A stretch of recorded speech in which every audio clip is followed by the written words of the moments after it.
We're live. All right. Sorry, I was getting ready to, starting to fall asleep, already thinking about Farm Sim. Already starting to fall asleep. I'm playing it though because my chat voted it. Number 1 was iRacing, 2 was Railroader, 3 was Farm Sim, and 3 got the most votes. You sons of bitches. You sons of bastards. So, yeah, here I am. Unknown for you guys, though, I've got to do everything. I got to set up everything. Yes. Got to do it all. Actually, I shouldn't be opening this up right now.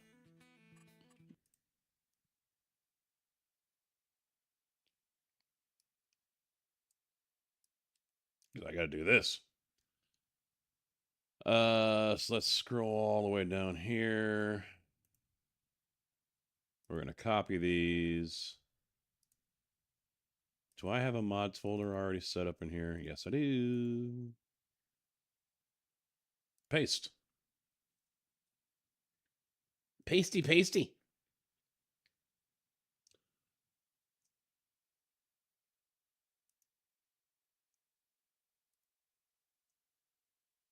I don't know if my little chat window thing here is working or not. Ninja should be, but we know it doesn't like to sometimes.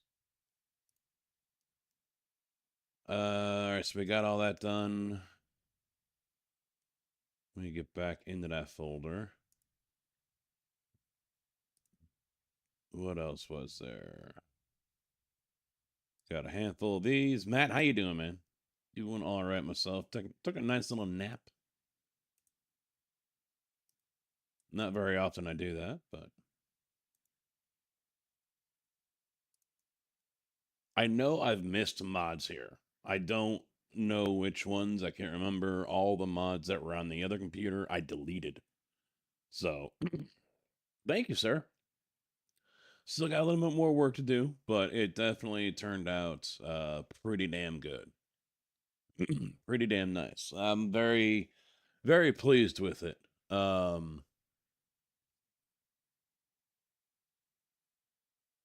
I am kind of limited on the layouts in a way, but I'm not going to really stress about that. So, push comes to shove, I might actually take the sim rig, put it on that wall where the computer is. So there's the desk, the 3 computers right off here to the right.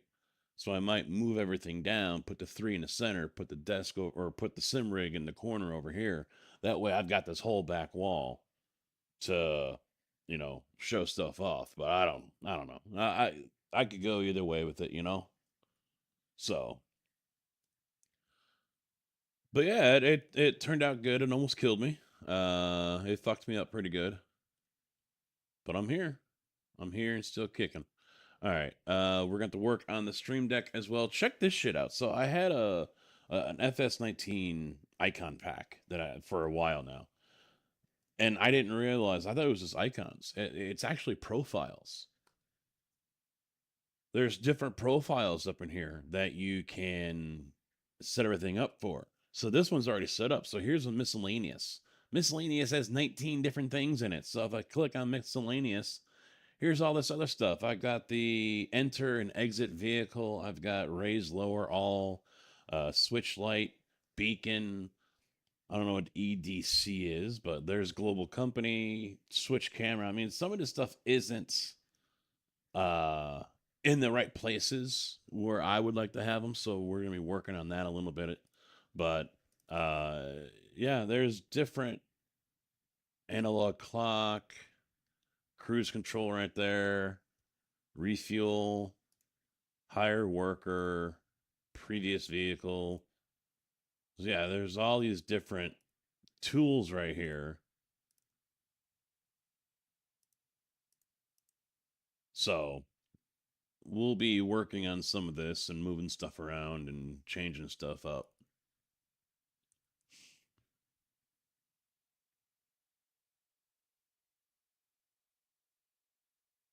But this is all in preparation for Troll Casket, which is going to be coming up on Sunday and possibly Monday.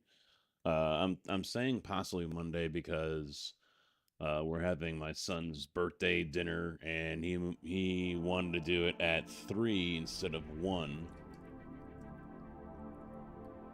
And so that is probably going to cut into the amount of time that is available to stream. So I can barely hear any of this. I don't know why.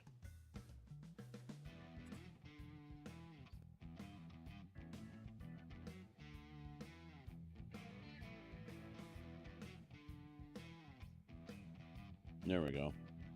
It wasn't under the game. It wasn't under game. It was under system. So I'm just happy my Moza gets picked up by this now. Moza R9 base. Yes, sir. It stayed with my video control 3440 by 1440, so that's good. So I think anything else we need to do, we will work on that as we go.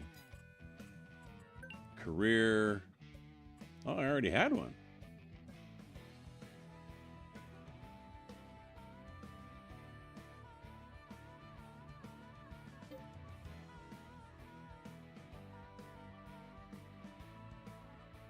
Kloss, Lizard, Track 600.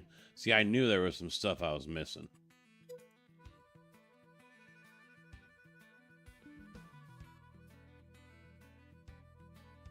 Is there anything I need to turn off? I want to turn this on. The easy development controls. I might have to look that up again. Exotic Oil Factory. Why is that on? Church. Oh, are some of these I'm supposed to have off or something?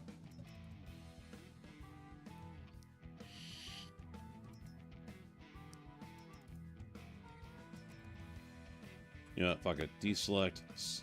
No, deselect and select all. There we go. Save myself some time. True, how you doing, bud? What's up?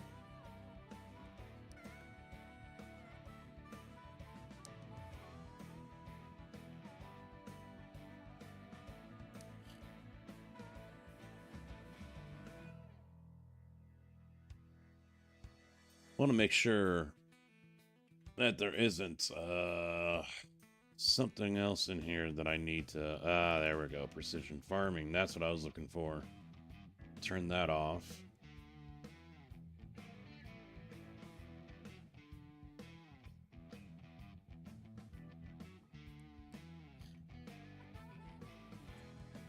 I think we're alright.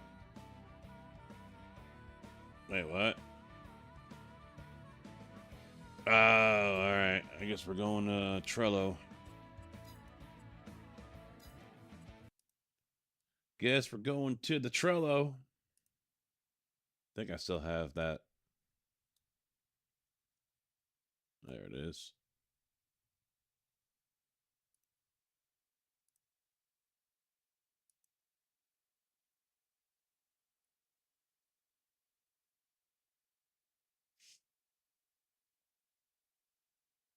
Screen's not stretched.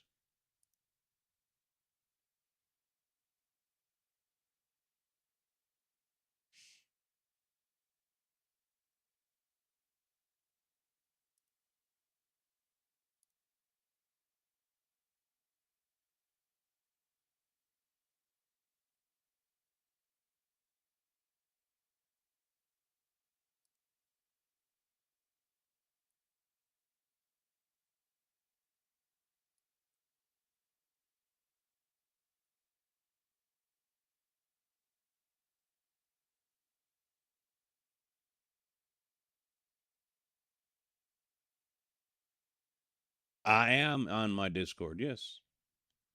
I'm not in a channel, but I can be.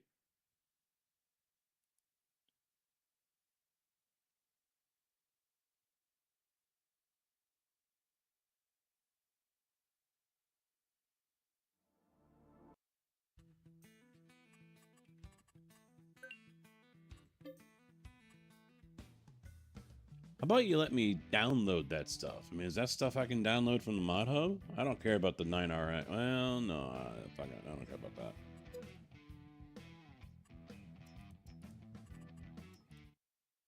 There we go. There we go. There we go. I'll go ahead and jump. Oh, I'm gonna have to change that. I don't like how it. I'll do the SJ one. They're all in there for Dave. Oh, they're up in the fishing one. So I'll come down here into streamers only 0.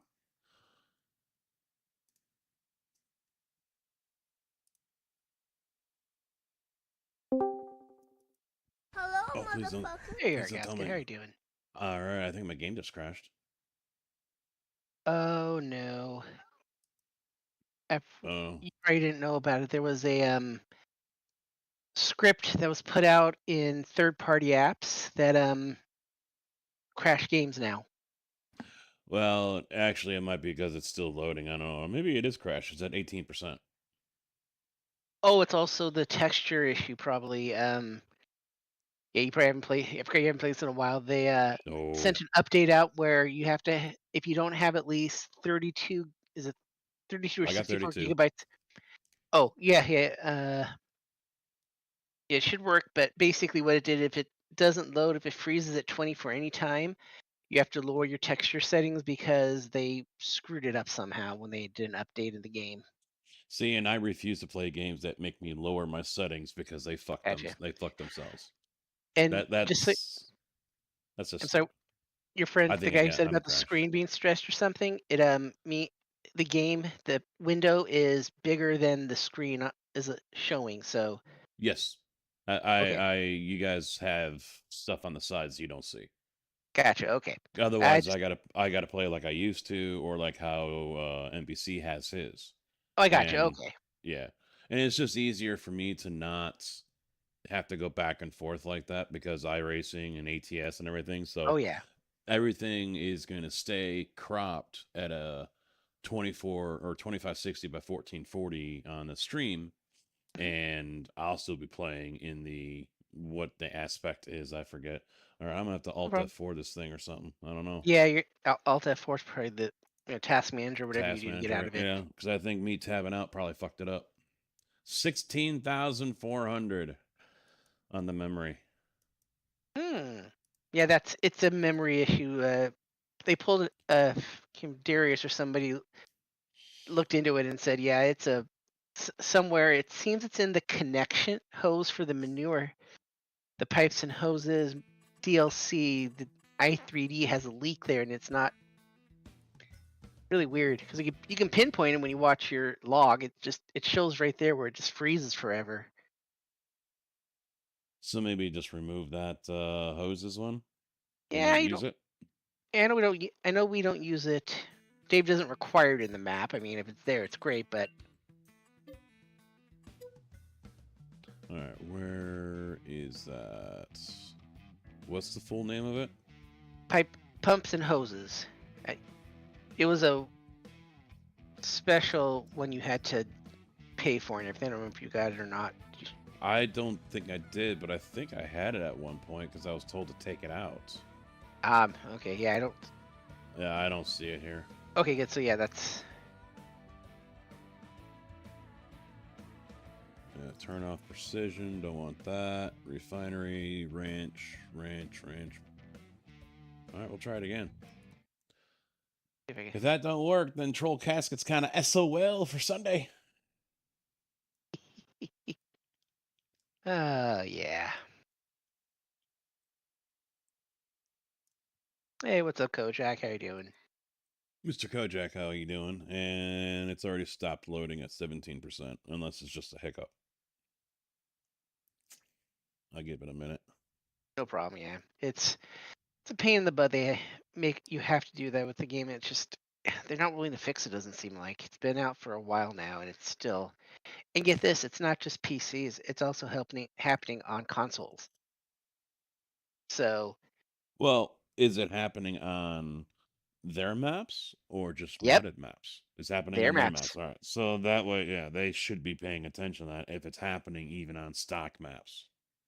Yeah, that's exactly what we were all surprised about. Like every once in a while, we talk about it during day stream and stuff, and it's like it's just we're just astounded they haven't addressed it or anything that I at least I don't think they addressed it or who knows. Hmm. It just they didn't make any marks about it. We're just trying to figure out what the heck Giants is doing because there hasn't been any big announcements at all recently. They So probably already moved on to the other game.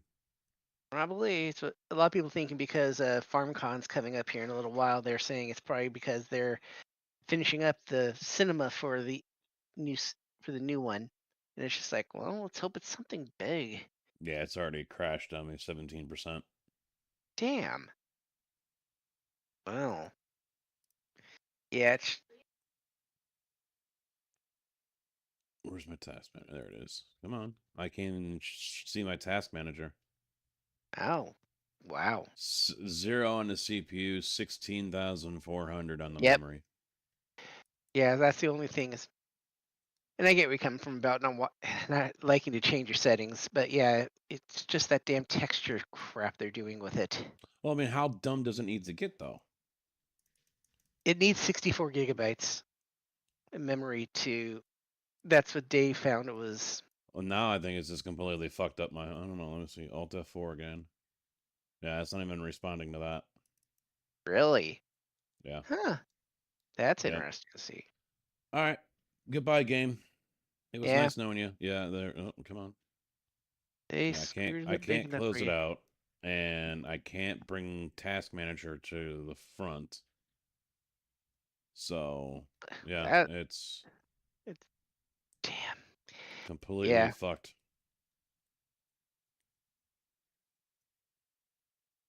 sorry it happened to you, Casca. Yeah, it's everyone when it first came out. Everyone was livid. Yeah, it's unfortunate. I'm gonna have to restart the whole fucking PC. Yeah, I'm completely locked here Mm, because it wow. won't even Yeah. let anything come over. Jeez. I can't bring anything forward above it, which means I can't use my task manager and, tab through everything if I wanted to. Jeez Louise. Yeah, it's Yeah. completely borked it. And of course, you updated all the software, all the updates and everything, right?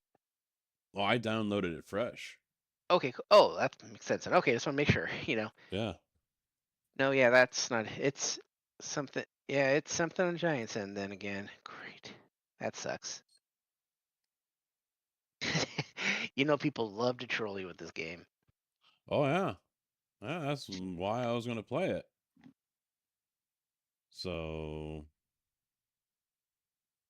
update and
Oh, it helps if I rejoin Discord again, huh?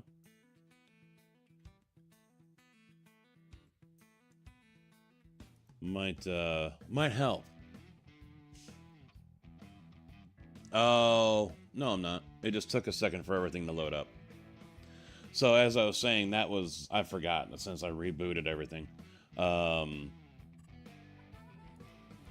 The caps for the end of the profile, so you don't scratch the fuck up out of yourself. Because profile aluminum is not smooth, you know. SGA. There we go, and I'm back.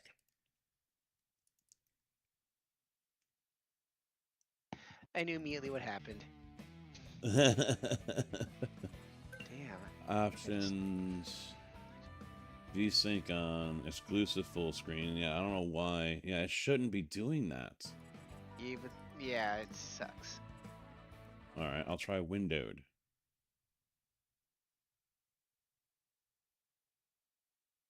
Oh, you'd have to go into it. The settings under the advanced setting. The texture. All right, there it goes. All right. Advanced. Okay. Then Terrain LOD, texture filtering. yeah, texture filtering. All right, I'm in Enzo 4X. Never seen that. I'm sorry. I don't remember what that was. What's that do? Trilinear, bilinear, Enzo 16. Oh, gosh dang it. I'm sorry, Casket. I've had a really off day. At the very top, the setting, where you go high, low, all that stuff. That's what it is. So like it says shadow quality distance, hardware profile. There it is, very high. You'd have to change that down to probably. I put mine on medium and it works fine, but then it looks like ass. yeah, that is one issue. And I'm not that much of a super farmer to play a game that looks like ass. I know. I'll try a high and see what it does. I mean, imagine I know exactly. Yeah. Having a system that can play the fucking game, but then nerfing your system just so you can play a game because it's broke AF. Yeah, I know. I just wish Giants would it's not that hard to fix it, and it's solved so many problems, but people just don't get it. There must be a single setting in. Oh no, never mind. There it goes. Got the 20% the same.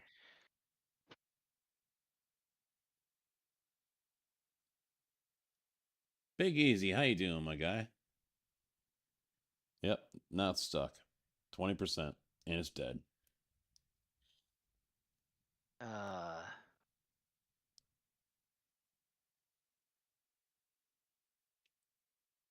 Fucking hell, Giants, come on. Gotta be better. Oh, now I actually got a white screen. Yeah, I do that. I get that all the time. Still sucks. Well, I would get this too when it was loading, and then it would be, okay, now you can start. So I don't know if this is a good or a bad thing.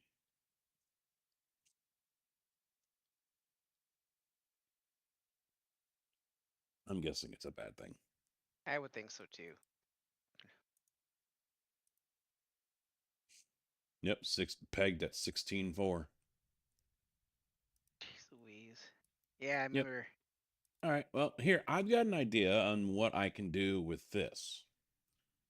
I have an idea on what I can do to fix this issue. Okay. Guys, go ahead and pay attention to this here, all right? You have a game that is broke AF, and the developer is basically saying, fuck you, it's fine, deal with it, or wait until we release our new piece of shit. You can have this option here. As soon as I find it. That's great. Make a clippable moment, and oh, yeah, there you go. So when you have a game that is like, hey, it's broke, we know, but we're gonna release our new piece of shit so you can go ahead and just play the same rebadged crap that we had before, that's when you go to your Steam account. Go down here, right click, manage, and then you go over. Boom. Problem fucking solved. Yeah, that's gonna be. I've heard a lot of people have been uninstalling the game because of these issues. It's just constant with them. Yeah, problem solved right there with that one, ladies and gentlemen. No more Yep, issues. never. I ought to clip that and put it up on fucking Twitter and tag Farm Sim in it. Yeah. You probably won't get a you probably won't even get a response. No, I won't. I won't. I think it's safe to say that, you know, they'll be still too fucking lazy to remove me from the fucking partner program, too. Oh yeah, you are a partner with them, aren't you? Yep. And they take just about anyone. Oops, sorry. Oh, the Belly Livestock mod is now gone.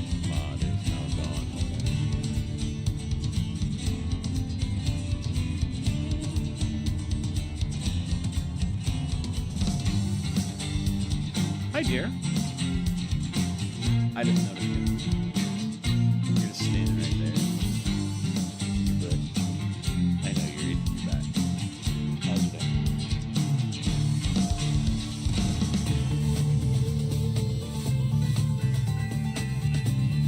Go ahead. Yeah. No, of course not. What are you doing?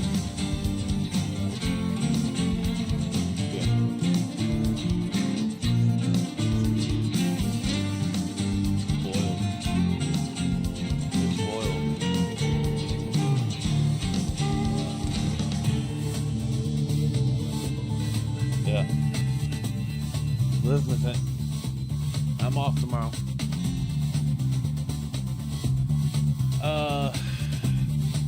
Well, I know I just fired this up, and I know it works with the Mocha. Let me double check it.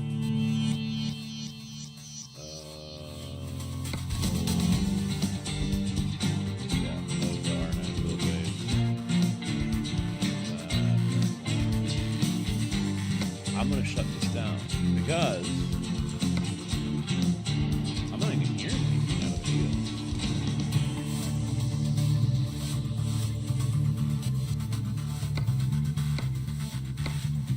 Yeah, I should be hearing clicks, so I'm not hearing anything.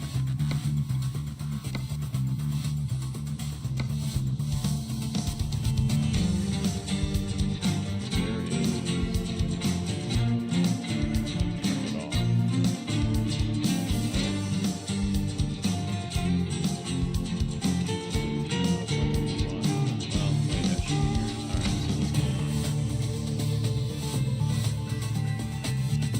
Oh yeah, I forgot. Even ATS doesn't like it when you try to. Yeah, that has been a big problem with ATS for me. Always has been. It doesn't like being tabbed out. It hates it. You must stay in our game.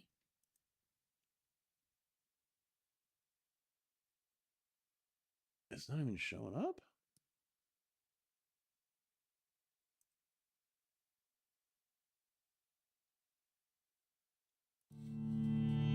Huh. I should have audio right now, and nothing is.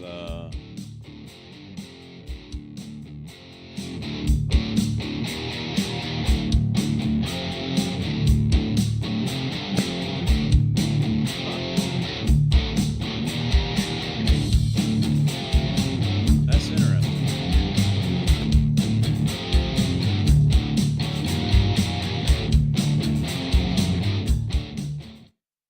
Yeah, it is not showing up at all here. Is Steel Series grabbing it?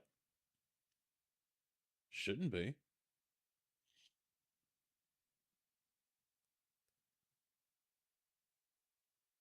There it is. Steel Series is grabbing it. That's why I'm not hearing anything.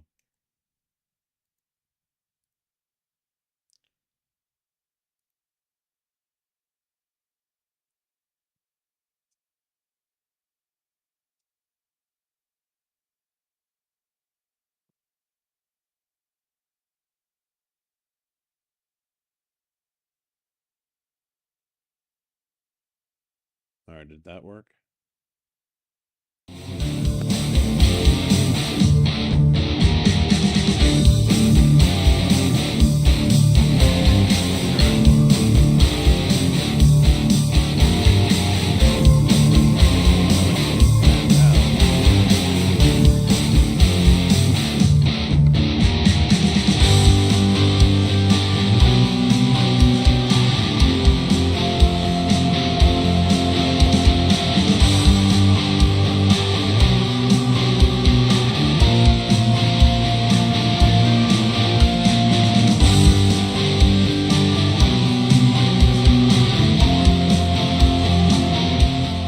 There it goes. All right. Yeah. Why do I have?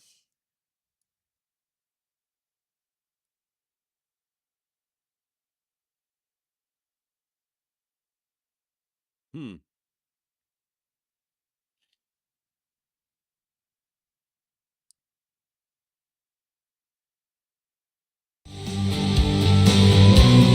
Oh.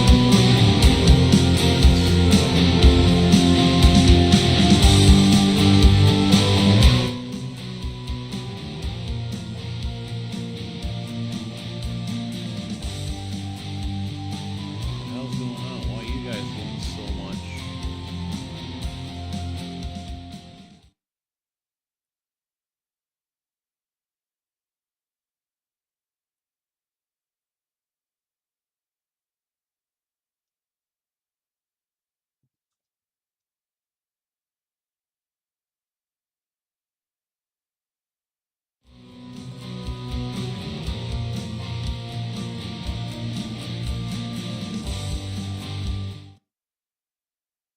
All right, so it's that one. Wow, that's loud as fuck.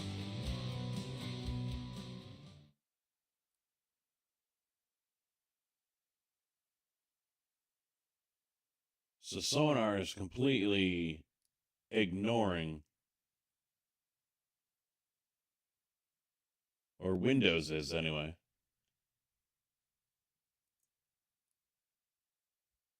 because output is there, and yeah, American Truck Simulator game beacon mix create, but sonar's not letting it go.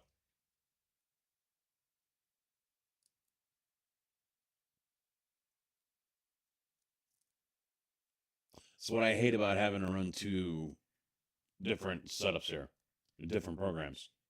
But Sonar has the best noise cancellation that I've seen out of all the other programs. That's the only reason why I'm using it.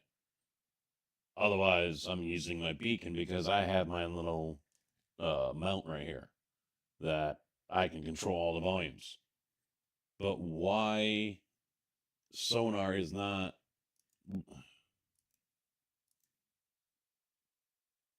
Hmm.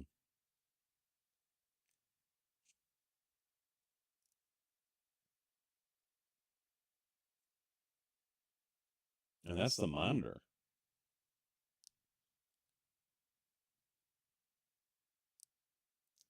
Fuck it, make it that one. And then mute it. Yeah, I can't get rid of it either. Won't let me dump it.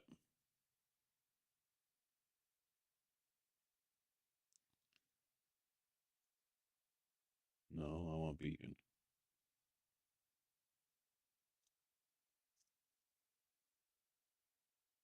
Hmm.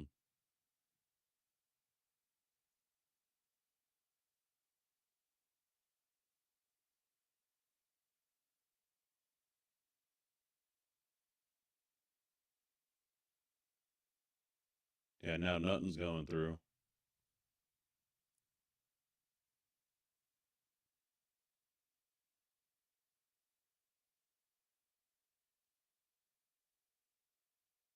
Yeah, it just doesn't want to use it.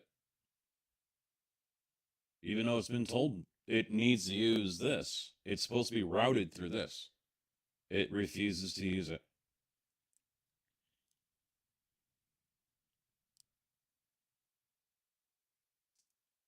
That's interesting.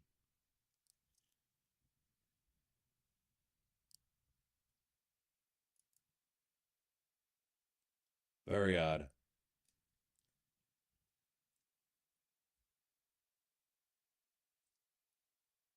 Are you still here, Matt, or does that get fucked up?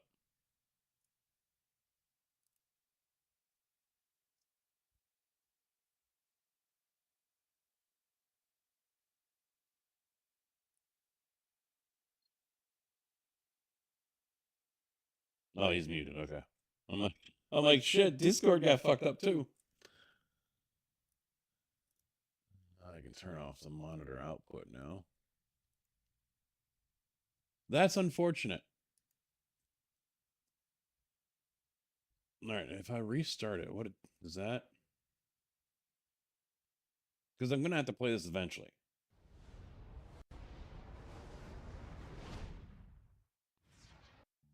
That's what it was. I can barely hear it.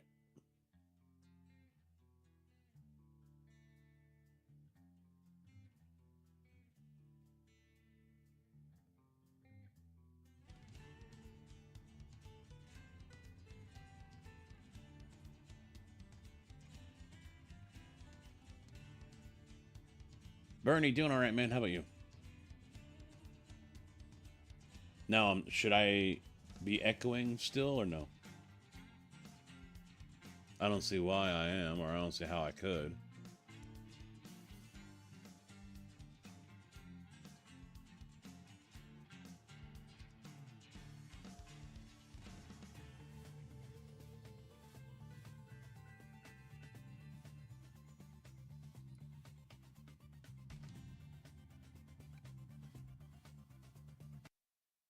Echo's gone. Yeah, it was probably because I was listening to myself through all that. All right, well, number 2 on the list was Railroader. And I think that's what I'm going to go play because you guys probably don't want to see iRacing. You guys probably don't want to see iRacing. No one voted for it.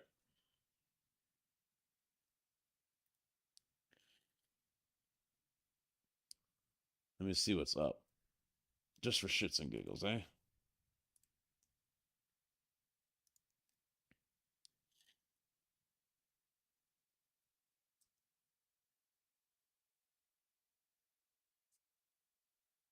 Windows felt your mic was not the right one. Oh, wait, it's not. Oh, yeah, it is. So now Wet and Wild is Portimao. Portimao. And of course, that's still a 100% chance of rain. Brands Hatch. I don't. Maybe I have been there.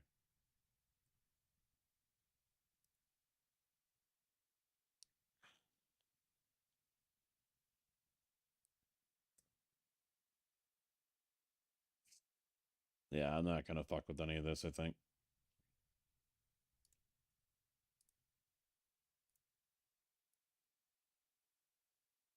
Not going to fuck with any of this.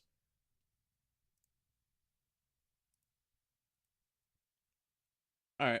Let me put you guys. Let's see. What do I want to do here?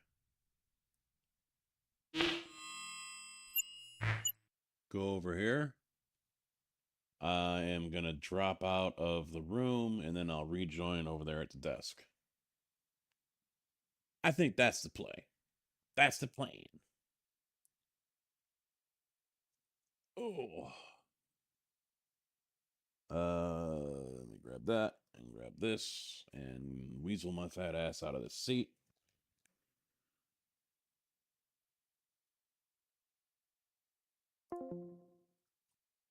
Yeah.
Why? Oh, there it goes. Okay, that's weird.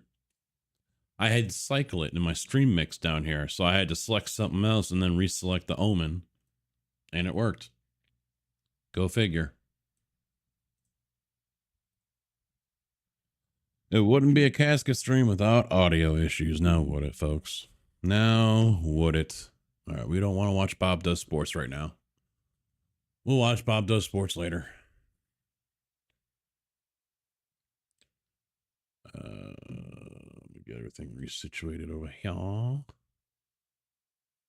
Put that back over there. Yeah, I'll have to also open up YouTube, or did you grab that one as well?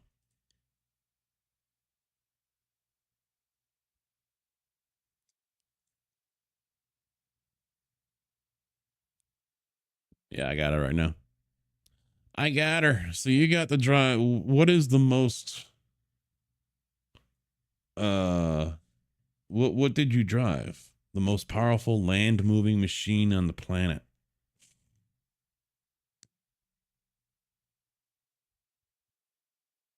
Aunt Betty's powered wheelchair?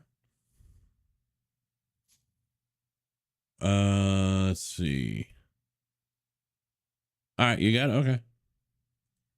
I didn't know what to put. I mean, we got viewers over there. Hi, guys. Hopefully you stay. We're going to change it over to rear rotor. Since Farm Sim's a broke ass piece of shit.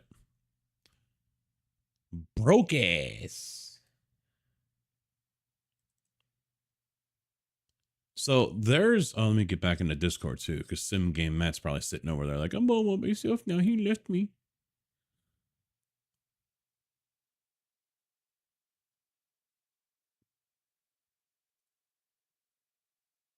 I don't care about what's new. Shut up, Discord. Oh, wow, that was loud. That was loud.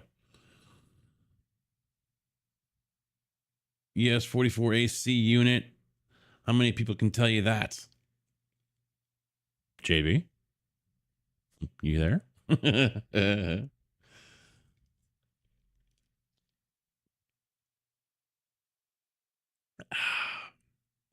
So let me show you guys a Discord here real quick for Railroader.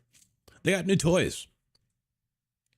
They got new toys. Let's see. That's modding news. Right here. Elena's map mods. I wish it would allow me to skip to the top. I hate this. Everything I click on here, if I'm all read up, I have to scroll all the way back up and wait for messages to get loaded. It's annoying as fuck. All right, so this mod here, and I'm contemplating putting it in. I don't know. Adds yards. This is Whittier. So it adds more tracks to the yards. This is Silva,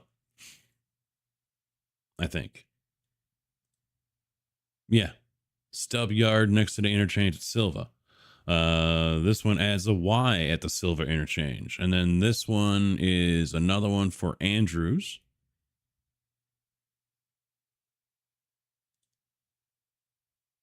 So it has a few dependencies that you'd have to download. But I haven't decided if I'm going to put that in or not. Quite interesting.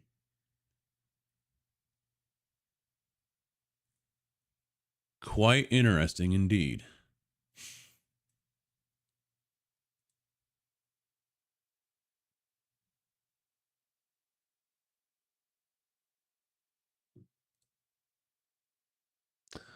Understand, I'm a retired real life railroader, and I worked around the famous best unit on the planet known as the SD 40-2, which every unit.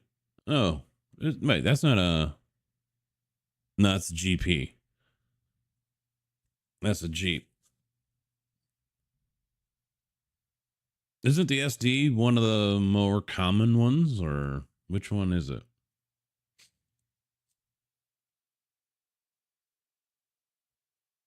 SD's a Jeep? YouTube updated? Thank you, sir.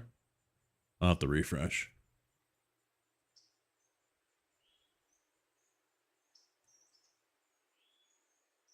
When FS screws you.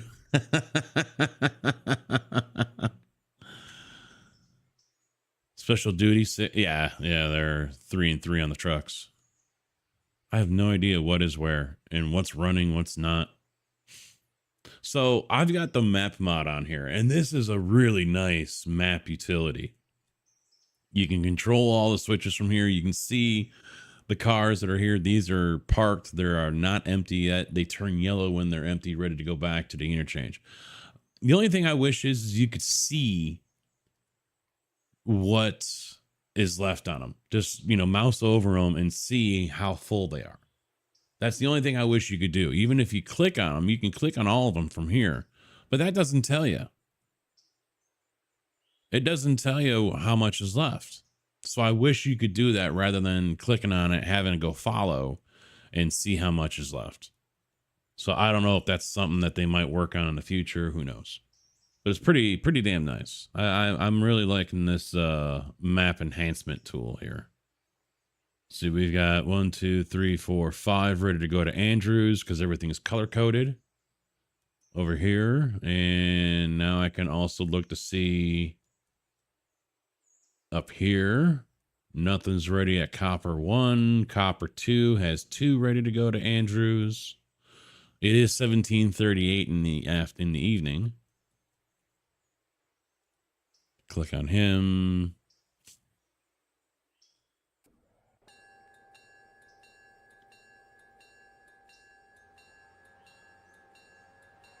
And he's a full fucking train.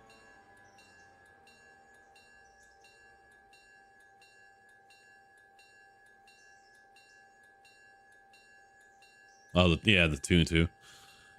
Yeah, because there was the GP. I think it might have been the SD38 and the SD40.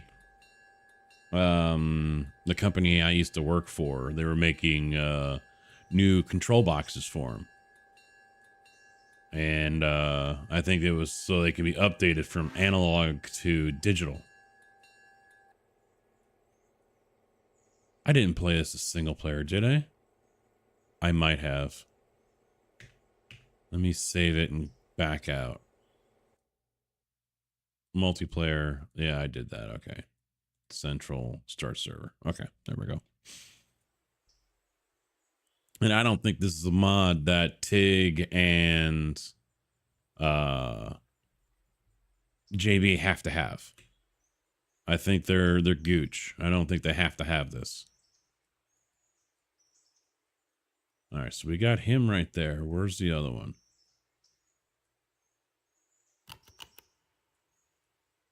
There's Cochran. He's down this way. What's this? All right, he's on his way. Stenzel, Whittier, Alarka. Don't tell me he's ready to go. Son of a bitch. All right, here's the other passenger coming down. Okay.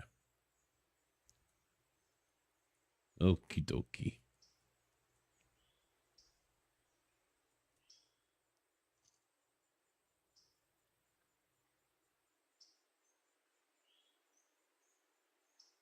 Well, then again, he's empty. So it ain't no big deal.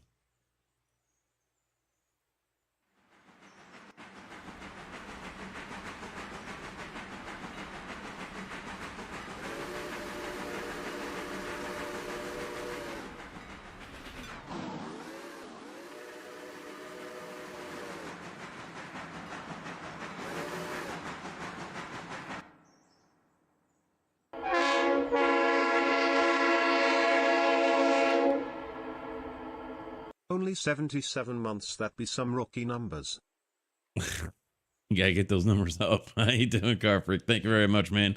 Coming in with that resub for 77 fucking months. Thank you very much, my guy.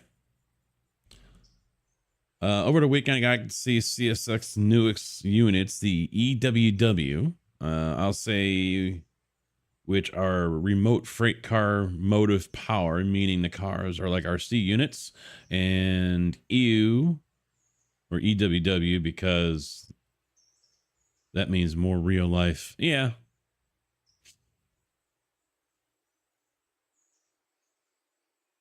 I'm feeling all right, man. Throat's feeling good. Voice is pretty good. Yeah, all is well, man. All is good. There's JB connecting.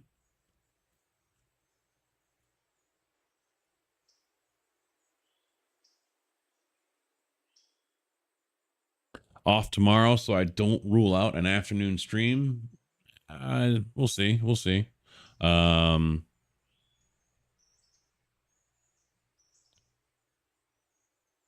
Since it is wife night, it could be an evening stream. It all depends on how she feels.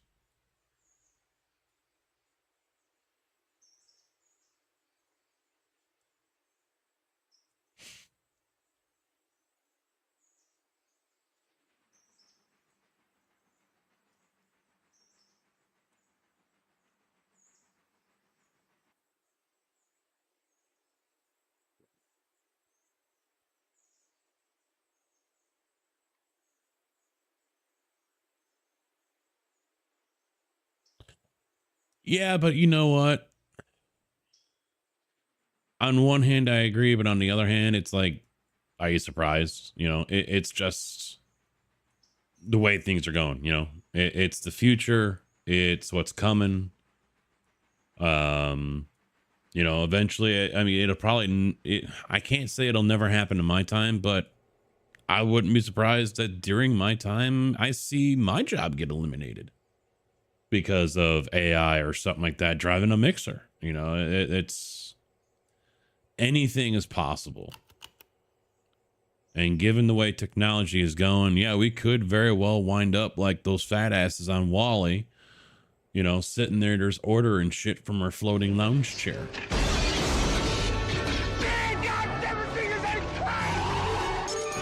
Welcome to the party, pal. Cape Cod Driver. That was actually 5 minutes ago, but it took that long for Stream Elements to go ahead and throw that alert out. But thank you very much, dude, for the subscription over on YouTube. How you doing, my guy?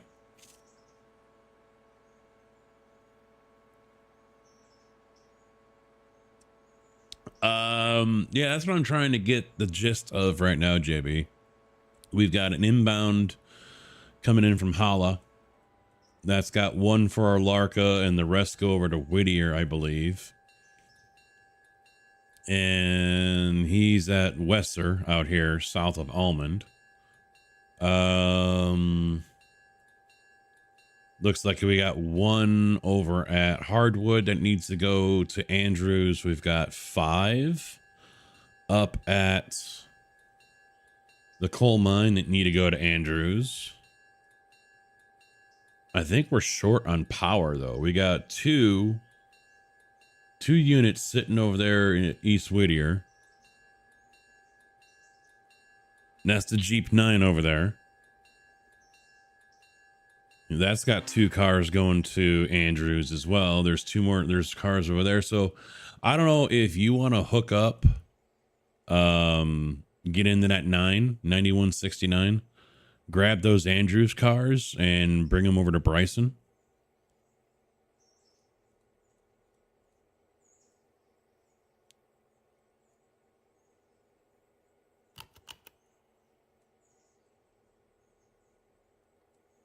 And then we can grab that coal car from Hardwood at Bryson. The only problem is we've got no other power over here.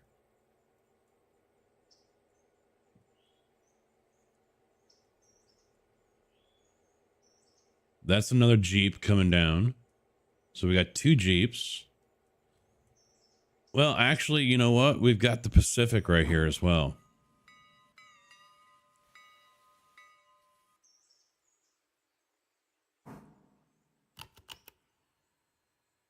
Are we all in? Yeah. So what I could do is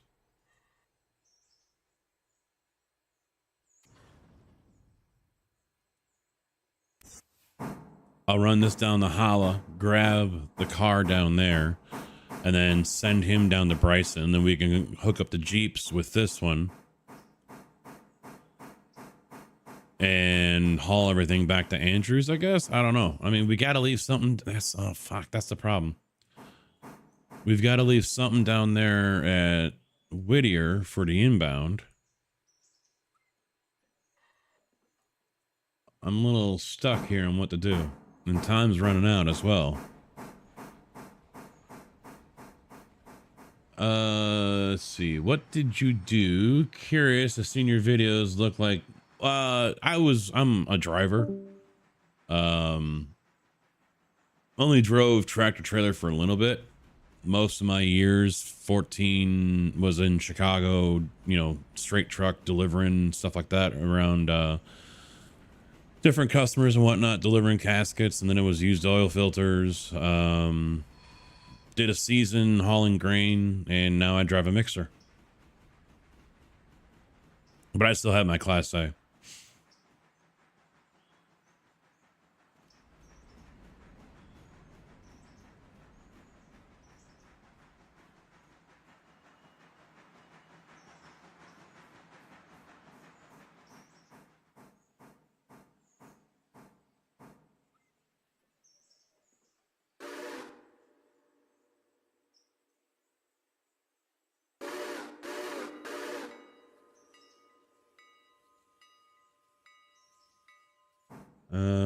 Yeah, they got AI designing buildings and logos right now. My job is being eliminated.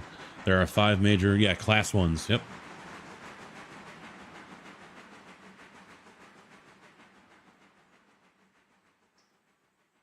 Yeah, you couldn't pay me if I take a tractor trailer downtown. No fucking chance, man. No fucking chance. It was a pain in the ass enough as it was with just a 35-foot straight truck. But then again, so many areas where I had to go that you wouldn't take a tractor trailer in the first place. You wouldn't have made it. No fucking way, unless you took out like 3 or 4 cars doing it.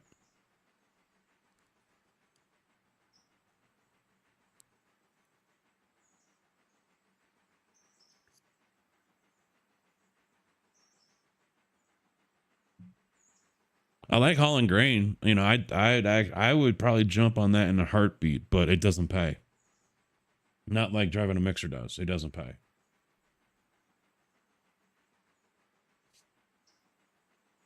A little bit.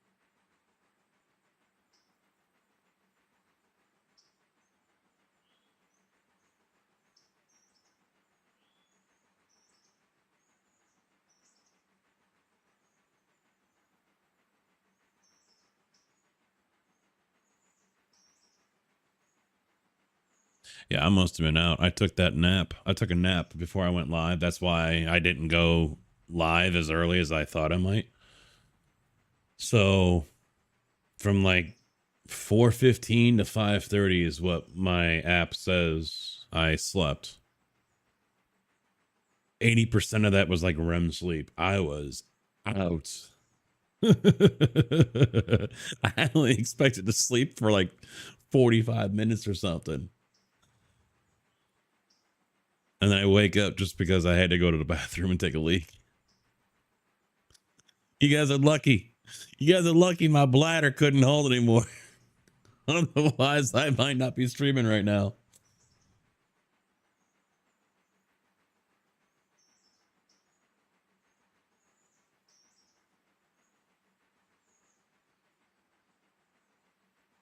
That's unfortunate, though, with the whole farming thing.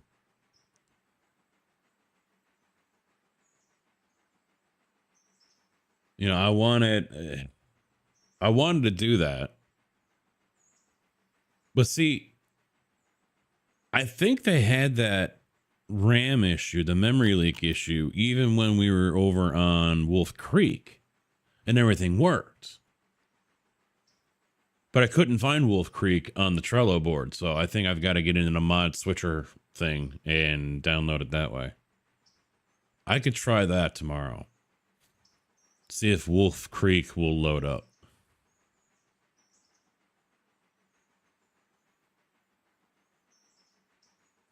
Back in the 1780s, NYC was known as the Underground City. I tell you why, because almost every semi running there was a concrete truck, and NYC was building their aqueduct. Well, and anyway, it was a different time back then too. I mean, we had stories where a few years ago, my dad called and I ended up kind of doing an interview with an OG trucker at that point because he was driving since the 70s, and he was talking about some of his stories that he had back then. And so I just held the phone up here on speakerphone, and for like 45 minutes to an hour, he discussed the old days when he was up on the south side as a teenager and all that after high school, and all that stuff. He's OG, triple OG for sure. Because we were joking at my mom's funeral. Her coworker, she was there, and I can't remember her name. Nice lady, and I don't know if she is originally from the south side or not, but she's standing there, and my dad's talking about some of this stuff, and being on the in areas in the city right now where my white ass wouldn't be caught dead, or I would probably be dead. That's where his old stomping grounds was. Went to Roosevelt High School and all that shit. And she's like, and then he's talking about how he was drinking Colt 45 and everything. And she's like, damn, Dave was hood before hood was hood. He's an OG. And I'm like, yeah, he is. All those fools up there right now thinking they original and shit. Nope. Got news for you, young man. You ain't original. It was being done back in the 70s, in the 60s. Yeah, it was the aqueduct. Yeah, the aquifer. Yeah. Bringing all the water down.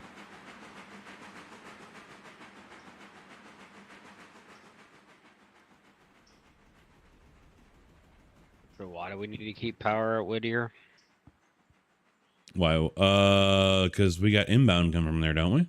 Or did we turn that off? I think it's off. I think it's Andrews only.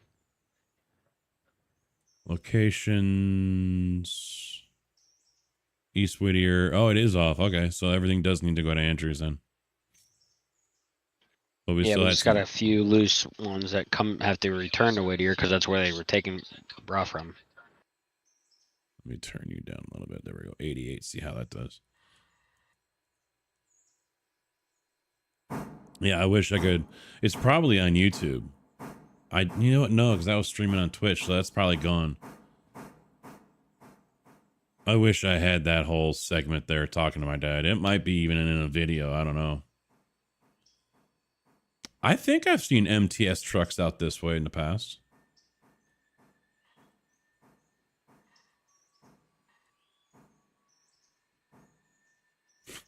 What still gets me today, he's talking how he used to make runs from Whiting, Indiana to somewhere in Pennsylvania. I don't know if it was Philadelphia or whatever, but how he used to make runs hauling tar. So they'd leave the refinery out in Whiting, stop at the gas station or truck stop or whatever it was, fill their coolers up with beer, and then get on the road. There's like 4 of them all total. And they'd go out there, come back, offload, then come back to Whiting, grab another load and go all the way back out, and then drive all the way back in one day. And he goes, yeah, if we got, sleepy in the afternoon or whatever, I just pull out this little ball of tinfoil and take whatever was in that. And I'm like, you didn't know what the fuck was in that tinfoil? You're taking shit that you have no idea what the He's doing fucking 8 balls just to keep himself awake and going.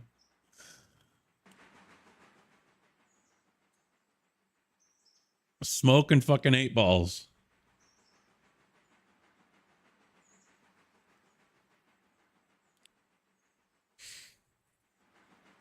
He'd get home and go upstairs to go to bed, and his heart was just fucking going. He's like, yeah, I think I need to get off of this. Yeah, it might be a good idea to stop. Might be a good idea.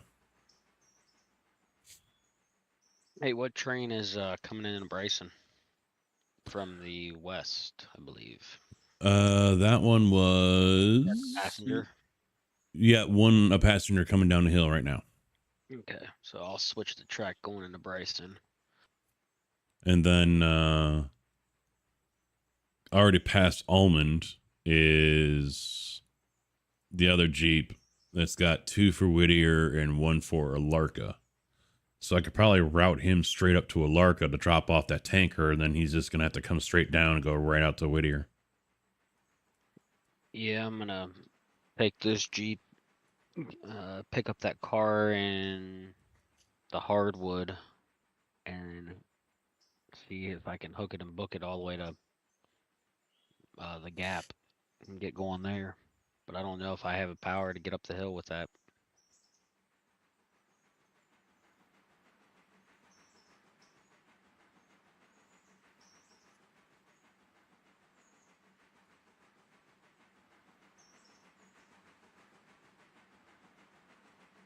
Oh yeah, no bueno. It will take everything we got to get these cars up there. Where you at?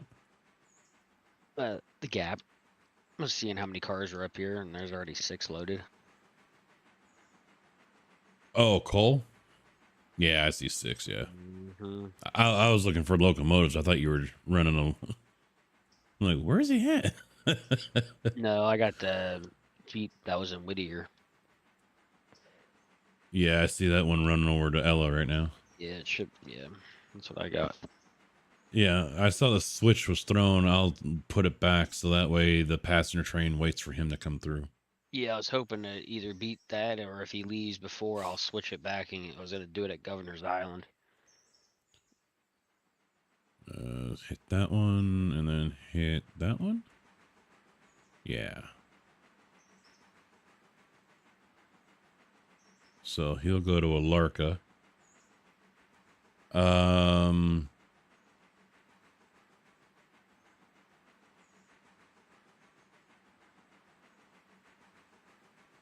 We can use the Jeep or the Pacific to bring those coal cars down and park them there at the junction instead of bringing them all the way down to Bryson. You don't even need to bring locomotive up here anymore. Oh, just let them coast? You can just gravity them. They don't derail. That's how I've been doing it. I gravity them into the side, and they just park themselves there until I have a passing train. So I've been taking about 5 or 6 up every time I go past Andrews. Well, if you want to give it a shot, if you're still over there. Oh no, there's no fucking hell on way I'm gonna even attempt to take these up, because what I got will probably barely make it up the hill. Well, so I've done testing. The GP9 can do about 470 tons up that hill Yeah. without a problem. It goes a little slow, but it can do it. Now, is this all under AI or manual control? This is all under AI. So if I Okay. don't pay attention, yeah. But what I've done on my single player is I have 6 GP9s hooked together, and that's how I do my pulpwood runs up Red Marble. I leave them parked down there in Natalia or Natalia, whatever it's called. And those are all I use to go up and down that hill. So once I get past that, they go back to where they're going. I mean, they last forever on fuel, so I don't ever have to worry about running out of gas. Mm-hmm. But I mean, I have so much money in the bank, it's ridiculous. No, I hear you, Bernie. I hear you.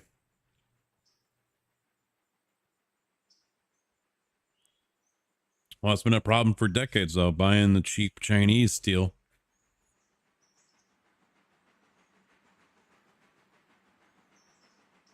It'll take time. Everything will come full circle. I mean, I've heard stories over the years about how China is starting to run into that issue where people are starting to demand higher wages.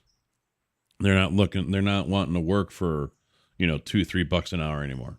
There's certain areas in China where that's starting to become a thing. So It's just the way the cycle goes. You know, company starts paying their people more money, then obviously they're going to raise their prices, and of course now those who are making more money can't once again afford, you know, what went up in price. So it's just that cycle.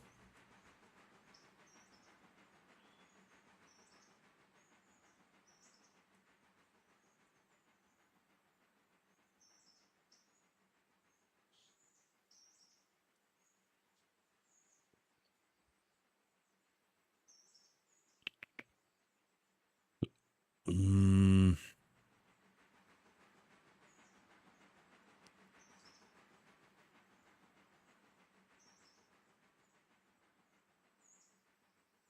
so are you in a train right now? Because I'm watching all the ones that are rolling. Yeah, I'm in 91.69. Okay. So I will ignore him when he comes into Bryson. So now I'm keeping my eye on the two passengers. Did he even stop?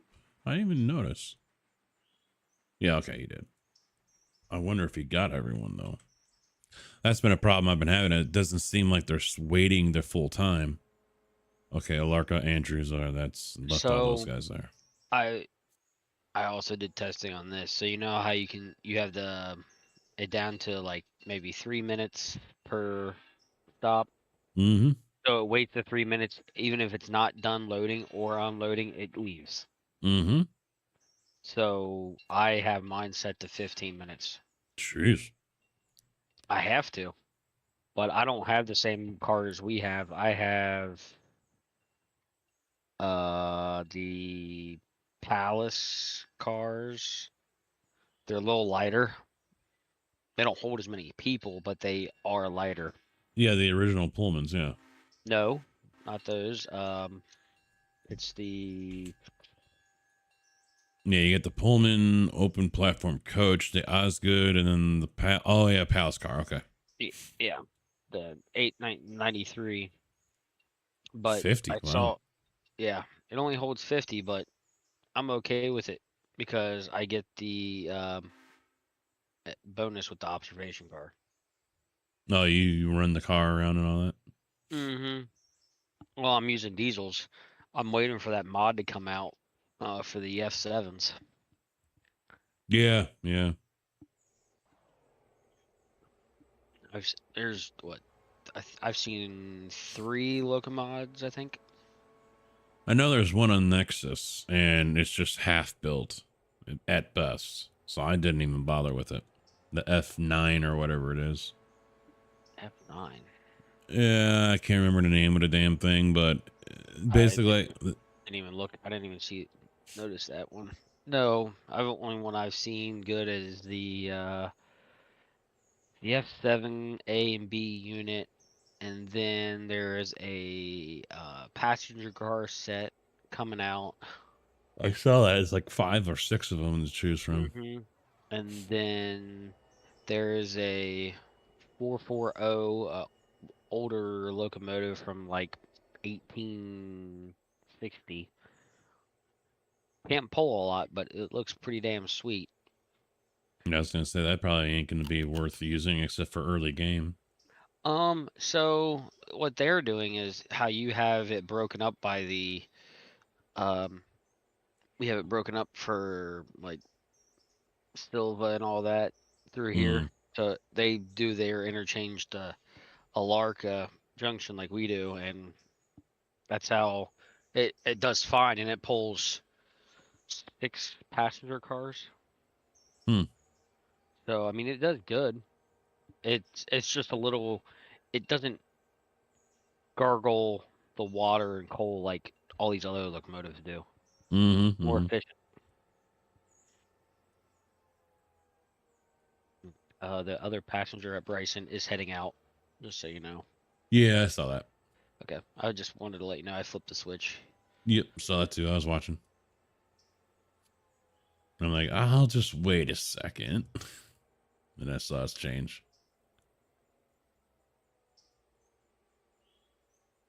No, there's a mod in the works of automated switching. So you know how there you can make a switch list Mm. now. So now the locomotives actually pick it up.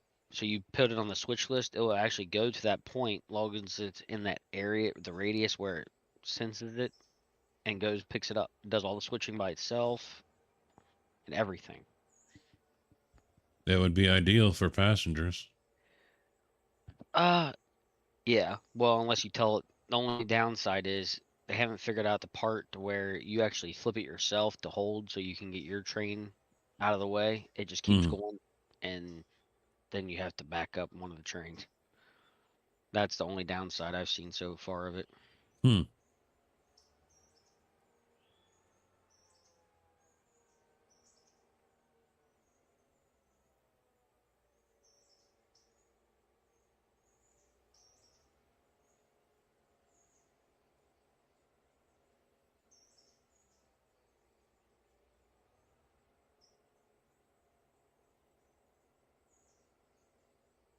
So you gonna go grab that coal car? It looks like, yeah, you are. Yep. Just making sure I keep all the switches on the main straight. No, you're good for now. I was promised a job by my local steel plant, which was Bethlehem. Please tell me you know who Bethlehem Steel is. I've heard of them. I've heard of Bethlehem. Weren't they over in Gary, Indiana? No, I think that was U.S. Steel that was over there.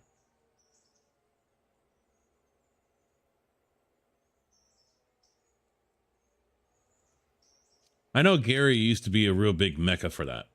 Real big area, and that's one of the reasons. That's pretty much the only reason why Gary is the shithole that it is now. You know, back in the 50s, that was a good spot. Gary, Indiana was a good spot. It was a hotbed of industry. And, you know, you had, you know, just what I've been there for a couple of times, and it almost reminds me of like some of the areas of New York City. The houses are tight together. You know, there isn't a whole lot of room between them. 2-story, you know, narrow lots, stuff like that. You know, it reminds me of that. And yeah, that it slowly fell downhill once all the steel plants started shutting down and all the work left.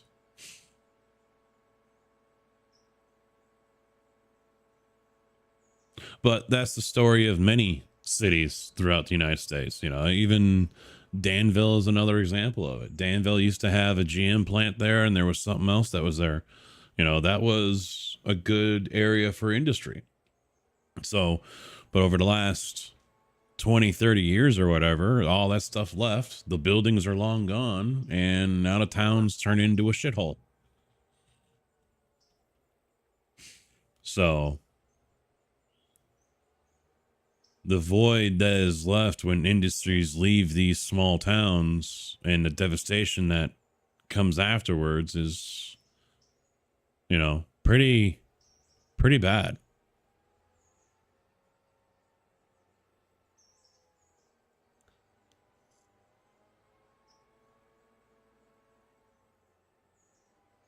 But I mean, the finger for stuff like that, the finger can be pointed in many different directions. It can be pointed at the top brass, you know, the people running the show at the companies. It can be pointed at banking. It can be pointed at local government, state government, federal government. It can be pointed at unions. It can be pointed at competition, global market. A finger can be pointed everywhere. Usually there isn't just one thing that killed off an industry in a town. You know, there isn't just one thing. So, I mean, look at the 80s and 90s with the car market here in the United States. Some of the worst cars built. And that's what allowed imports to get such a larger foothold in the United States. You know, they got their foothold because of the gas mileage, because the big three didn't want to go that route. They still wanted to build their big cars, and finally they were slow to catch on, and they started, okay, we'll build some more economical ones. Meanwhile, here are the imports, sending them all in. Here you go. This is how we roll over here in the first place, so it's perfect for you guys. And then you had, auto workers building shit vehicles, crap vehicles that would give out at 50, 60, 70,000 miles. I remember you didn't want to buy a used car that had anywhere close to 100,000 miles on it. 100,000, 120,000 miles was the death knell for a lot of cars. You didn't want to drive them that far because you knew they weren't going to last.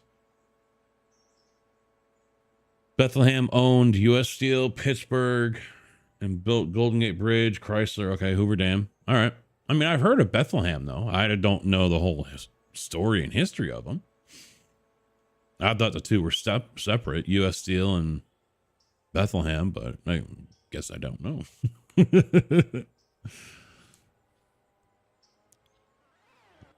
All right, so how do I want to get this bitch turned around here?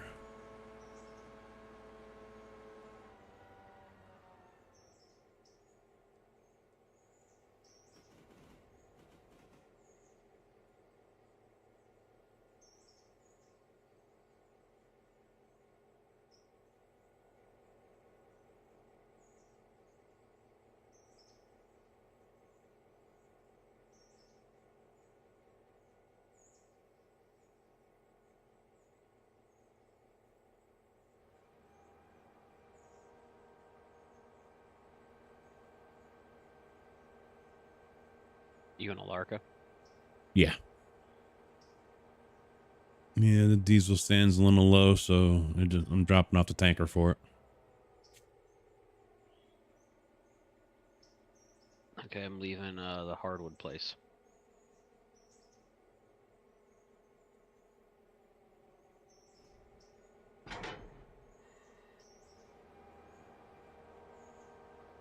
Is that the other passenger train coming through Brooks? Yes.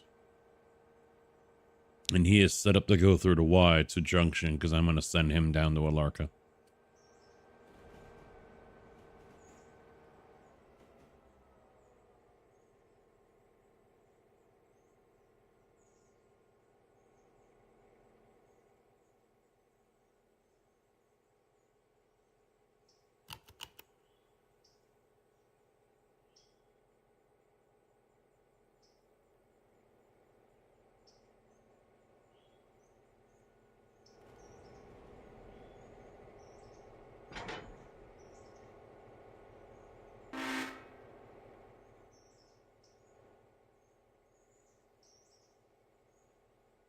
It's just one. Oh, no, there are two up there. Okay, I'll go get those two.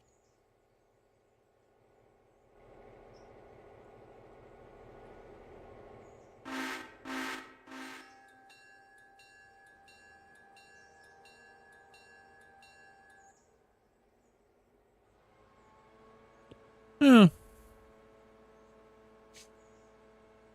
I mean, if that's the case, then, LEDs can probably last longer. You got stuff from Alarka going to Andrews? Yeah, two copper cars. I'm going to go get those right now. Say if you meet me at the junction, I might be able to take them. All right. I'm fine with hard labor, but then again, I also am a believer of work smart, not stupid. If there's an easy way of doing something that doesn't break my back, then a wise man's going to do that. You want me to pick up those rocks? Okay, fine. I'll pick up I'll pick up those beach ball sized boulders. Oh, wait, I can there's a rope and a pulley here. Let me go ahead and use this so I can pick them up easier and faster and not, break my back doing it.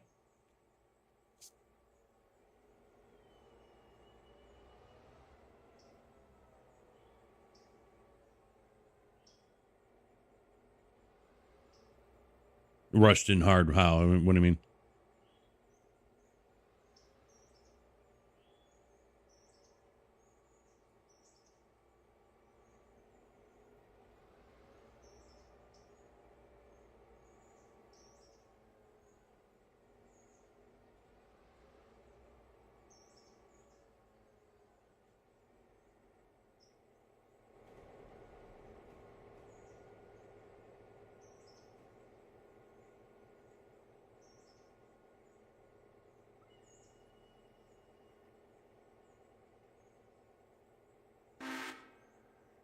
No, this is a Tig one.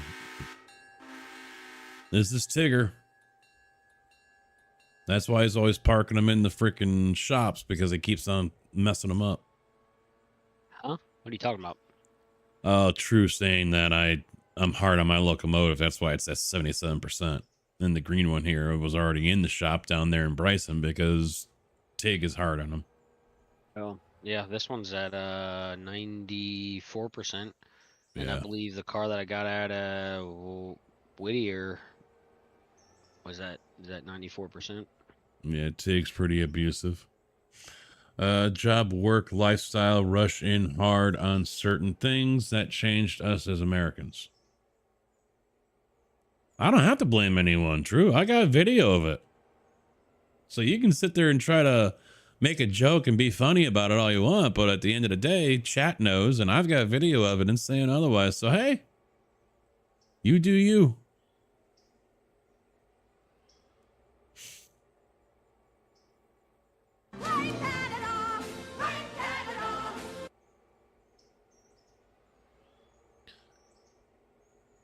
Wasn't there a pulpwood train somewhere? I bought a second set of cars and I dropped them off over at what's the place on the hill? Oh, Graham. Yeah. So they're getting loaded right now. And the other set, the first set, is still over at the mill getting offloaded. Yeah, I knew about that. But I mean, there are some things where technology has done better. I mean, look at with the robots and welding on cars at auto plants. I heard that for a long time. Oh, placing welders to American jobs. Well, guess what? That robot is doing it faster, doing it better, and doesn't have to take a break every 30 minutes.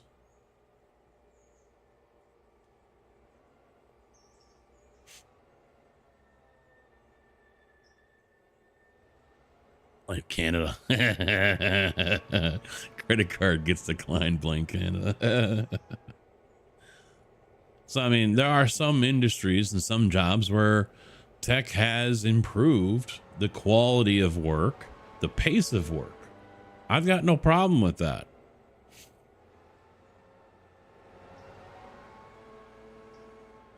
Is this passenger train supposed to be going to Alarka? Once it gets to junction, yes. Oh, okay. So you're gonna have it back. Okay. Yeah. Curious. I put a flare down for that Pacific, so it doesn't rear end it. All right. Kick off all the Whittier. So we want a Larka junction on there. Yeah, I'll tell you. Copy it to the others. Yeah, he's gonna go to Alarka, then come back down and drop off at junction, then head back.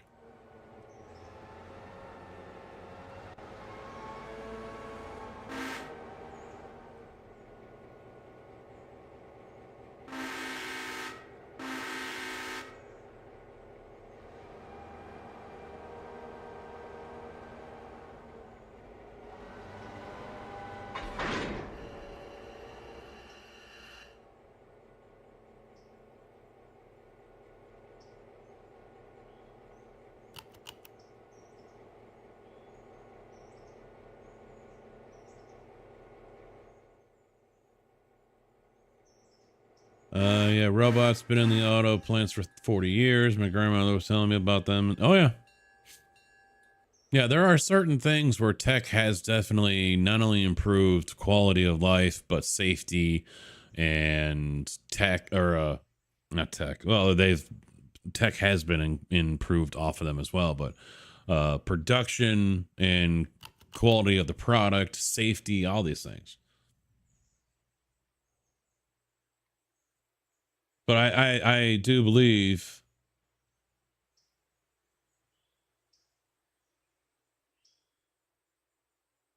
that it is going to be a matter of time until a lot of jobs that are done by humans is now done by AI. not just real or public sector or private sector jobs, but also like military, for example. Fighter jets, that's gonna be a thing in the past. It's all gonna be drones. There is not gonna be one more person flying in the sky soon. Probably what, 20 years? It'll probably be all drones. People sitting in a trailer somewhere or in a warehouse with handful of computer screens and a joystick. Railroads would probably be the same thing.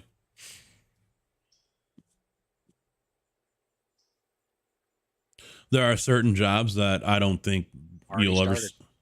Oh yeah. There are certain jobs where you probably won't see AI take over. Construction, for example.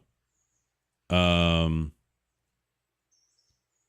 not going to see AI start pouring concrete. Or framing a house or something like that. You're not going to see that.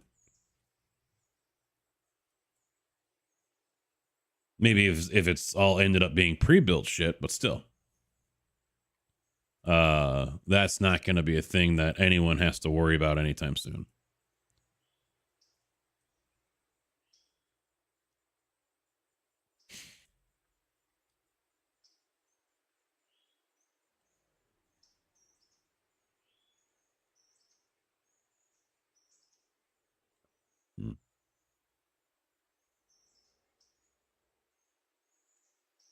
No, it's coming. There's nothing anyone can do about it.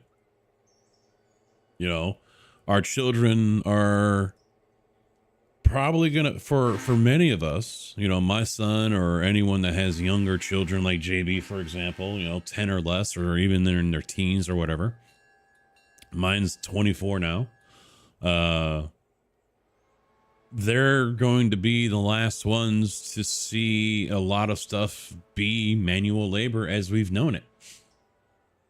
I do believe that by the time they pass on and, their children or grandchildren, start to lead the world and everything, what they leave behind, what we leave behind, and maybe even what our children leave behind is obviously going to be 180 degrees different than what it is right now.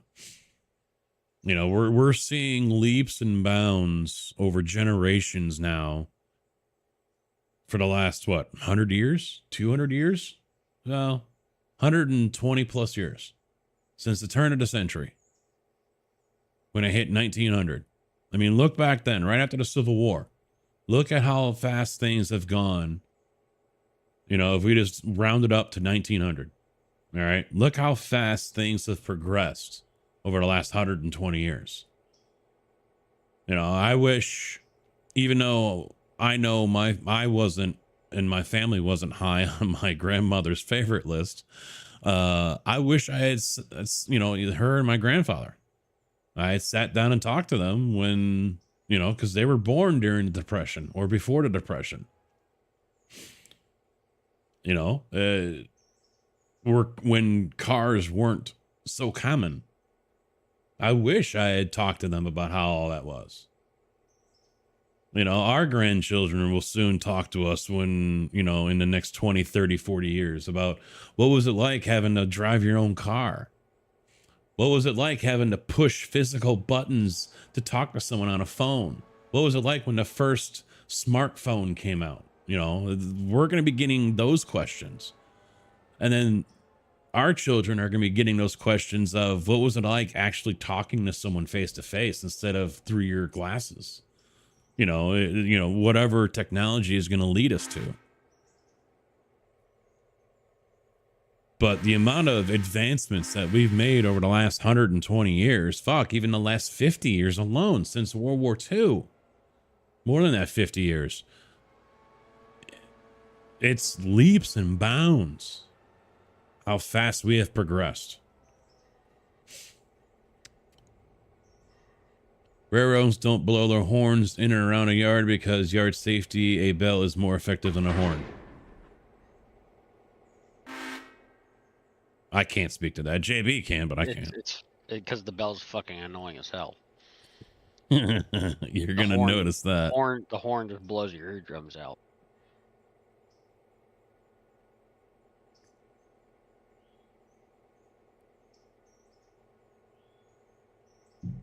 Oh, it helps if I actually hook the cars up, eh? Maybe. Let me catch up on chat for a minute. One of the professional associations I'm a member of are now talking about embracing AI. Okay, Spock. How you doing, by the way, Spock?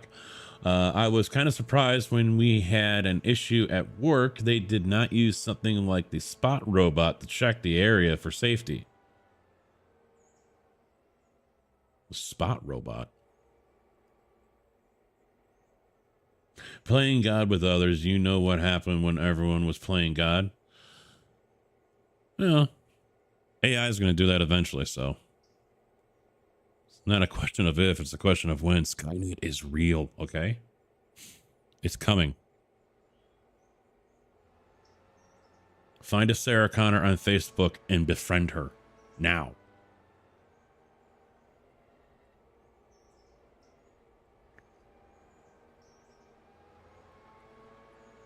Speaking of movie shit, the guy I'm training right now, his last name is McLean. I was like, oh, so how's your brother John? Has he recovered from his ordeal at Nakatomi?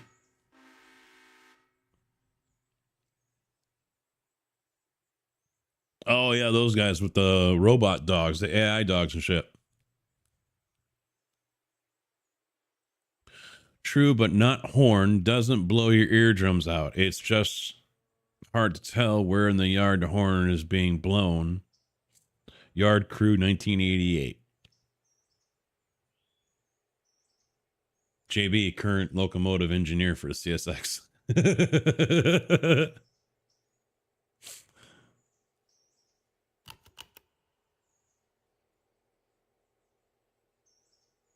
Do you need a specific for anything?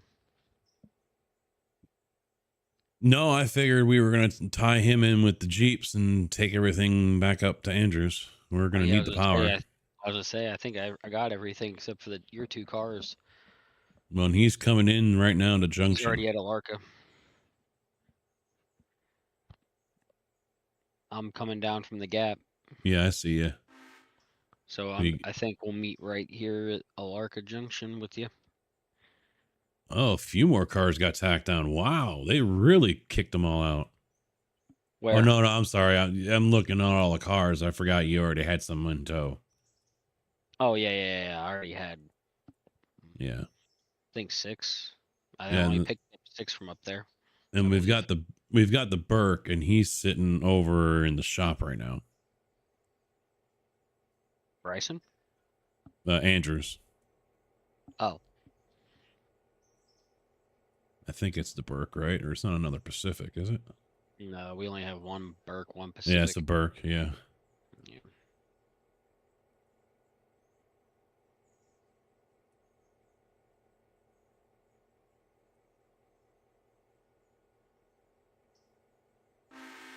Did you move? Did you change the direction of the Pacific? Did I? I did. I must have been selecting on it. He's going. I was like, wait a minute. He's going the wrong way now. And all of a sudden, he just started chugging away. Hey, where are those Andrews cars on your set? Are they at the end, or are they in the... They are right between the Whittier and my cab, my locomotive. Okay. So, not in the greatest position, but that's just how everything worked out up here. It's fine.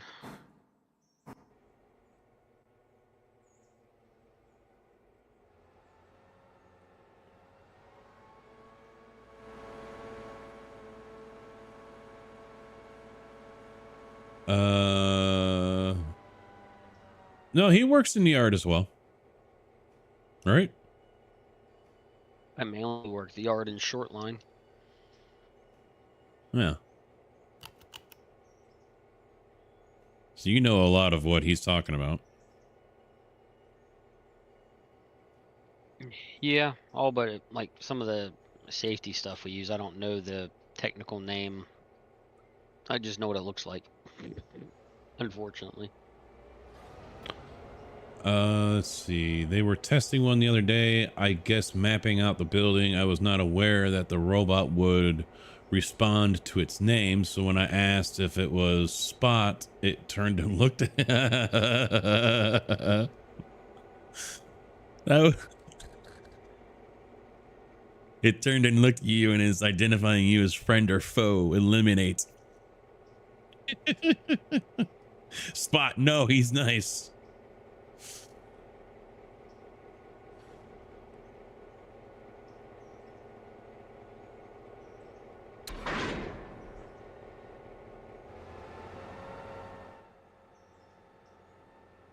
No, it's going to be interesting how things play out over the next 10, 20, 30 years. I think 20 is a good number.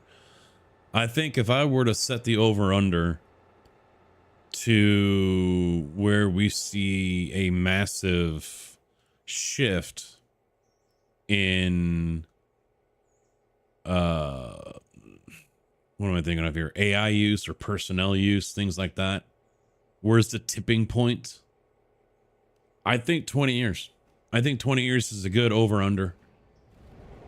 And we're not talking, you know, for just one industry. I'm talking worldwide, nationwide. You know, when do we see that tipping point where,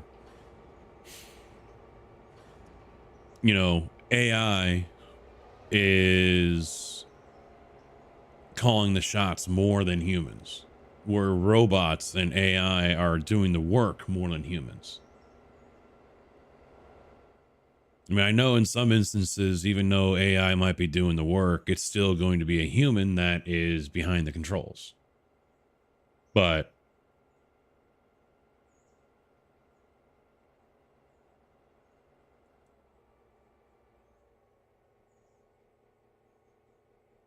and you know, another reason why a lot of this AI stuff is so ramped up, though, is because we have so many, both the, you know, like the generation for my son, as well as the, you know, the current generation coming out of high school.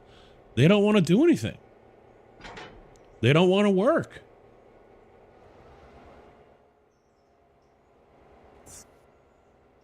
I mean, we saw a very, very good example of everything during Rona. Even last year in my own industry, the driving industry, we were ended up having to hire people straight out of school. We removed the 1-year requirement because people don't want to work. And so for anyone that wants to sit there and try to put a tinfoil hat on and be like, oh, the government's going to do this and it, well, we saw a perfect example of how the government can control society by just giving out free money. Unemployment with the Rona bonus that they were giving out. For many people, they were making more money sitting on their ass collecting that than they were actually working. They didn't give a shit about not having insurance. They didn't give a shit about any of that. They only cared about how much money was showing up in their account for free by just doing 5 minutes of filling out their unemployment certification every 2 weeks. And that's it.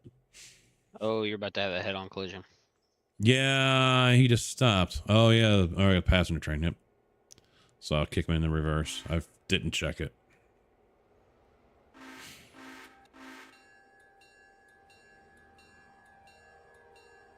Yeah, I mean, we saw a perfect example, and you know damn well governments around the world were doing that, and they were, you know, taking notes. So now they know. They have a generation or two that is more willing to sit on their ass and collect a check rather than get up and get their hands dirty and do something. So now they know where we're at as a society.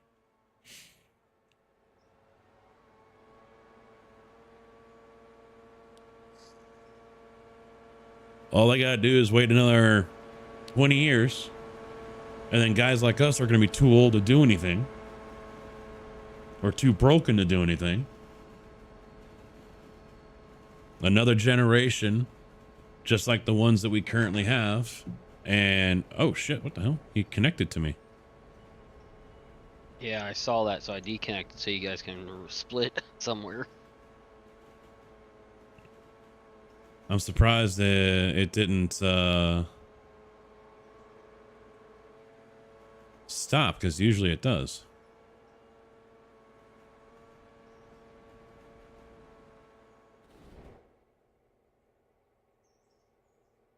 I'll say this, and I've always said it. Railroad has been around the longest, and it is the wealthiest of companies in the United States, and they update you. When they update, you know something is up. Are you talking as far as labor?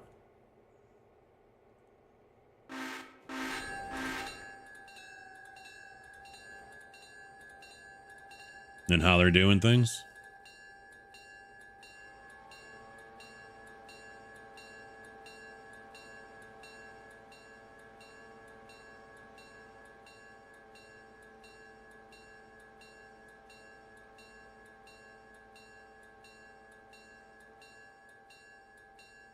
Yeah, I think the future as a whole is in trouble. I really, really do. I do honestly believe that.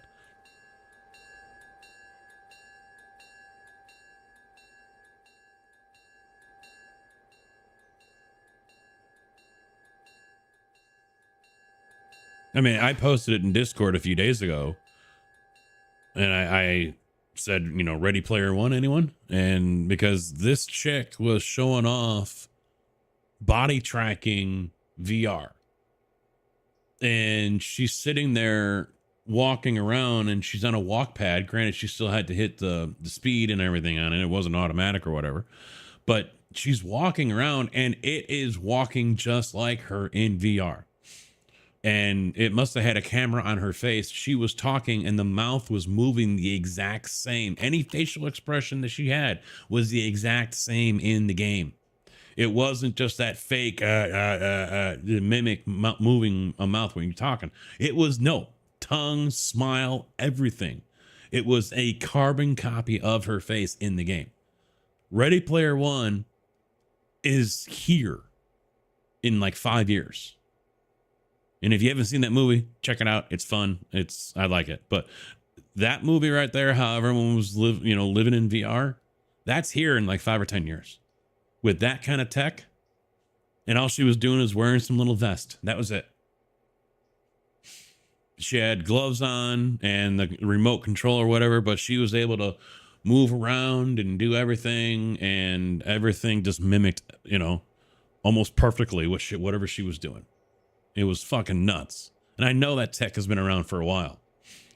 I mean, we've seen how, sports games have been made because they're all wearing the ping pong ball suits and shit. This wasn't that. It was just a vest. It was like the safety vests. That's just the strap and that's it. That's all it was. Nothing else. I think she had a head unit on, or like a headband on or something like that. All right, Bernie. They keep on talking about how it's always going to be bankrupt. They've been talking about that for the last 15, 20 years. Even in the 90s, they were talking about that. It still ain't bankrupt yet. I know I'm paying a shitload of money into it.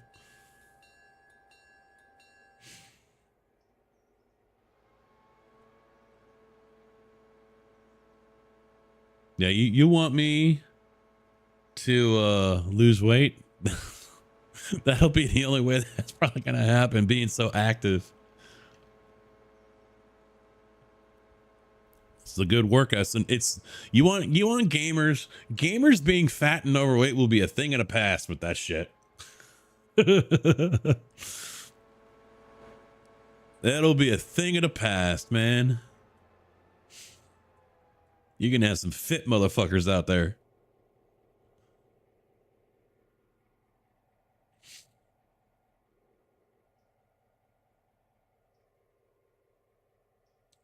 Do you understand railroads are built billionaire companies? Think about it. Railroads were built in the United States before the United States was a place. No. I think the United States was the United States before I think it was a country before the railroad started, but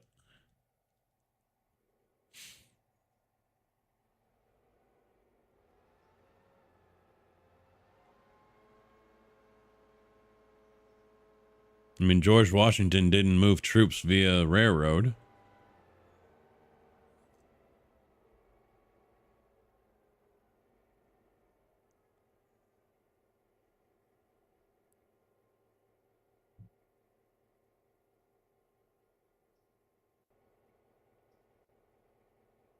Can you imagine that painting?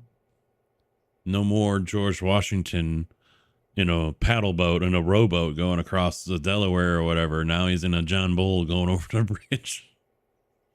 He's on front.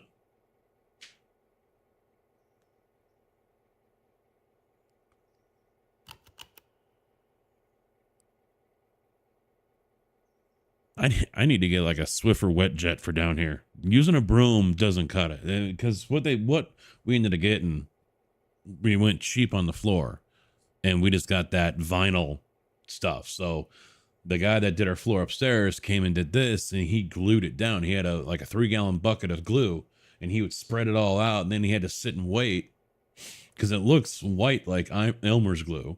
Then he had to wait until it started to turn clear, and that's when you put the floor down. But he says it's great because if one peels up or gets damaged somehow, you just peel it up and reapply the glue, and then you just slap the new one down and replace. Or I think it stays tacky. I don't remember. But, it's really easy to replace. And I mean, it looks good. It doesn't sound like I'm walking on wood, but then again, it kind of does because I've got the underlayment board below that. But, whatever. We were going to do carpet, and he suggested this.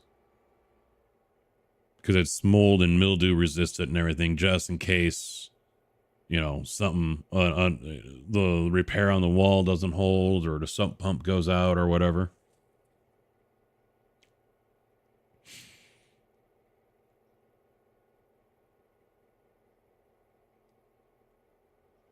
The wife had me miffed the other day. She basically brushed off everything I've been doing for the last 2-3 weeks.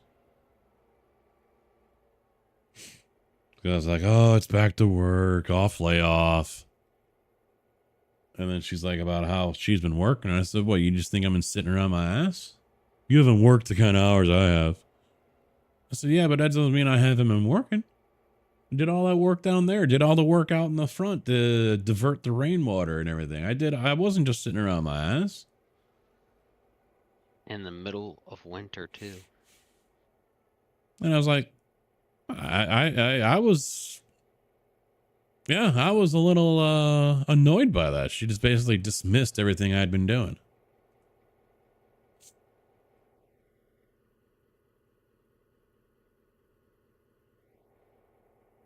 I was a little hurt.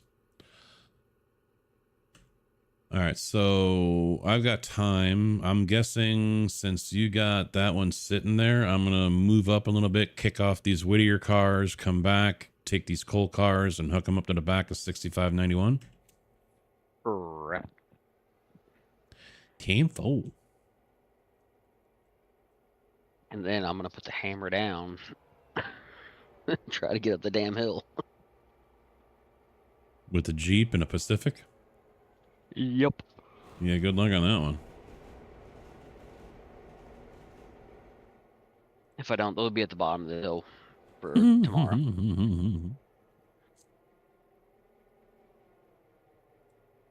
Alrighty.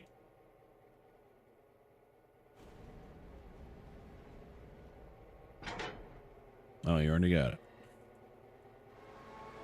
I'm your switcher. Engineer doesn't leave the cab. That's right. Someone didn't tell TSW about that one. Dovetail. Yeah. I'm out of that conversation. Well, that'll never happen unless they put in co-op or multiplayer. Well, they did get bought out again. Did they? They did. So I would not be surprised next year if there's another new game. Oh, yeah, there's going to be. Yeah. You're not going to see a TSW game like the original. That's not going to happen. Where they just continue to roll out new DLC and everything. That's the thing in the past. I mean, honestly, all I want them to do is have the derails like they used to be in the first one, where they just kept on going and not like, oh, the game's over, you crashed. I want to see the aftermath, man. See, I wonder if they're in the same boat as ATS and others, where yeah, we can't have damage because we don't want that look.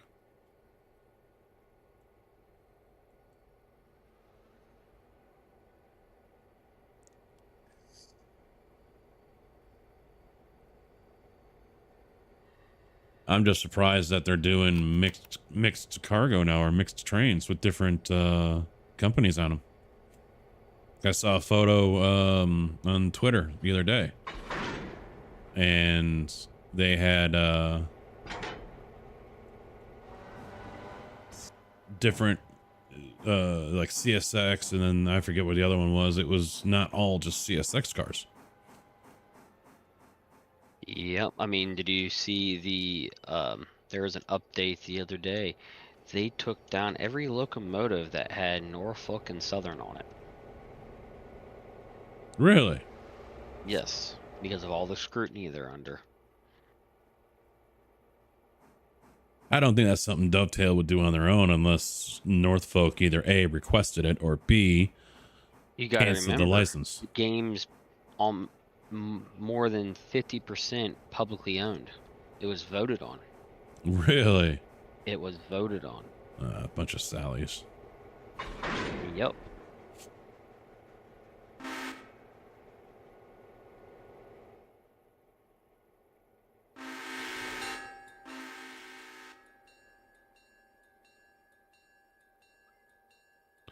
Fucking Sallys. So you're gonna leave the Jeep at the tail and have it push? I'm going to try. Hmm. I'm going to see what this weight is.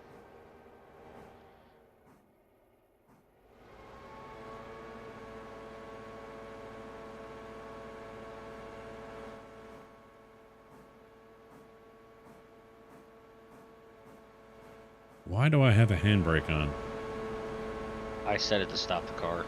It was rolling back towards the switch, so I didn't want you to get blocked by the switch because we have no way to get it pulled out in front of you. There's a slight divot at that switch for some reason.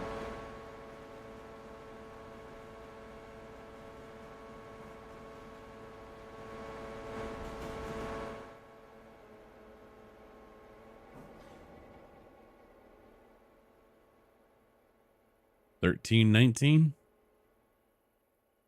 and you're gonna have to get water. You should be fine on coal, but you'll have to get water before you attempt the hill. That'll put you up close to probably 14, if not more. My plan was to actually use the diesel till I get to the hill, and then get the steam so I don't have to stop.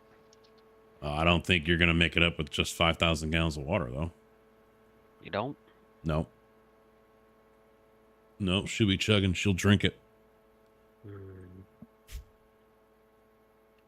We'll see.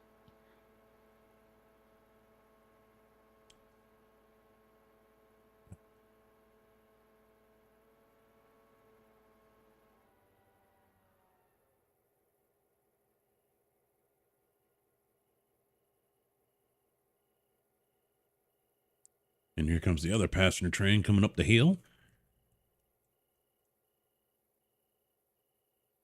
Yeah, what is the time right now? It's 3 minutes? 2. I'll move it back to 3.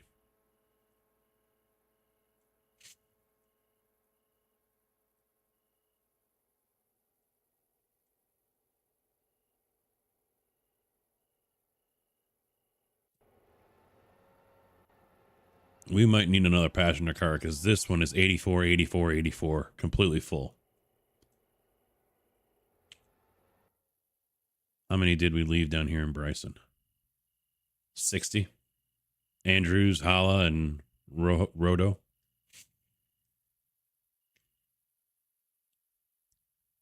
We've got to buy so much crap.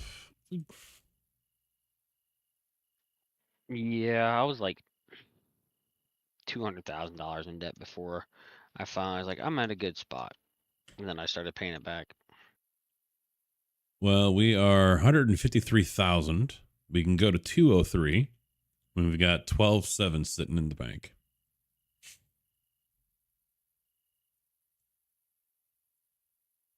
So I'm thinking 2 more passenger cars, 1 for each.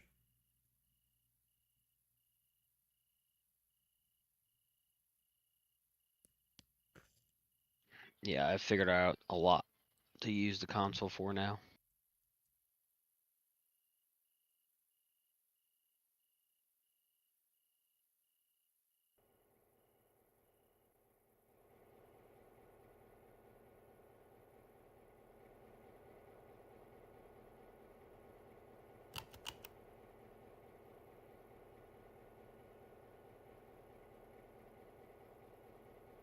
Wow, Hemingway had 34. Wow.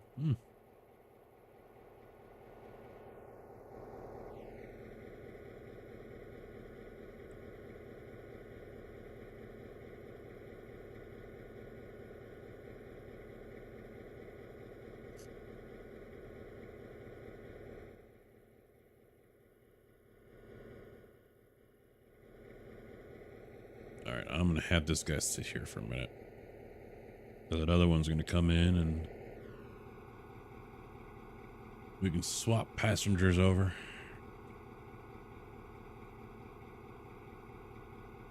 Oh, you know what? I don't know if you noticed this, but there's another milestone we can do now at Alarka Junction for the water column. Yeah, the water, yeah. But there's a downside to it. It We already blocks the picked. line. We did already order it. Oh, It's on the I main would line. say, yeah, it blocks the main line. Hmm. I did that today. Yeah, when Tigger and I were on, we already set it up. Okay, it'll be fun.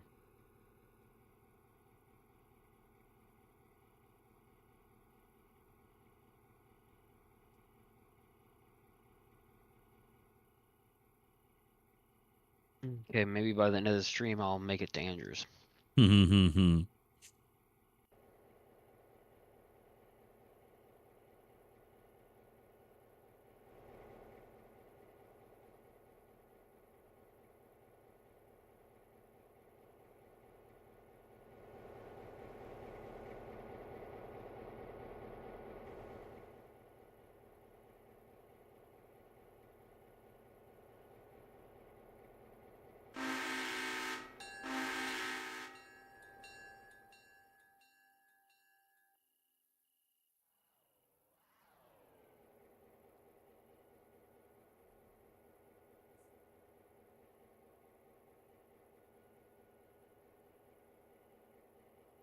I'm thinking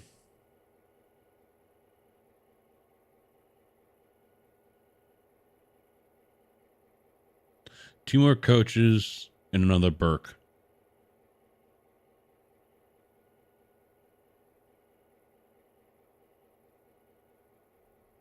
for the hill. Hi, everybody! What's up, Carcass? How you doing?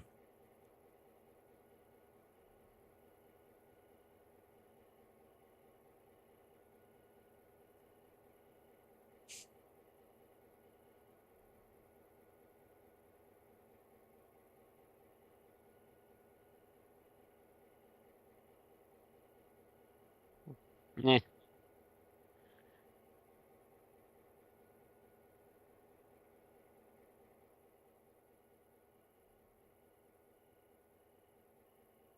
I know I scare them standing 6'11", 240.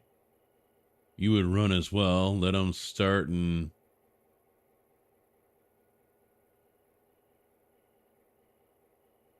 Oh.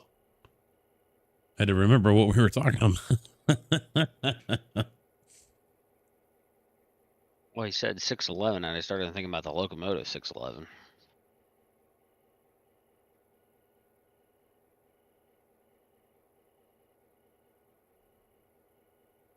So what have you been on there, Mr. Carcass? What have you been playing? I uninstalled Arena, by the way.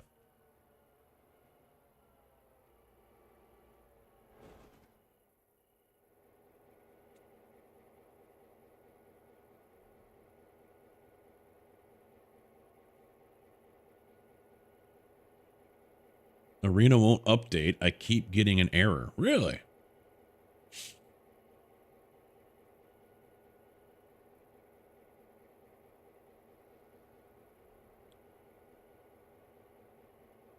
I was never really interested in Arena. I played that one match and that was it. They had drops over the weekend. I didn't watch any of it.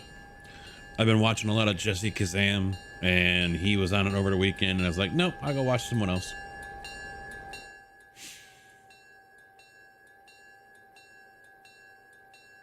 He was getting banged hard today. I caught the last hour or two of his stream.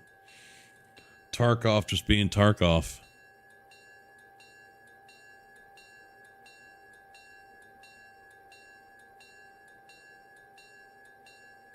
I'm gonna say we might need some more pulpwood cars. No, we got 20 right now.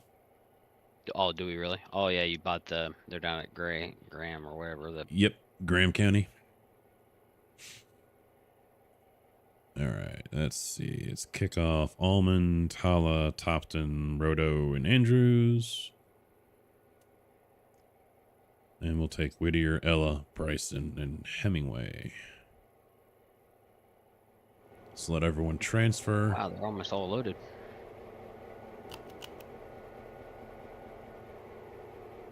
Well, and they made that update too, where it would do it at midnight, like the interchange.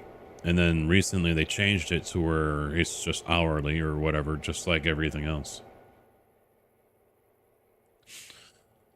Splitgate, never heard of that one. Battlefield 2042. I'm sorry, you are really desperate, aren't you? Forza? Jeez. Yeah, what's it name? Yeah, because they were doing their podcasts tonight.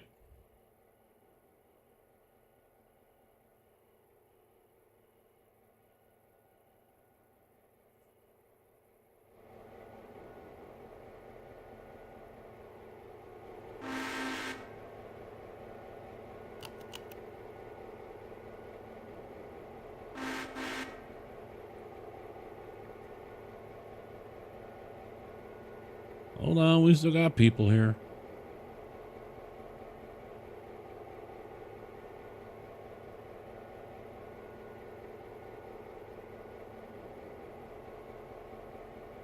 All right, so that one looks like it's ready.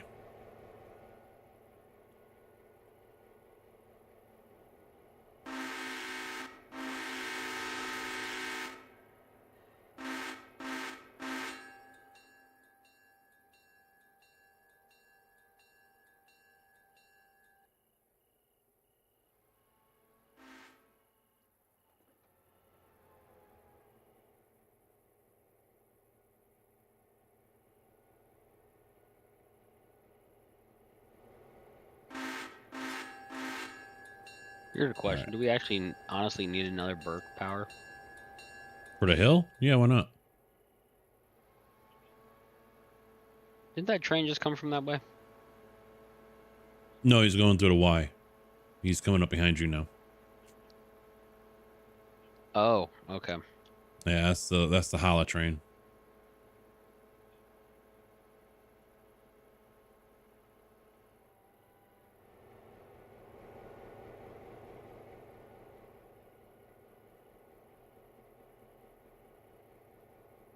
I'll give you the better part of both worlds. First strike. I'll give you the better part of both worlds. First strike, but second time, game on. Thought I hit reverse on him. Or it must have reset when I went from manual to road. I'm not following you, Bernie.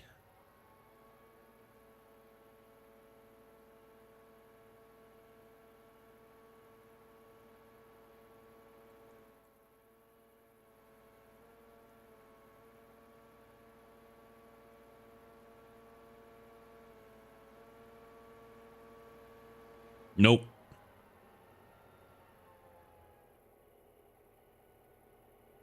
No daughters.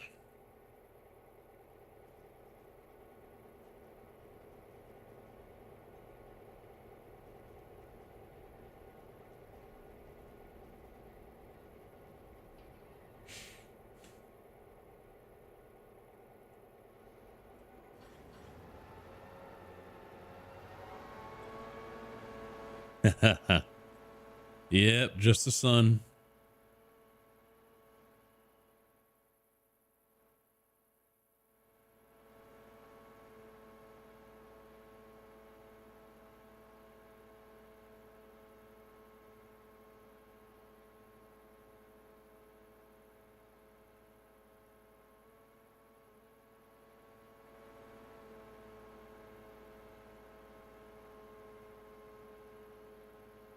All right, I'm going to pull the trigger on 2 more Pullman 1900s because we've been using the Osgood for the 84 passengers. I don't know if we want to continue to do that or not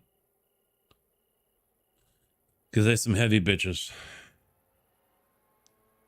I was doing it because I was like, oh, numbers, more. But then I was like, do you know what? Does that really work out for the weight ratio going up that hill? I did the It's math. It really doesn't. You can pull an extra car and you're still less than that. yeah. 'Cause I So think the other ones are almost 20,000 pounds less, and you can get 2 of them. Because isn't that the one we were using like 120,000 pounds? 125 for the Osgood and the Other 1900 one's Pullman, 20 like people less, and it's half. yeah, it's like 50. Yeah. 57. Yep. So Yeah. it's more than half less. I ended up selling all my passengers and ended up buying all new passengers. And when I looked at these numbers here, I kind of contemplated doing that as well, swapping out each one. I just took a loan out, and then once I got to where they needed to go, basically took them all to Bryson at the same time and made both trains meet at Bryson. It would be 32 grand to buy 8 Pullmans. Yeah, but look how much money we would get back for the other ones because they're more expensive.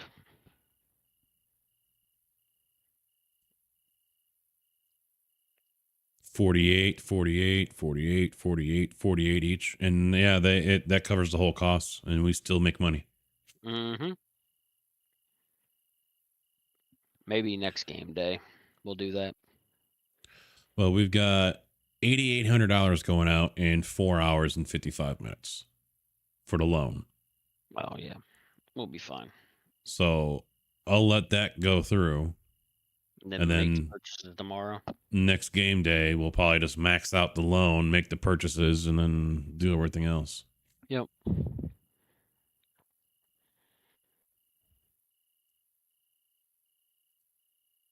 Because honestly, it's going to take us probably 2 trips to get all those passenger cars up there. Because how heavy those damn things are.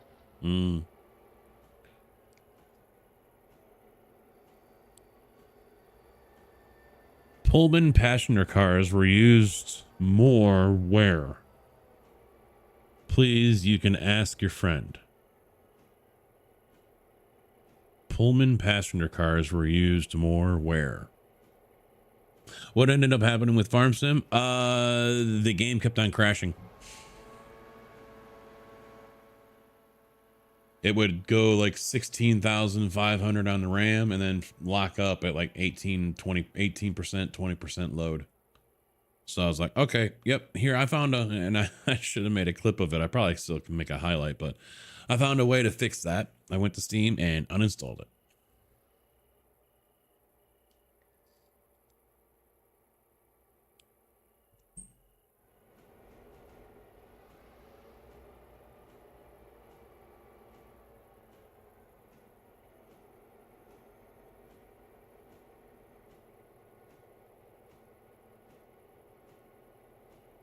Why buy a Burke instead of diesel? I just kind of right now pairing up a diesel with the Steam doesn't work right. with the AI. And we've already got a Burke. So when it comes to doing the hill, since we've got the Burke for that, I just feel like pairing up another Burke with it.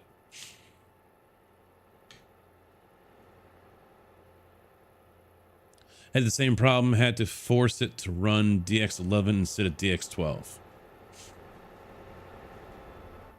Yeah, because I had Sim Game Matt in here with me when I was trying it over there at the Sim Rig, and he's like, apparently someone in the SGA sees where it's at, but I don't have that mod, so I don't know.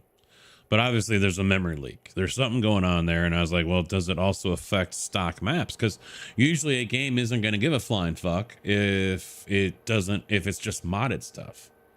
And he goes, nope, it's also stock maps as well. And I was like, oh, I wonder why they haven't fixed it. But then again, if they're already getting ready to drop their new Farm Sim 24 or whatever, I can understand why they're not. I don't agree with it, but I can understand why they're not really focusing on fixing anything on 22.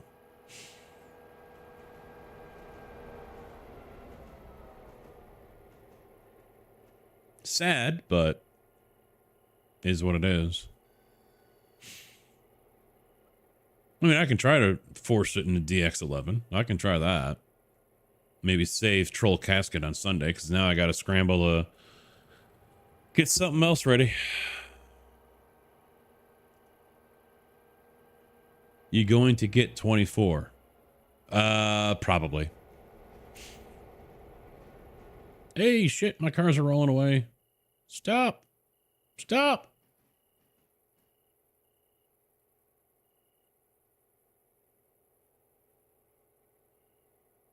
Didn't set the air brake. Whoops.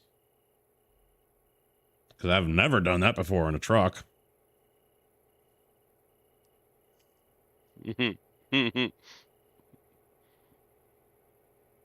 Oh man, just what I saw at the store the other day that makes me laugh.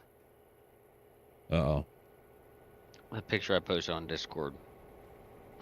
The guy Oh, the talked to truck. them. Yeah. Yeah. Well, because I don't know what you tried posting before, because it just said JPG and it made me download it. It was the same picture, right? Yeah. But I guess because I was on my computer at the same time and my phone, it wouldn't. I don't know if I hit the wrong button or what, but it was trying to upload it from my computer, and I'm like, wait, I didn't even try to use my computer, and wait, why are you leaving that car there? Yeah, I just realized that's Whittier and I'm in Ella.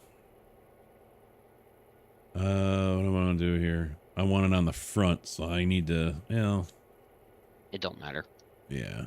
Just keep going. You got 2.5 hours. Yeah.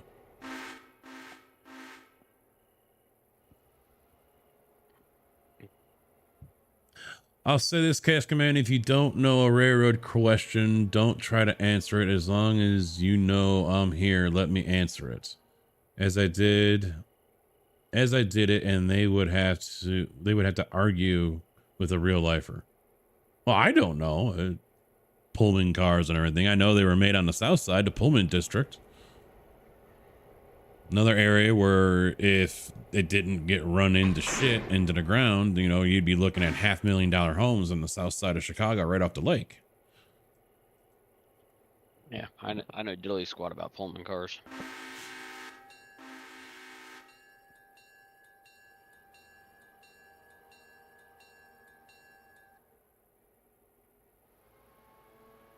Yeah, those are some nice homes over there. Northeastern America Pullman passenger cars were used. Okay.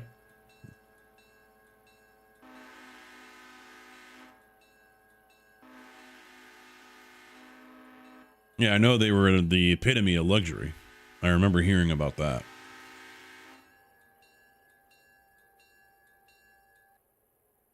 Top of the line.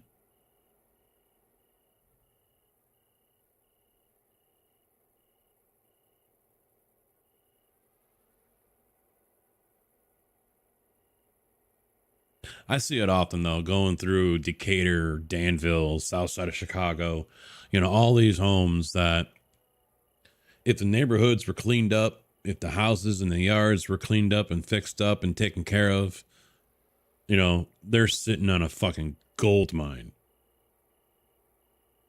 And it's unfortunate now with the whole gentrification and all these hippies and yuppies and everything, they would come in there and scoop that shit up.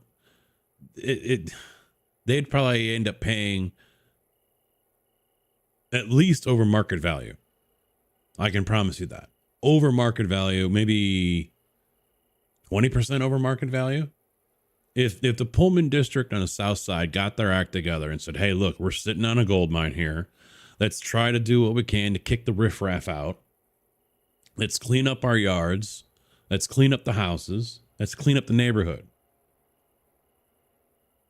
And then 5 years later, if nothing changes and economy wise, they turn around and sell it. There are going to be some rich motherfuckers moving away from the south side. There are going to be some rich motherfuckers. Did anyone hear Ford is reopening the Michigan Central train station in Detroit? Well, that would be Kojak, and he has answered. Trivia question: where was oil first found in America? Pennsylvania, wasn't it?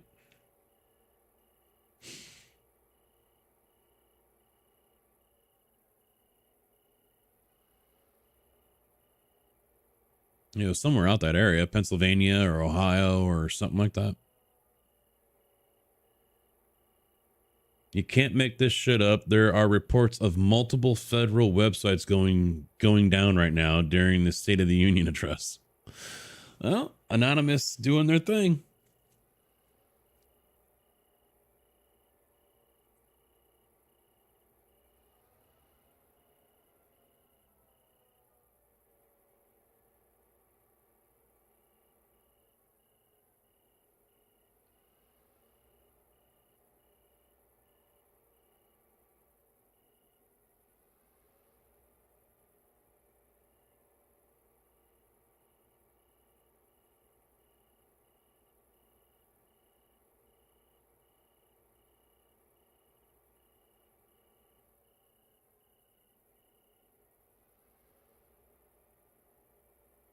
But I can thank some of the stuff on History Channel for that information.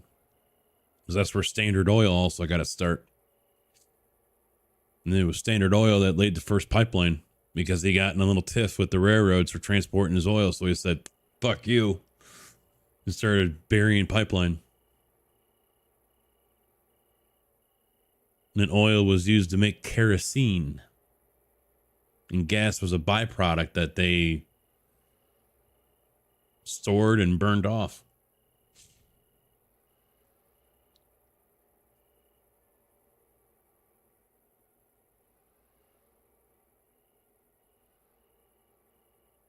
Oh, fuck if I know how long Pennsylvania oil was around. You got me on that one.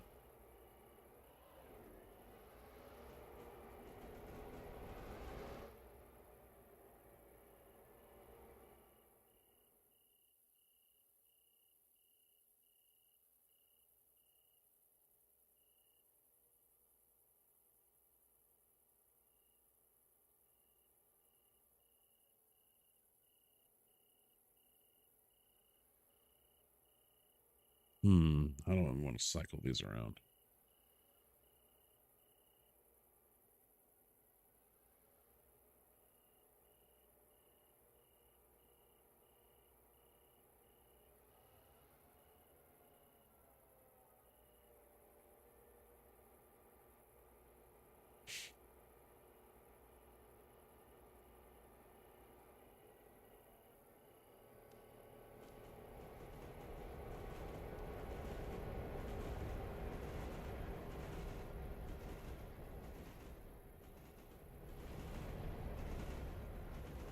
Yeah, I like those shows that History Channel had, the men that built America or the Titans that, whatever, different names that they had.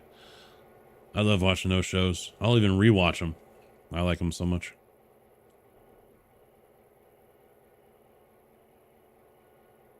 All right, so Whittier House track needs to go down there.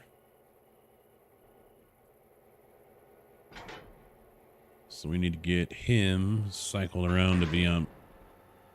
Hope so I don't go fucking reverse, you idiot.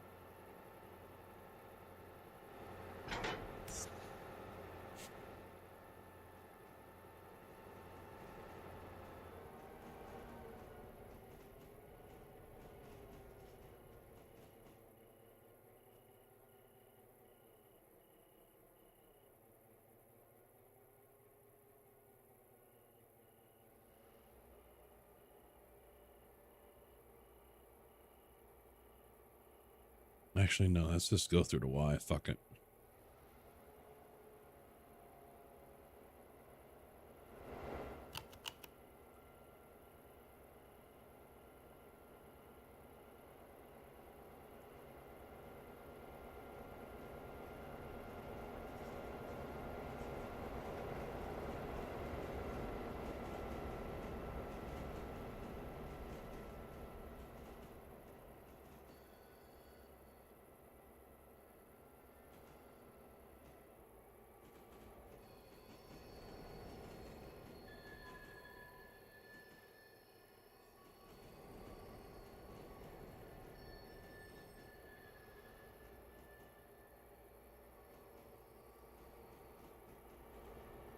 Quicker state. Yeah, I know a quicker state. Yeah.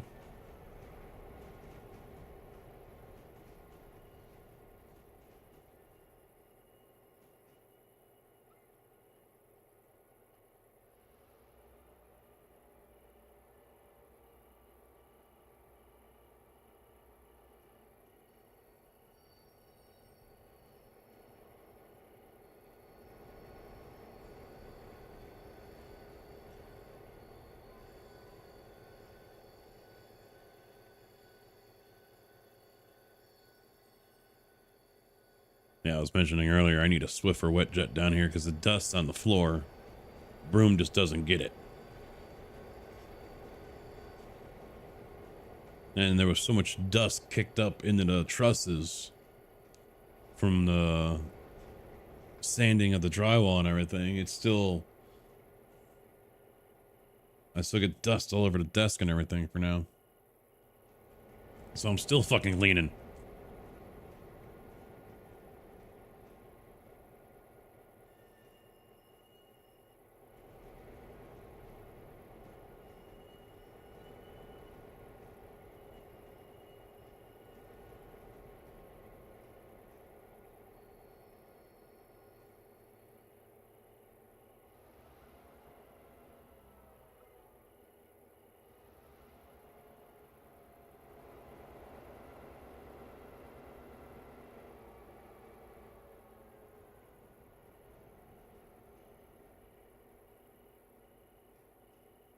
All right, well, he's going nice and slow. That gives me time.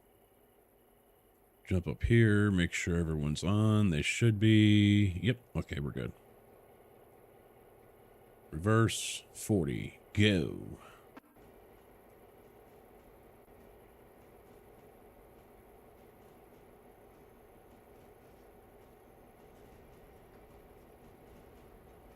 Ask one of your friends who was the first.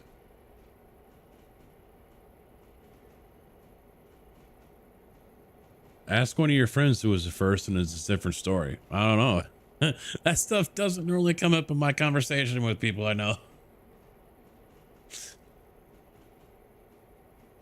Crack the back.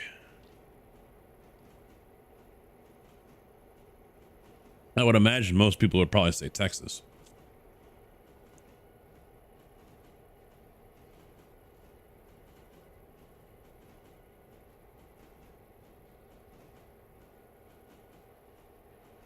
But I know they still get oil out of Pennsylvania today. There's a company out there, and I'm sure they're around the United States that do the same thing. They buy up all the old wells that the bigger companies will give up on because production for their standards is not what they want it to be. So this company goes around, buys up the old wells, and they only run them periodically, like every few days or something like that, because there's still oil in the ground. It's just taking longer to fill the well to make it worth it. And they're still making shitloads of money off of it.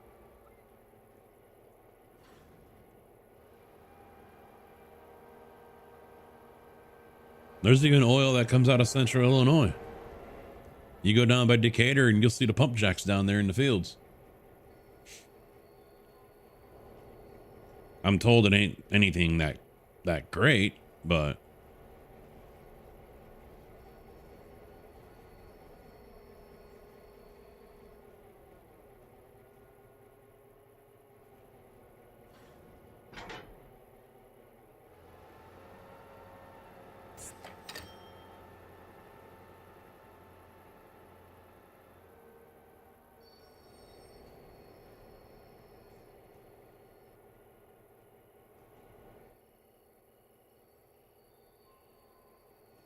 well, and you know, the train community, there's a good split of people that love diesel and then they love steam. You know, Railroads Online has that group, Railroader has that group, obviously Train Sim World has that group, and they're a very dedicated and ferocious group of people.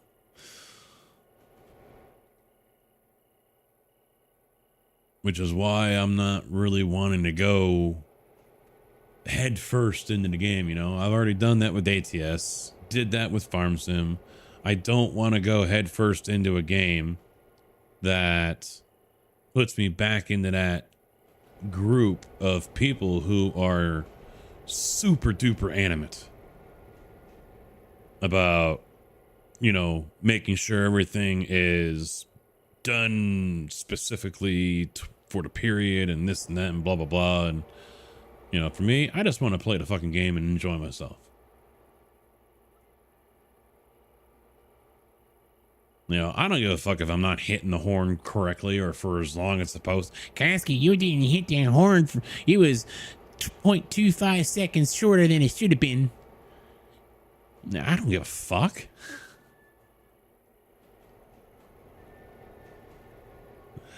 Question of oil, where was it first found? You already asked me that.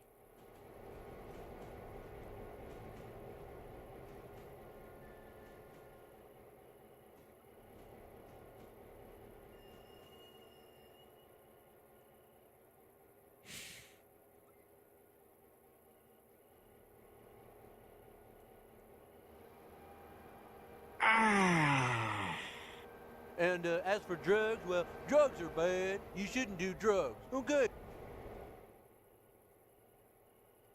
No, but the guy I'm training, I think, is a super trucker. Drove for 30 years, heavy haul. Owns his own truck, a Pete. 110-inch sleeper on it. And said he did $340,000 or $350,000 last year. And I'm thinking to myself, then why the fuck are you dropping down to make, you know, almost $30 an hour driving a mixer? Well, because all the repairs he had to do to his truck, he basically wound up being broke. All the money he earned went right back into taxes and in his truck. So he had no money. So he, at 57, he's like, fuck this. I had enough of that.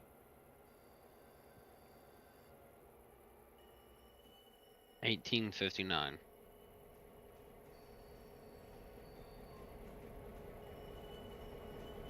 I'm guessing he's talking about the year? Or what was 1859?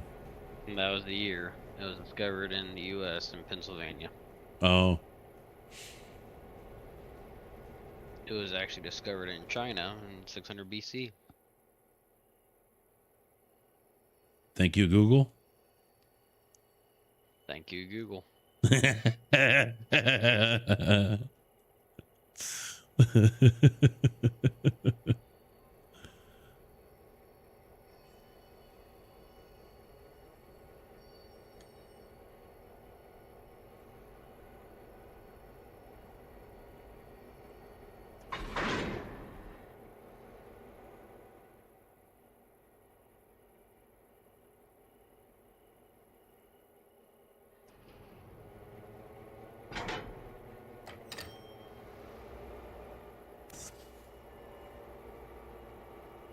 All right, I don't think there's anything over here at Whittier I need to take. Nope.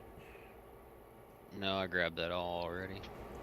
Yep, so I can send the Jeep back over to Bryson.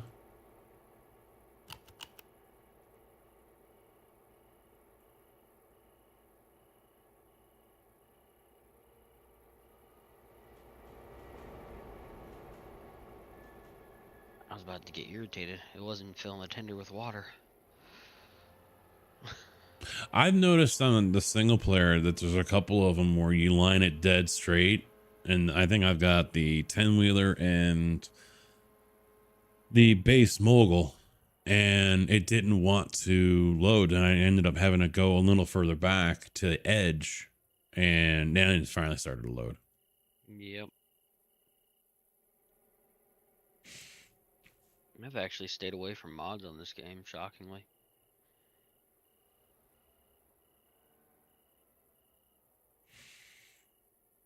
Please blow your horn. I did say at your own play, not you must blow here and there. No, I mean there's definite train buffs that, you know, they do everything by the book. You know, it's no different than ATS. It's no different than flight sim. You know, if you're going to join a flight sim server and you're going to go fly your plane and everything, you better make sure, you know, this ain't social hour. We're professionals flying jets, and you know, super serious. Farm sim has that type too.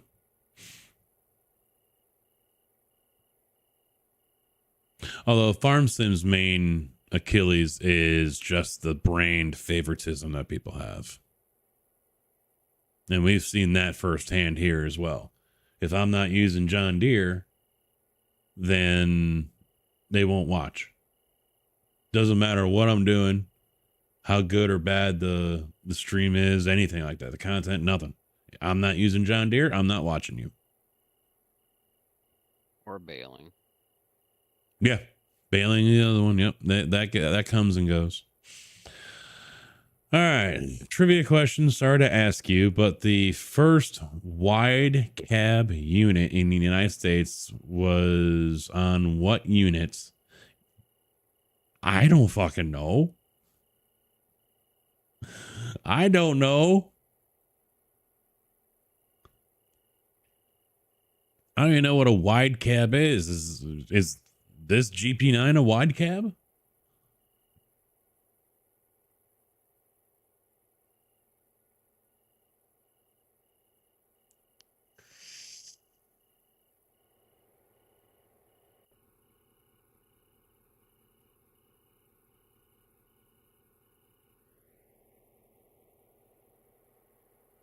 Yeah, I've been getting feedback on my racing videos. Folks are talking about insurance premiums and shit.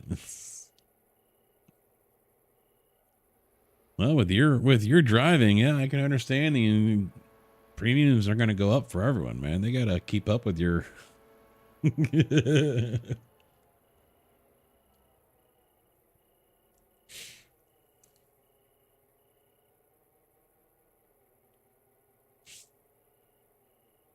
Is he talking about like a safety cab? I don't know. Because I was gonna say, if he's talking about a wide cab, I think there's like different names. I think it's called a safety cab, a wide nose, and a wide cab. It sounds like he need to be. It sounds like Bernie needs to be more specific. Yeah, because I was gonna say, I know usually they have an access door in the front of the nose of the locomotive. I know that, I think it was designing Canada, if I'm not mistaken. Wide cab, yes. Safety cab, UP Union Pacific. The hint.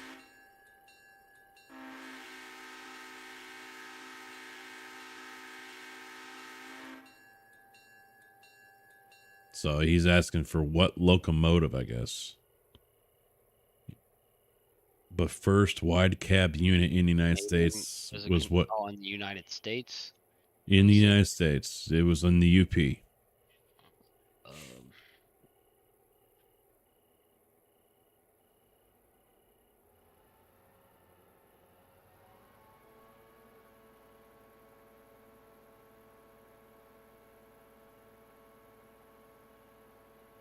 How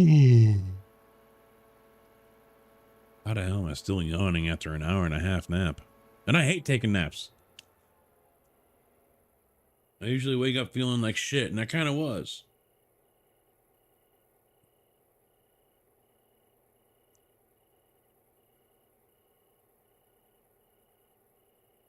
Do Google. Yeah, I have no clue on that one. Couldn't tell you.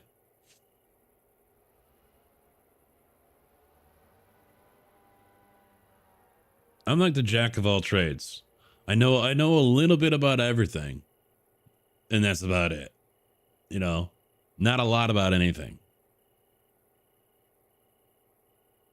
Big hint, the trucks had 8 wheels.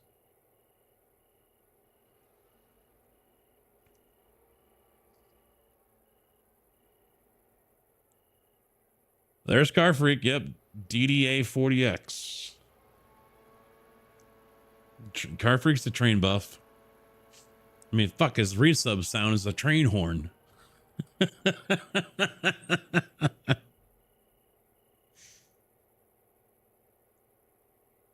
Yeah, West Coast stuff's not my strong suit.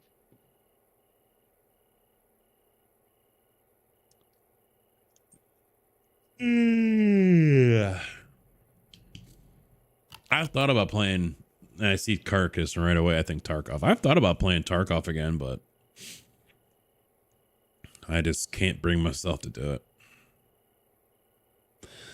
DDA 40X UP were the first wide cab units in America.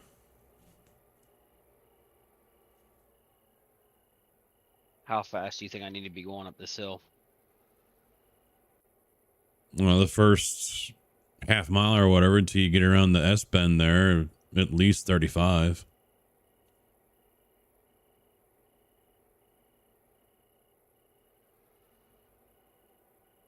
I've always noticed that trains, they struggle at the initial part where it bends to the right, then turns to the left, and then turns to the right. If it can make it through there without losing, you know, it has a better chance, but it's still a struggle. But usually if it's going to get up the hill, we'll know by that point once it makes that right hand turn.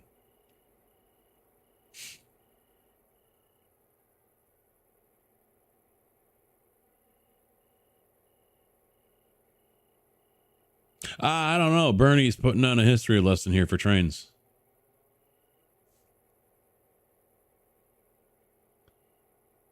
I've already tapped out.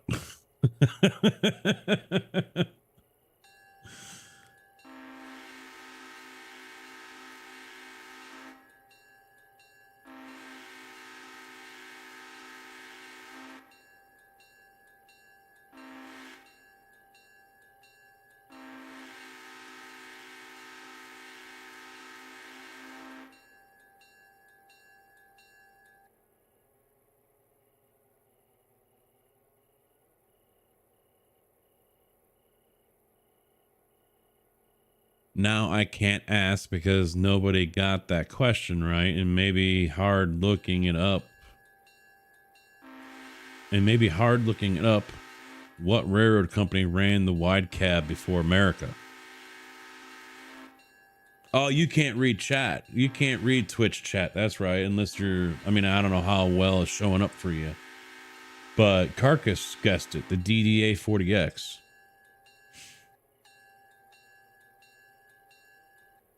So Carcass got it right.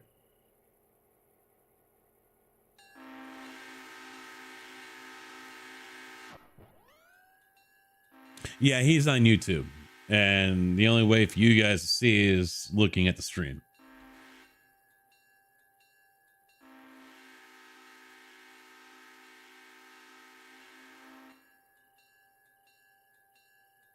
Yeah, Car Freaks on Twitch. I'm on both. Yeah, I'm streaming to both. I mean, I appreciate you being on YouTube. You're keeping the chat rate up and the views up, and you're helping that average view duration and everything. So I appreciate that. So if you want to leave the YouTube chat up, you know, and just turn the volume down so Because I don't know how well it's showing up for you guys, the chat on the screen. I don't know how well it's showing up.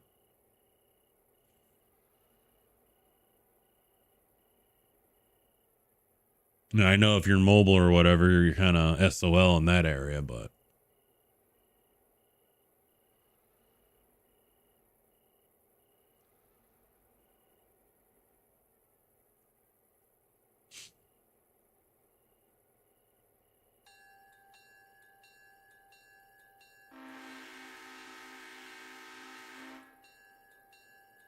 But we had a subscription over there today. We had a new member join last week, which was cool. Out of the blue, someone hit that join button over on YouTube. So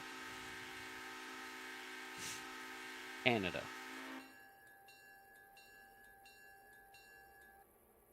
Canada was the first one to run the wide cab. I'm 45% sure. Because if I remember right, it used to be called the Canadian Comfort Cab. Let the party begin.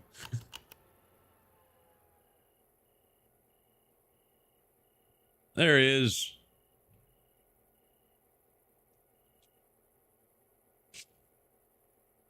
By the way, is she going up the hill? Good. Not quick, but it's steady at 10 miles an hour. I was thinking it would be 10. Yeah. I mean, if it can hold 9 or 10 miles an hour, once it makes that right-hand turn and all the cars get through that turn, it's a pretty good indicator it's going to make it up the hill.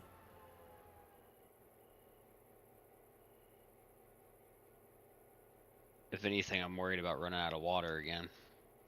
I filled the damn thing up to 12,000. I've already used 4,000 gallons of it. Oh, you'll be fine. You'll make it. You'll make it to Andrews.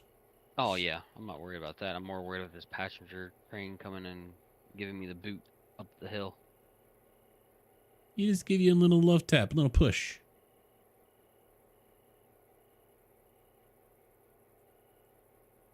He hasn't left yet. I mean, it won't take long for him to catch up to you. I can delay him if you want me to. Nope. No? All right. Nope. Just let him come in and push us up the hill. All but 2 are ready.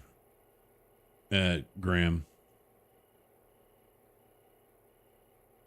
Oh, I don't have the power for that shit. Oh, no. Yeah, we're not picking that up with what you got. The Burke's probably got to come down and grab it. And I don't even know if that's going to be enough. Probably both Burks. Yeah. Yeah. That ain't going to be enough. If you can get enough power to back that thing up, it will go straight down that hill. Fine. All the way up.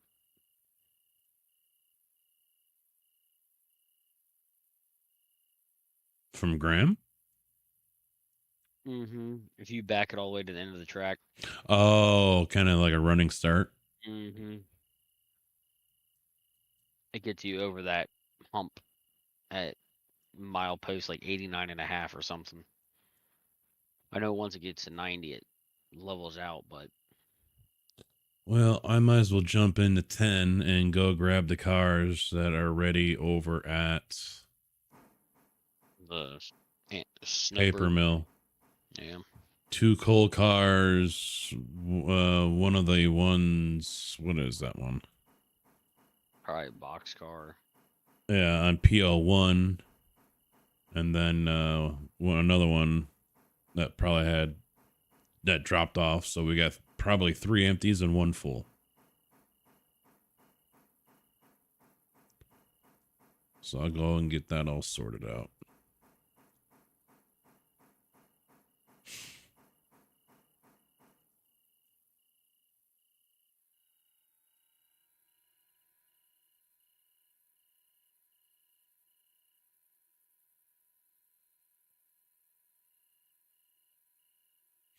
No does. Railroading. Jeez. Railroading's going good. Finishing off this day here and start the next day. We're going to get new rolling stock, some new units, some new power. Shit, hide new people. No, he's not new. Mother Slug is Bernie. Here, come on. He's Bernie. He's gonna ask his trivia questions over here now. The question was, I'll give you 15 seconds. Anyone answering? So the question was,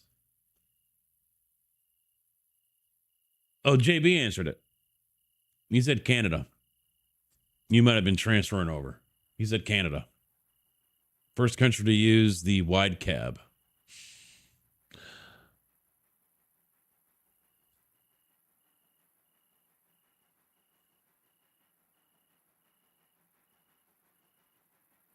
You know, I'll be honest. I'm glad people are liking the looks of the room, the new studio. I'm getting some nice comments on it. I like the color of the wall. That's about it. I wasn't sure about that, to be honest, but yeah, I think that, and then I can't decide if I'm gonna do white trim or stain some of the old shelving I have, which is a good potlatch pine, and just rip that down to make 3-inch molding and stain it. I would paint it white. White? I think it would make the room pop. Yeah.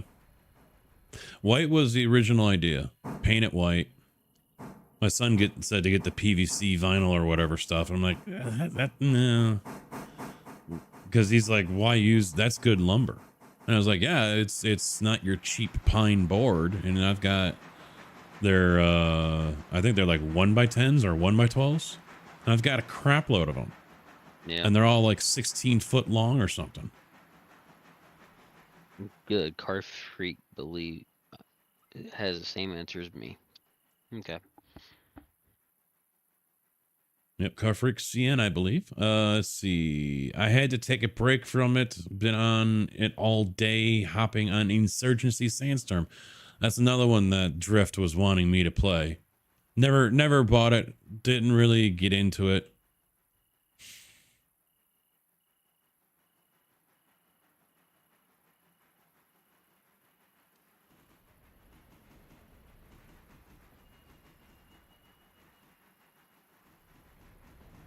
Wow, even this Jeep unit's struggling to push these passenger cars up the hill.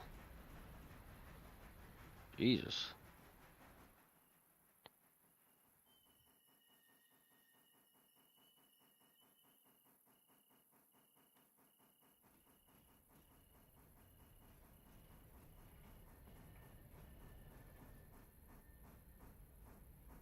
He was trying to reach you on your car's extended warranty.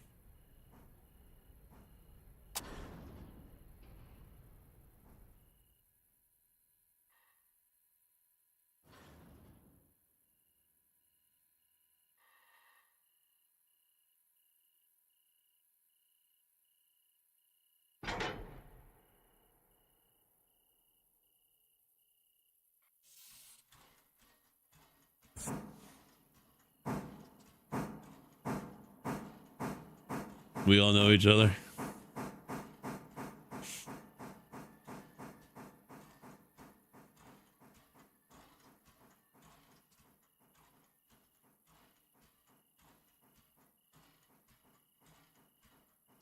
Oh. Well, at least I got enough hours this week. I'm not even gonna. I certified today, and I was talking to one of the other drivers. He certifies on Monday, and I'm like, I'm not even certifying after this for unemployment. I already know we're back to work. We're training. We're gonna get the hours this week. We're gonna get the hours next week. And he was hoping he wouldn't get the hours. And I'm like, no, we'll get the hours. And even if we don't get the hours, the trainer pay is probably gonna put us over.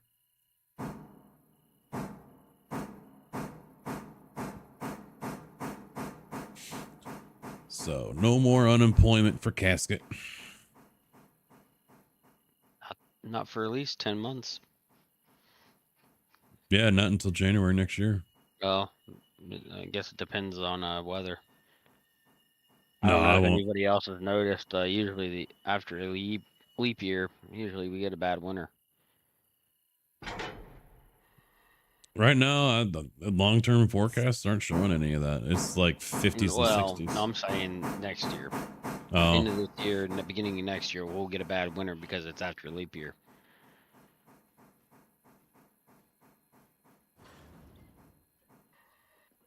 I'm still waiting to hear what happens with this wind farm and the shenanigans that are being pulled on that one. Let's see who heard about BNSF breaking a record by transporting the longest wing blade on a locomotive.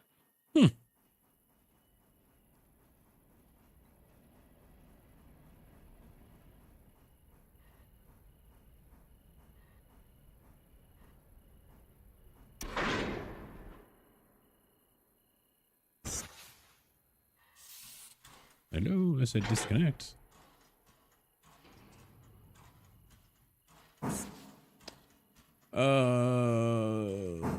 Be back, cousin, roommate calling me. Anybody that plays this game, I treat them like family. All right. The fuck?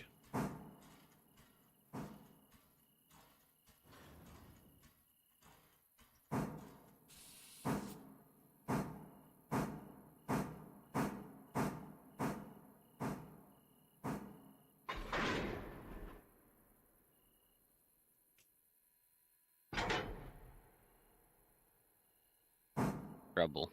Milepost 89. I do my written test for my new job on the 18th and 19th. Written test?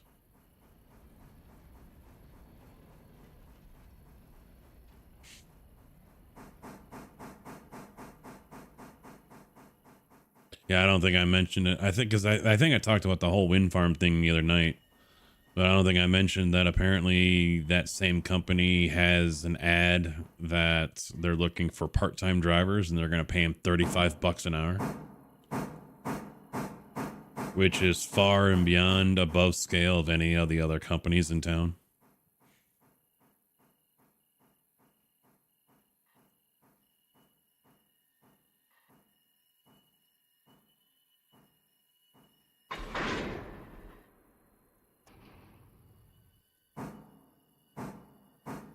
You're going to be a 1G smog technician.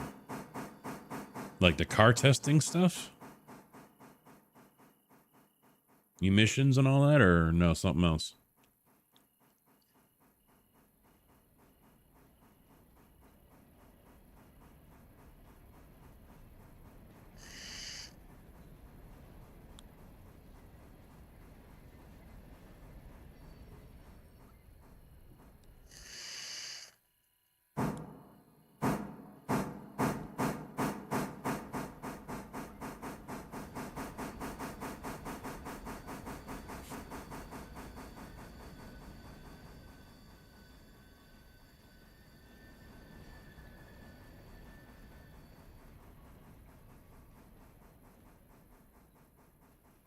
Then I can get an external hard drive and a new power supply for my 920.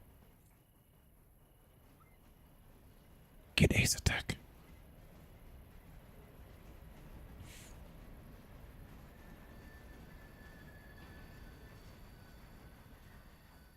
You know what? Now that Moses supports FarmSim, it might be even harder for me to move away from Moza because I don't know if Asetek supports it. I don't know if my Asetek wheel will work with FarmSim if I were to get an Asetek wheel.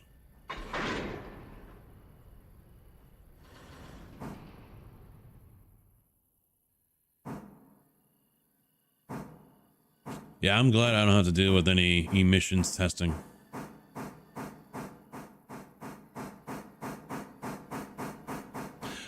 In all my years, I've never had to take a car to get tested at emissions.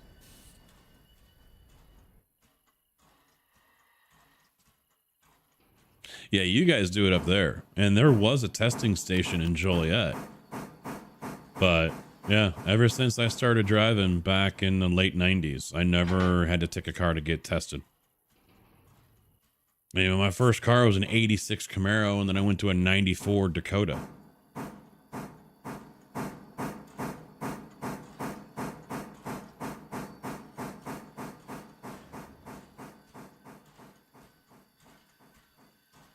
Yeah, I'm not going to be getting that wheel. I don't even know how much it costs, to be honest.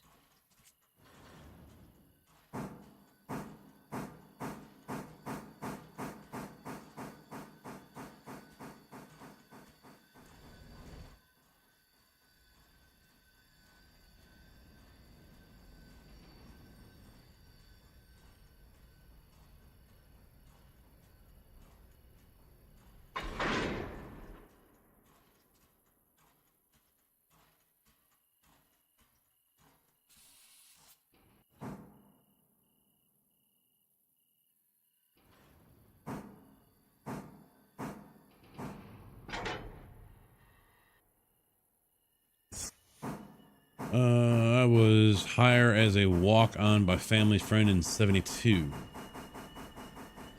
That was before I was born. I wasn't even swimming around in the nutsack yet at that point.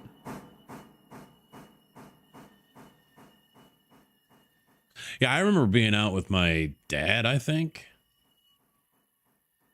And we had to go to the emissions testing and get his car done when I was a kid. They had to put the sticker in the window and everything. Right next to the vehicle sticker, or I think it might have been the other side. The city sticker. Because that's another thing I never had to get. I never got a village sticker in my car. When I first started driving, all three vehicles when I was living back with the parents, I was supposed to, never did. When I bought my house, I was supposed to out there. They had village stickers. Never bought one. And it's not like it's a big deal. It was only like 10 bucks or something, 15 bucks. And I'm like, nah, I'm not going to fuck with it. And they didn't fuck with you unless, you know, I knew I was going to be screwed if they pulled me over. They'd probably see that I don't have it and write me a ticket for it, but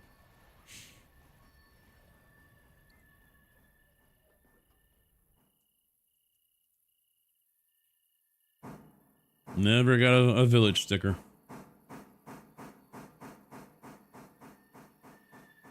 Used to live in Southern California, born and raised, so you're used to it. Yeah, I mean, a lot of people are used to it. They think it's just common. I mean, I've talked to people in the past where they were like, you don't do emissions testing?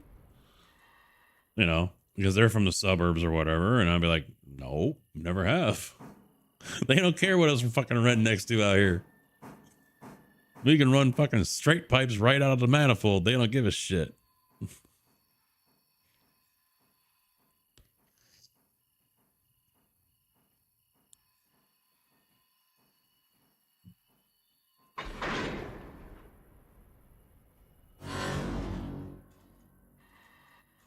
I didn't damage it, did I? No, I didn't. Okay, good.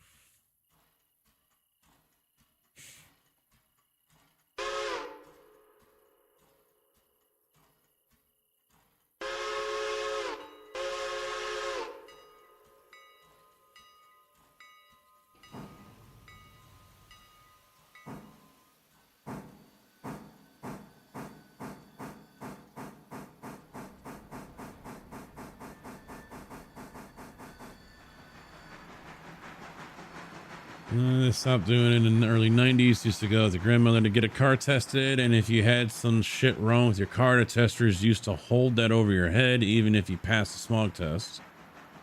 I think I remember that one day I went with my dad. He was all pissed off because I think the car failed. And I remember him being all pissed off.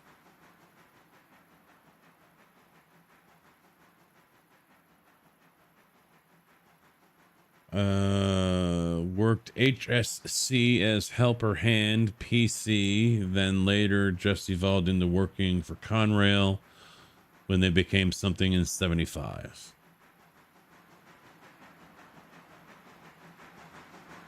That's what, okay.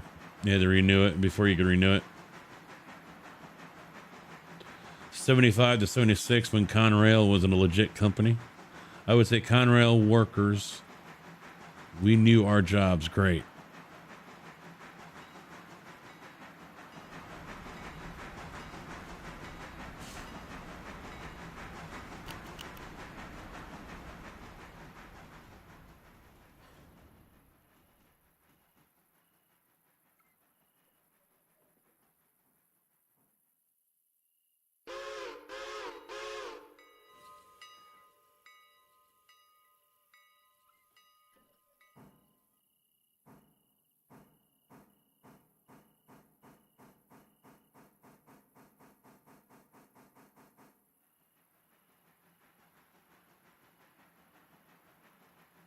Yeah, I'll stick them on that side.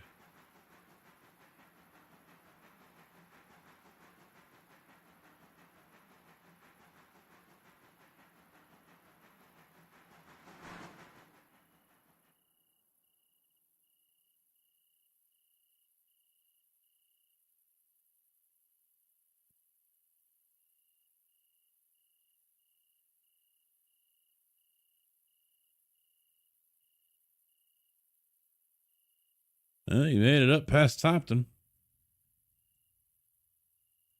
Free and clear.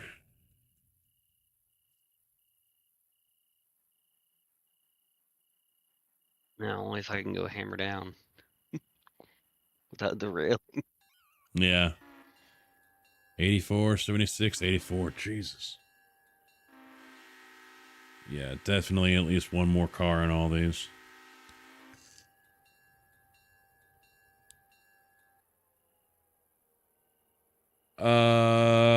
CSX, I think, has a yard on the south side, just south of 129th. You go over it on 57. I think that's a CSX. I think one of those 2 yards is a CSX yard.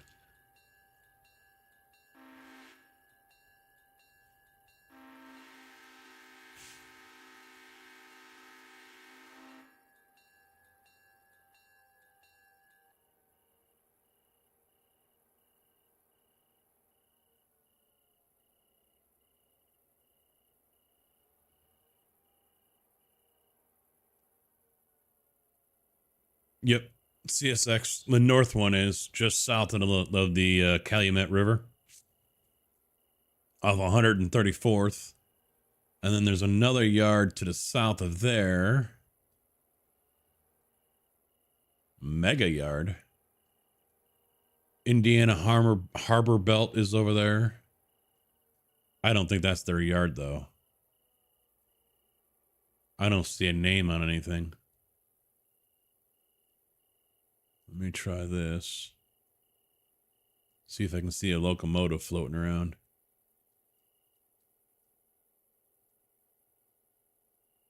That's a BNSF.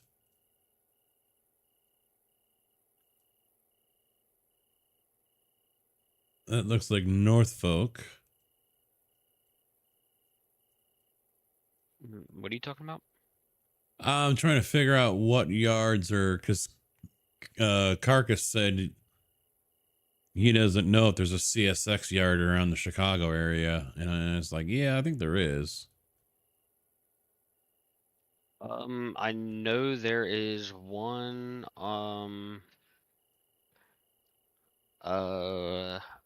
Yeah, it's the south side. 50, they call it the 59th Street Yard. And then they got another one between 65th and 70, I believe, right off of 43 near Bedford Park.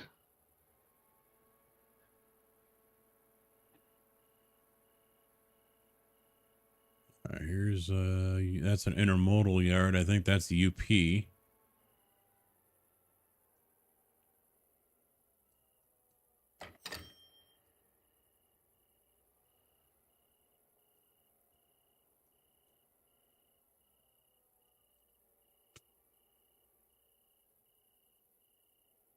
Let me go back to the regular one. That's where 90 and 94 come together. Norfolk Southern Calumet Yard.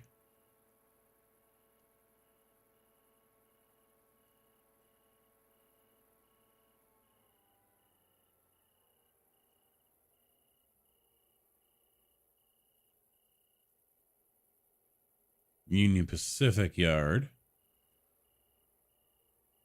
That's in South Holland. 43rd is 43 is Harlem Avenue, and I think that's by Car Freak. Let me find Harlem.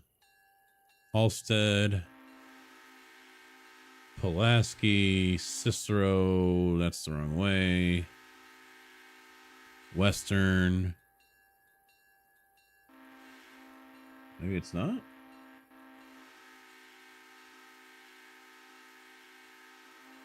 Ridgeland. Yeah, there's 43. Yeah, Harlem. All right. So if I go up and down Harlem here. Oh, that's too far. That's 80, so we want to go north. Yep, there's that one. There's another CSX between Cicero. Well, basically Pulaski all the way over to Harlem. Just south of 55, just south of Midway. So there's two.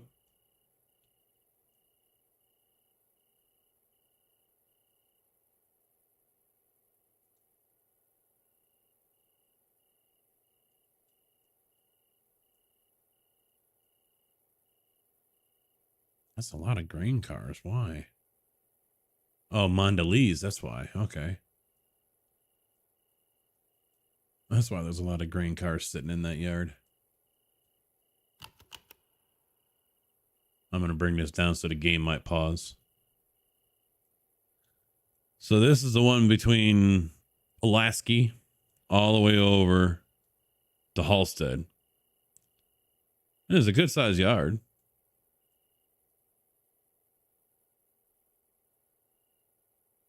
Brand new John Deere's.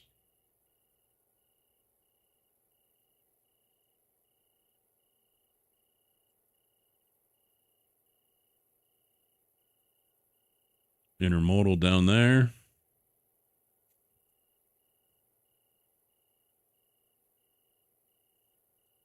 There's their hump hill, it looks like, with the different brakes. Slow the cars down. Two of them. It goes both ways. Wow. And there's the train yard over here. Beltway. Belt Railway Chicago.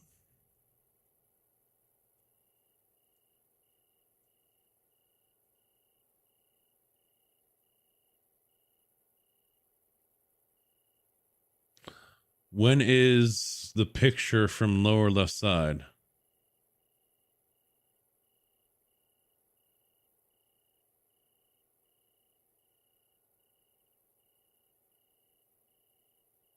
We mean picture from the lower left side.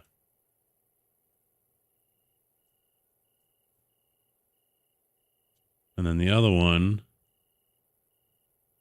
Here's a Norfolk yard over here. But then, what golf course is this? But yeah, here's the, where was it? Where am I? That's 94. Here it is. Here's the other one on the south side. It goes underneath Halstead, right along the highway. You cross over to Highway 57. And there's the Calumet River. 134th. You can get off at 127th right there. So another golf course.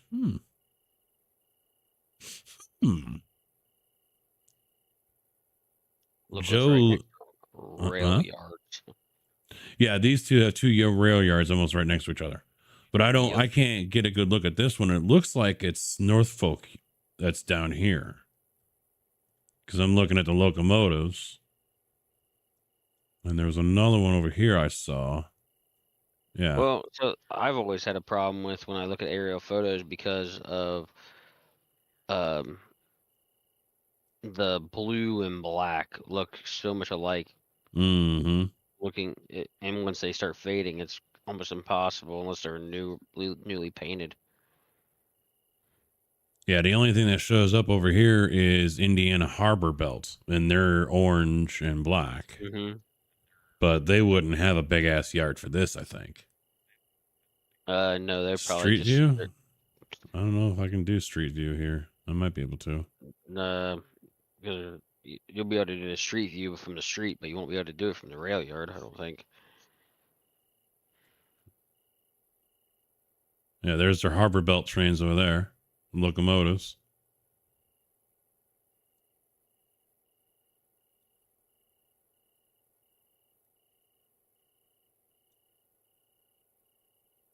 There's a harbor belt. Maybe that is their yard.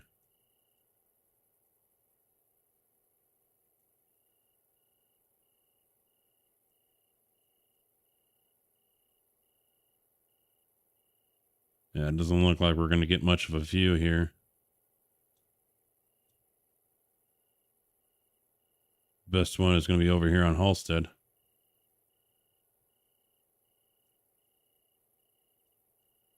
Now, as far as the other one,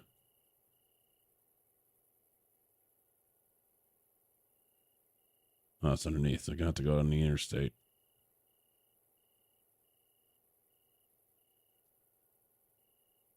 There's all the CSX.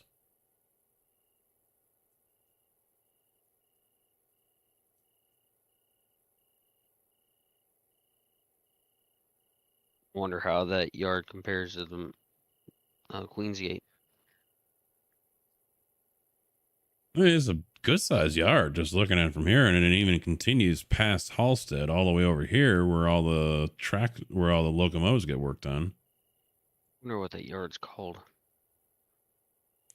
Let's see. CSX Chicago Locomotive Shop. CSX Railroad Control Tower.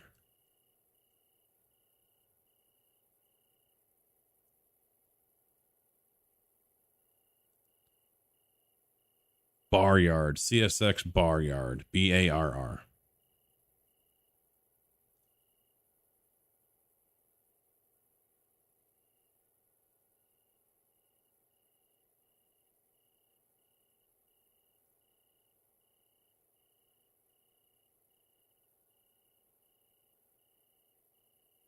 Because I thought they were going to put something down to the south in Beecher. There was rumor that there was going to be out in Goodnow, that CSX was going to set up a yard down here, but this is a UP line. Union Pacific coming up and down on these tracks. So it would have to be a UP yard, not a CSX.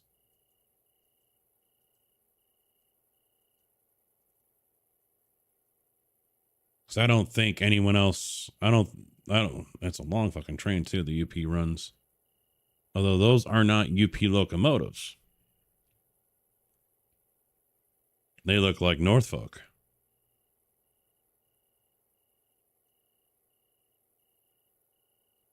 But those are the only train tracks that head south on this side. Because then if you go west a little bit, these are Canadian National. Used to be to Illinois Central.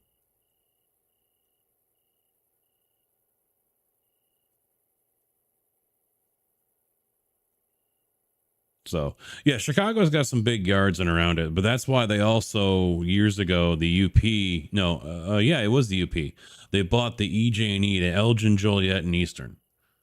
And because that's a railroad that goes around from Gary all the way around the south and west suburbs, all the way up to the north. And they were based out of Joliet. Wait, what's that? Crest Hill? There's Harrah's. Here's one of the new intermodal yards. Big fuckers over here. Big fuckers. UP and BNSF have yards over here, I think. I think there's another one, isn't there? Can't remember.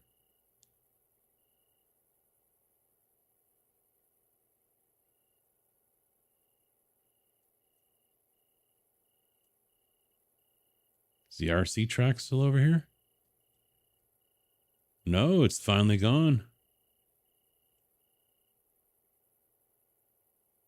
This is, no, wait, it's not. No, yeah. Schweitzer Road. Wait, I'm trying to find where to get, just bear with me a minute here. There's baseline, so we'd go north. Dodge a job or whatever. That's new.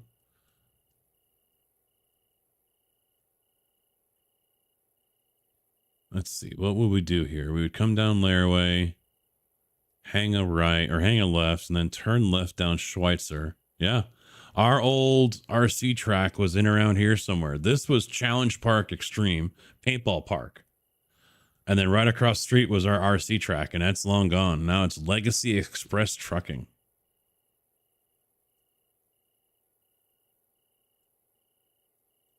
And then there's the new bridge they built.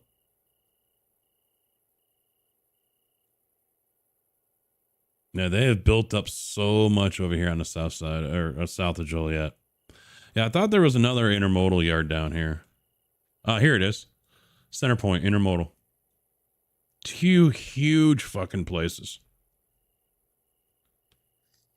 Yeah, CPX, yeah. Huge fucking yards, man. I didn't know this about that yard. Hmm. Bar yard was shut down in 92 and reopened in 14. Really? It was shut down for 2 decades before CSX bought it, invested almost $5 million into it. It's a big ass yard. I mean, if you guys, I know it's hard to tell just by looking at this photo here how big this is. These are cars, all right? These are cars. This is a parking lot. All of this. Imagine parking here and having to walk from one side to the other. We're still going. We're still going. Still going. That's a lot of fucking cars. And these are all new cars. I think these are all new ones. Yeah, they got the still protective top, wrap on it and everything. These are all new cars getting loaded up onto these guys. Or offloaded, actually. This is where they get picked up on, put on the haulers. I mean, that gives you an idea just how fucking big this yard is. One of them, I think, is like top 5 in the US or something like that. These are massive fucking intermodal yards. One's UP, the other one's BNSF.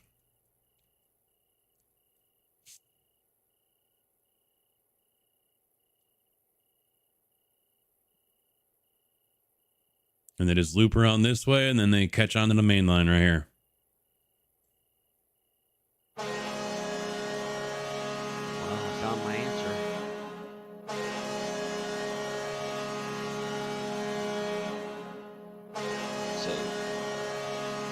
So the yard I work at is approximately 5 miles long.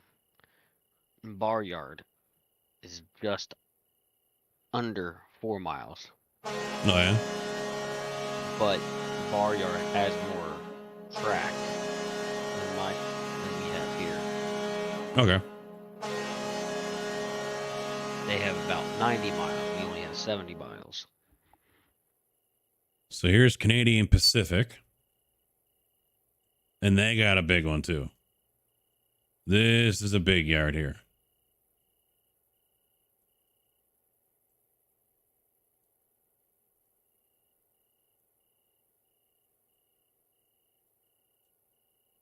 They got a lot of work going on here. I think they're rebuilding it. Yeah, they're rebuilding the yard. I bet that there's an old round turntable.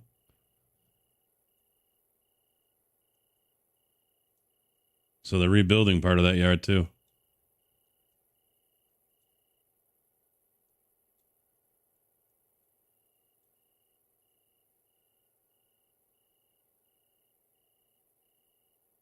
And then that would go up along York and go up to the north. Where was the Cicero yard? That's what I was trying to find, you guys.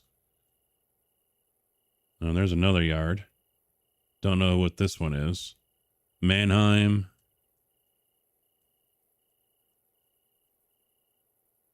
Oh, this is North Lake. Right? Yeah, North Ave. Yeah, this is the North Lake yard. I think it's UP?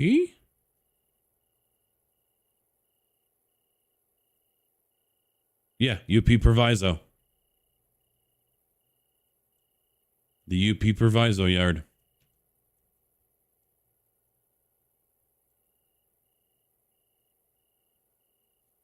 And so let me circle more around to south. I want to get to Cicero. That's not the one. 294.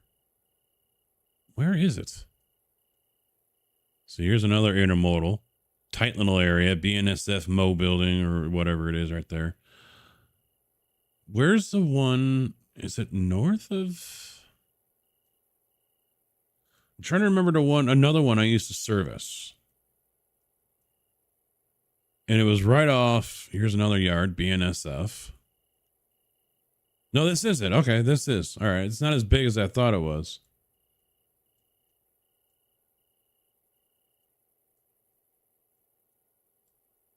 Mostly intermodal. Where's that one at? The one I'm looking at right now? Yeah. This is the Cicero yard for, I think it was BNSF.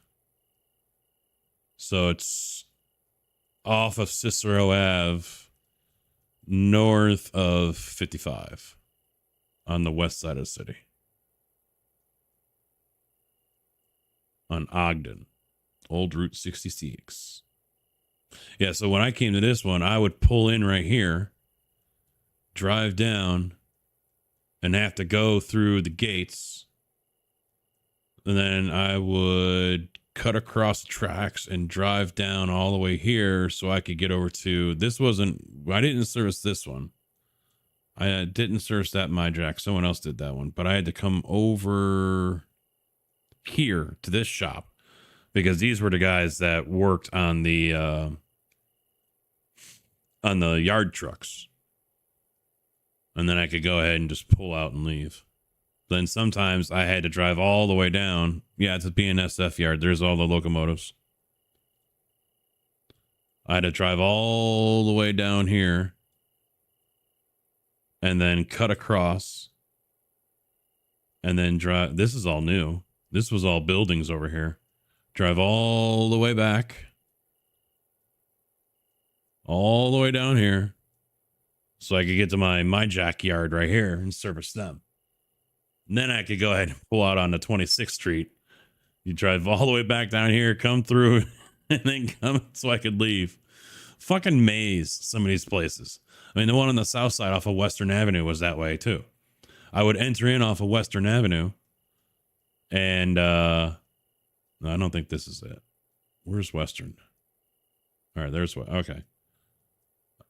Is that the one I think it was a UP yard. This doesn't look like it though.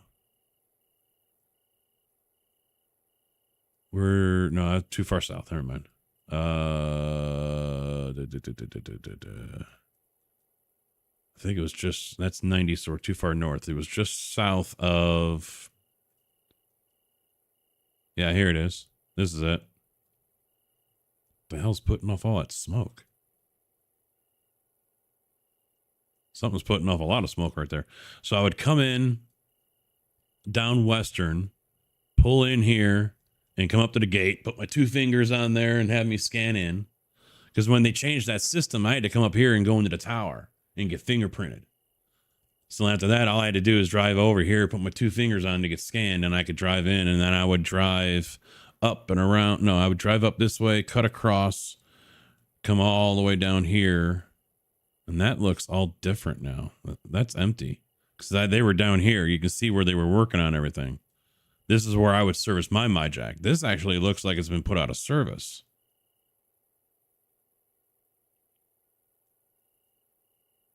And then I would have to drive all the way down this way and exit on Ashland, I think it was. Yeah, now it looks all different because everything is gone or moved. You can definitely tell there's a difference in the satellite photo.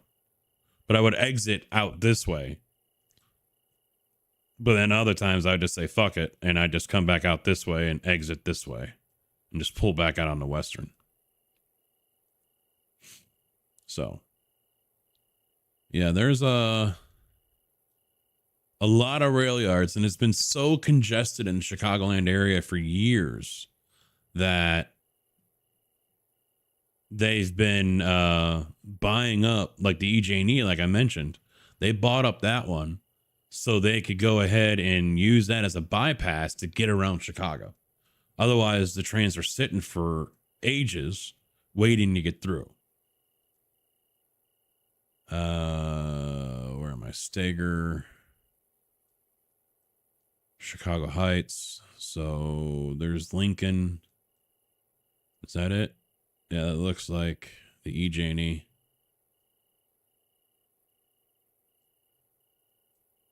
Could be. Yep, that's the EJ&E right here. So the EJ&E, what I grew up in, this is the IC or Union Pacific now because they've got a yard up this way.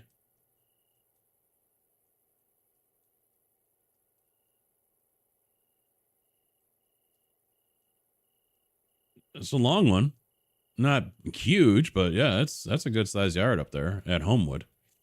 But yeah, they bought up the EJ&E and started shipping all their trains down that way. See, they've redone this. This wasn't like this when I lived up there because my old house,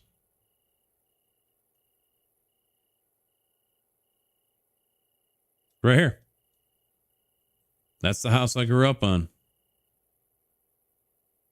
Did they tear out the Purple Mountain ash tree that was in front? It looks like they did. Son of a bitch, those bastards. This is the house I grew up in.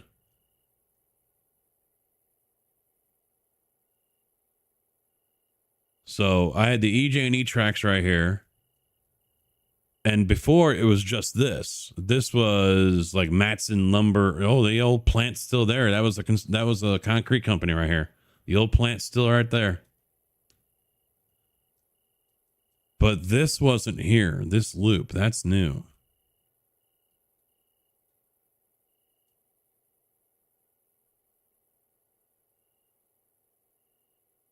Oh, Benzos is gone. There is a chemical company back this way. So that's what they did. Rather than just backing the trains up along here and parking them on the side like they used to, they'd swap them out right over here on the side. That's okay. Okay. That was a bit of work. And they had a small yard over here where they would park trains. Looks like they took out a couple rails. But this goes all the way into Indiana. And now UP runs it all.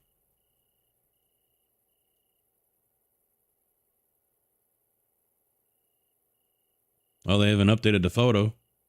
Because I think this was yellow right here. Because there's ABF right here. Yeah, there's no name on it anymore. I think yellow had a yard right here. Okay. All right. I'm done with this. All right. Sorry, guys. Huge. What are you guys going to? Alarka? Okay. So we're pretty much full here. I'm not going to put them on. Let's go ahead and get him moving. The game did pause, didn't it? I'm guessing it did.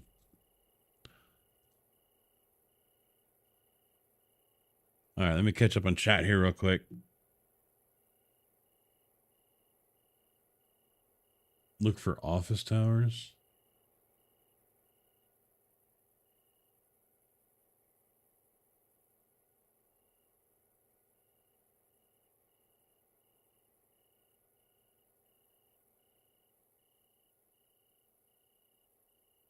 Chicago area is confusing. Yeah, well, depends on what you're talking about, rail or car.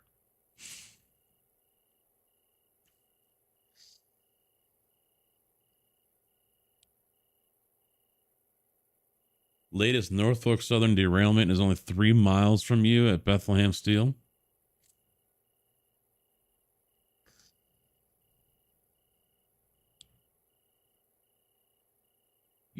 You worked 30 years out at the Enola Yard in Harrisburg. Biggest round table in all of the United States was located. Put it this way, you can't type it into Google and get the answer.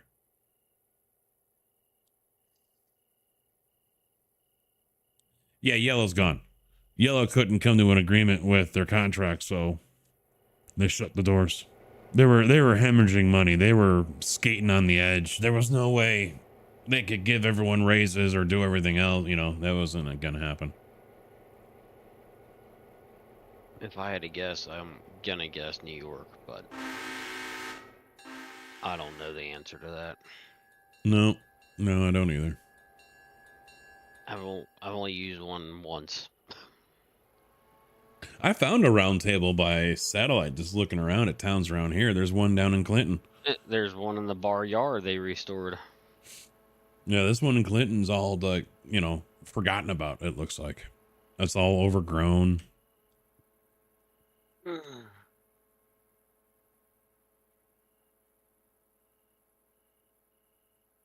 assuming the game did pause for you or no? Yeah, I'm Yeah. rolling into Andrews now. Yeah, I see you coming around the curve there at 97. Yep, I was Googling stuff too. That was kind of interesting. Oh, you're looking around Chicagoland? Oh yeah, I didn't realize how many different railroads are in Chicago. Oh yeah, yeah. Like I CP, knew, CN. I knew all like the the basic ones, but there was one. What the hell is it called? The Belt Railway Company of Chicago. Beltline, yep. Never heard of it. They're Never heard of Belt. Yeah, they're pretty much Chicago, Northwest Indiana, I think. I think they go into Michigan. I don't know.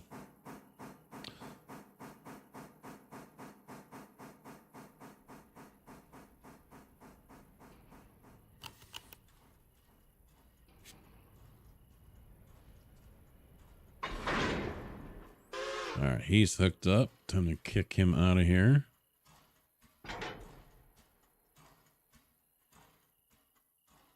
Get him parked before you show up, and I'll get the track moved for you.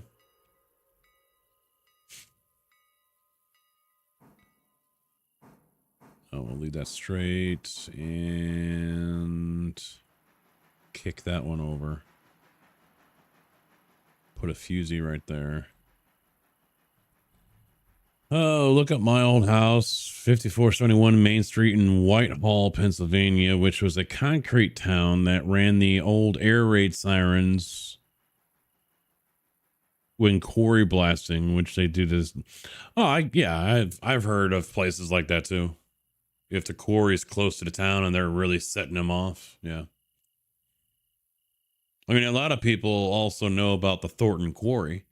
Thornton Quarry is underneath Interstate 80. You drive over it if you go east or west through the south suburbs of Chicago on Interstate 80. You drive over to the old Thornton Quarry, which I believe is now completely closed. I knew it was partially closed because Chicago did the big dig for them, and they all the rainwater now that collects in the city of Chicago heads down there and it sits in the quarry. It's turned into one big retention pond of crap water.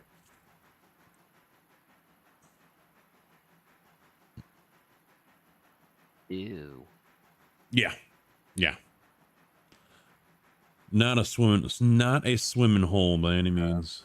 You coming at me? Oh, I'll flip the switch sooner then.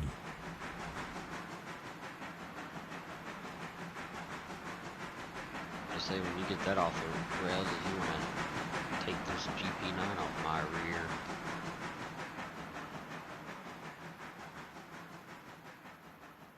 rear. All right, you're clear now.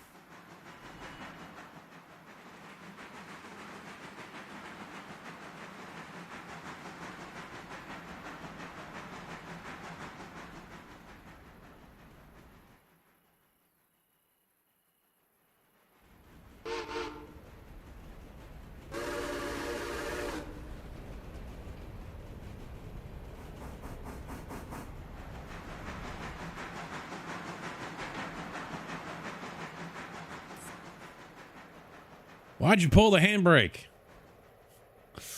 Damn it.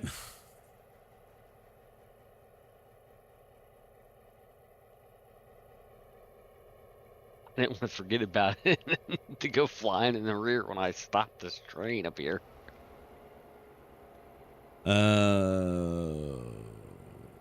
Is that the one right before you get into Indiana?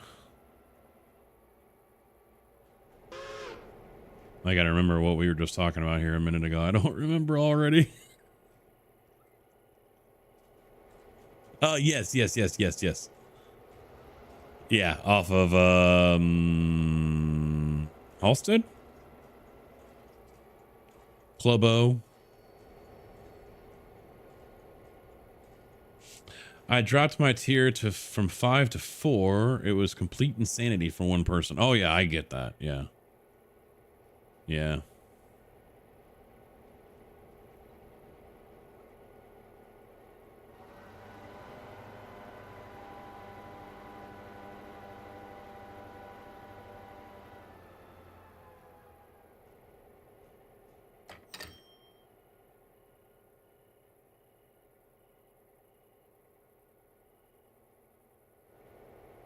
Yeah, there's so much freight that comes through the south side of Chicago.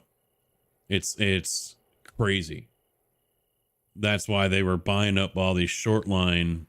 I forgot to flip the track for you too, didn't I? That's why they were buying up all these short lines, like I was saying, to help alleviate all that. And they were also pushing for longer trains. The fuck's going on here? What the fuck are you doing here, huh? The fuck are you doing?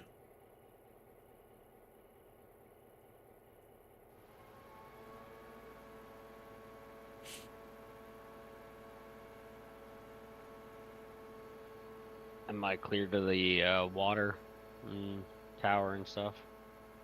If you go down that main line, you should be, yeah, because I pushed that Jeep back a little bit towards the station ways, so you just have to flip your switches.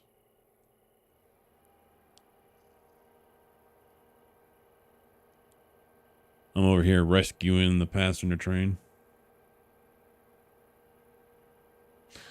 Biggest round table in all the United States is located in Altoona, Pennsylvania, between Juliana Rail Shops and the Juliana Oil Works. Aerial top-down views can still see the round table, which needed to turn any size local, which Juliana will fix.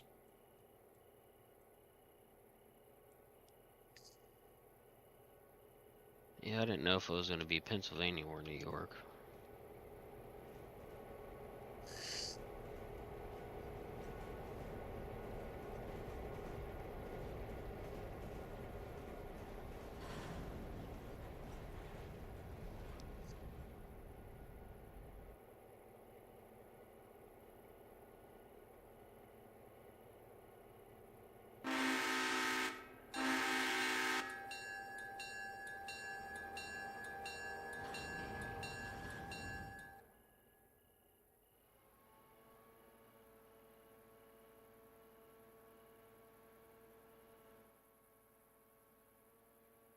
All right, I'm going to let this guy get its passengers. And then I'm going to go ahead and sleep.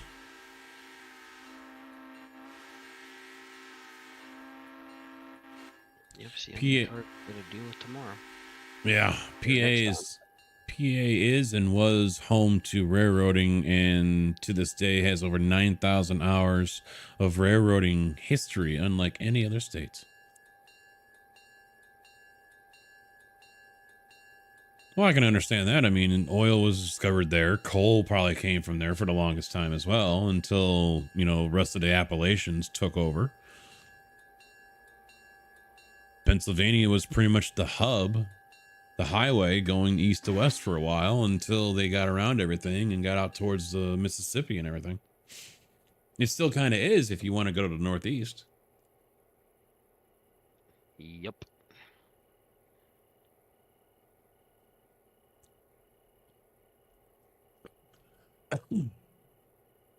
Iron Man, how you doing, bud? What's up?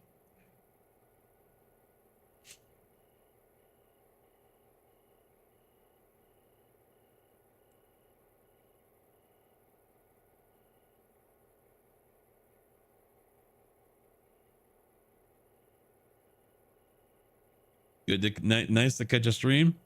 Am I usually off by the time you're available or already done? Usually this time you're in bed. Yeah, I'm letting the dogs out right about now and getting ready for bed.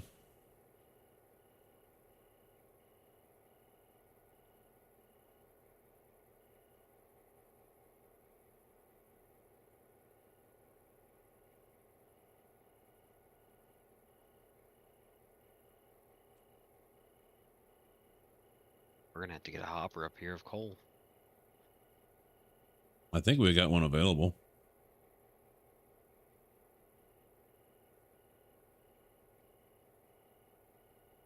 All right, he's ready. So I'm going to go ahead and sleep now.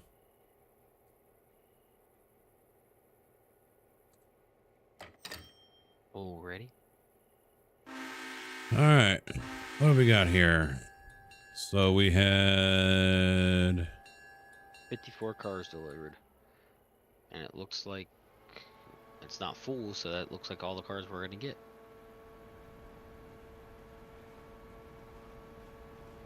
operation safety 48%. We went from 102 to 95.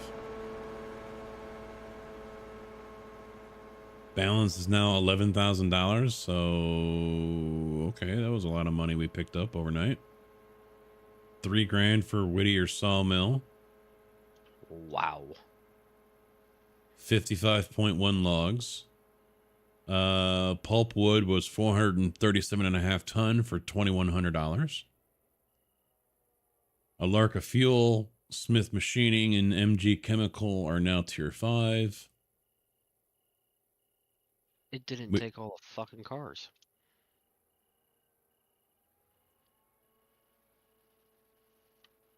Yeah, Andrews received 54.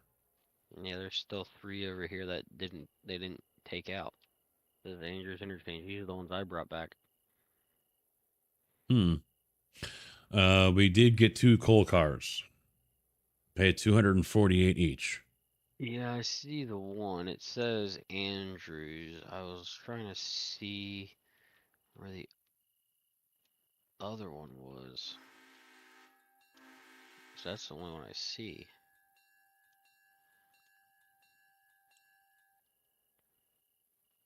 Oh. Oh, fuck. Gotta get him back. What? Or are we full? We're not full. There's still 100 people in Whittier. Oh. Yeah, and we got 84, 77, and 84 on this train right now. So, all right, I'm gonna buy those 2 cars. They're probably not. Yeah, probably won't fit, will it? Yeah, you're gonna have to wait till we move stuff. I thought I had an interchange on Unchained or Unhinged or whatever, but It's almost full. There's only maybe enough room for. oh, it did fill off. It did do it. Oh, okay. Yeah, but That's the thing good. is, well, yeah, it's good, but it. Yeah. Let's see. Let me catch up a little bit here. Bailey Coal Yard was a massive coal haul and is today that runs PA Coal All Driven Power Company. Yeah, I get off work, so I only get to see you in the OT. All right, I got you. Well, it's a good thing I'm off tomorrow. That's why I'm still alive. Casket 20 minutes past his bedtime. I'll shut up if chat can tell me what the first steam railroad locomotive was and where it ran. Only in the United States. Wasn't that like some World's Fair out in New York or something?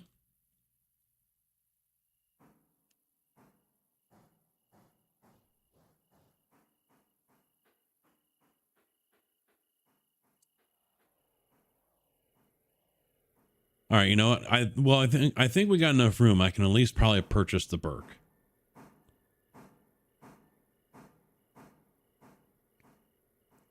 So let me try that. So we're at $51,000, $193 on the loan. Berkshire purchase. That leaves us with 18 grand. And it has been delivered to Andrews Interchange, and here it is. And of course, it doesn't know how to set the fucking brake. I got it. I'm gonna go fuel it up before we take it out.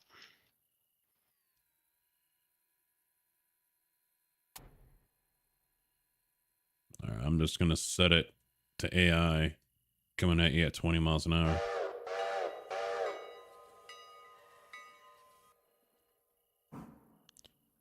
All right, and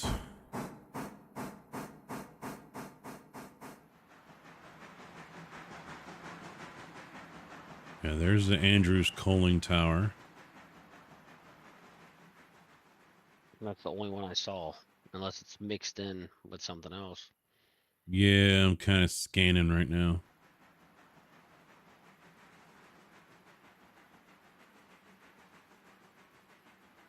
Yeah, there's the 3 still to go to Andrews interchange. That's where we're at. Yeah. That's what I'm saying. Why didn't those get taken? Yeah, we paid for the coal car, but it's not here. Mm-hmm. So we'll be getting more. Unless it's at Whittier. It didn't say anything got delivered at Whittier.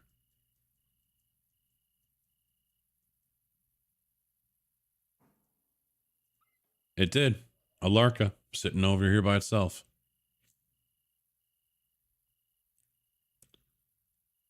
It's still set to East Whittier, so I just changed it over to Andrews. Oh, do you know what? I'm not gonna be able to fuel this damn thing up Why? after we get the coal car hooked up. 1, 2, 3, 4, 5, 6, 7, 8.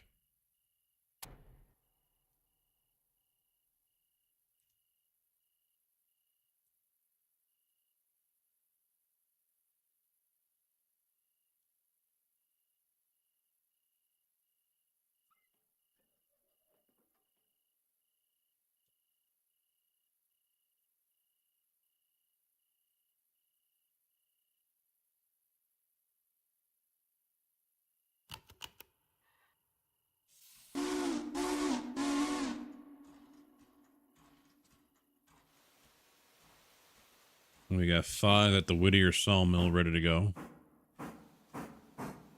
Yeah, I was gonna hook up to track, I think 3 and 4.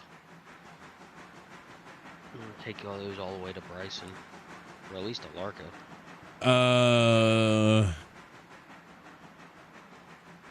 The wrong answer? All the Okay. way on the back. So, did you hear what the question was? What question? Let me find it again. The first steam railroad locomotive, when and where it ran in the United States. I guessed something like the World's Fair, and he says no. Because I thought it was just like an exhibition kind of thing. It wasn't, hey, this is, their new travel or whatever. I thought it was more just a show off than an actual put into service line.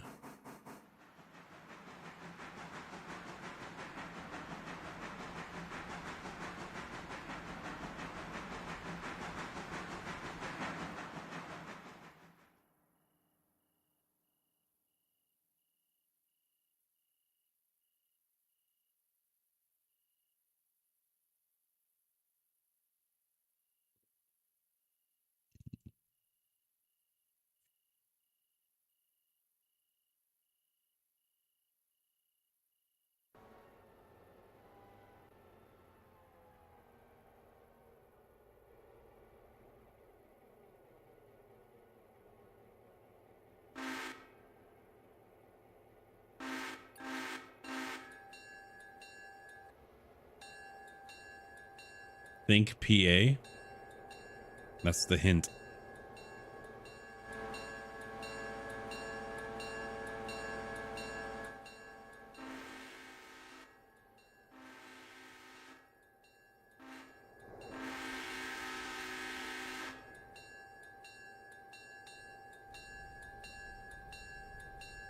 $134 sitting here in Andrews. I know when, but I don't know. I mean, it's gonna have to be Pennsylvania. That's what he said. That was the hint. If I would have to guess, I'm gonna guess Pennsylvania to probably New York. This railroad had steam engine before B&O 8 months. So that's Baltimore and Ohio. So the only other one that I could think of that was back then was Delaware and Hudson.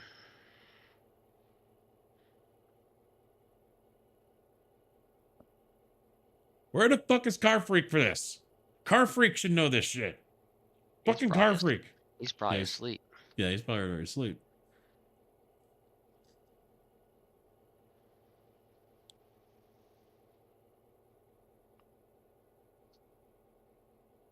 So no to the Delaware and Hudson. No, he said that before you answered. Oh.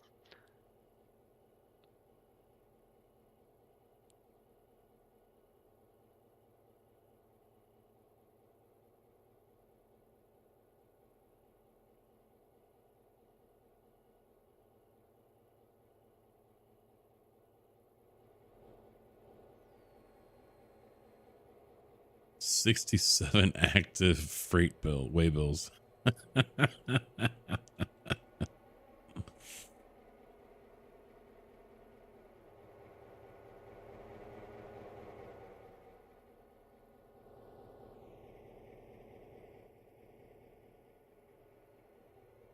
Well, and you can still have the Burke with the Pacific on it as well. That can come back down to Bryson.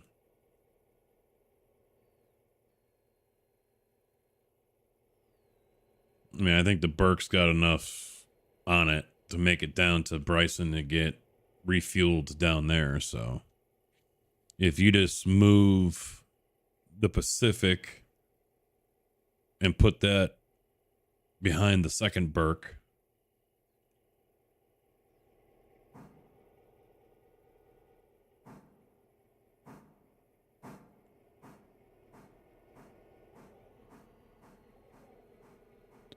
$50, $54, and $56.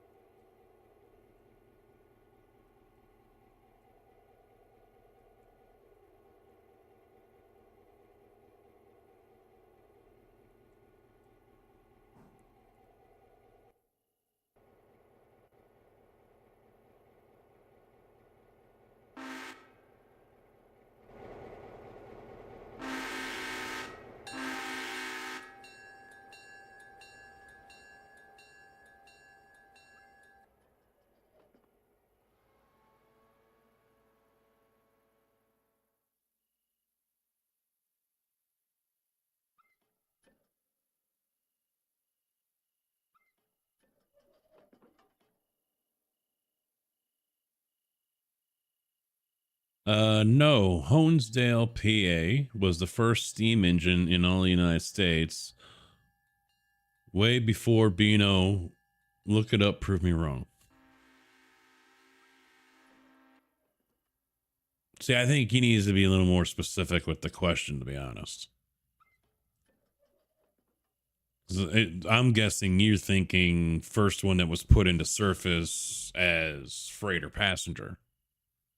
And I'm wondering if it's just because I thought they were exhibition before they were actually put into service to use to move cargo and people.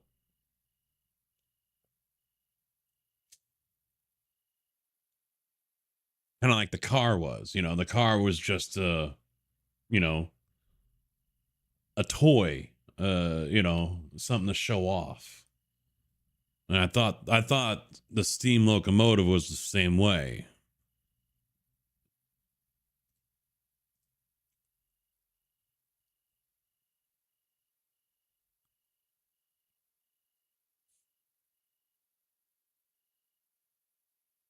Yeah, August 8th, 1829, the Stourbridge Lion became the first locomotive to be operated in the United States. This locomotive had been built for the Delaware and Hudson Canal Company.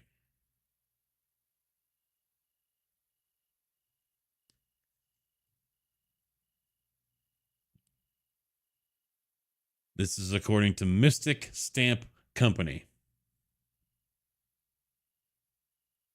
Stourbridge Lion became the first steam locomotive operating in the United States. The company was founded in 1823 to construct canals between coal fields near Carbondale, Pennsylvania, and New York City. In 1825, the project's engineers began to consider using trains to transport the coal to the canal.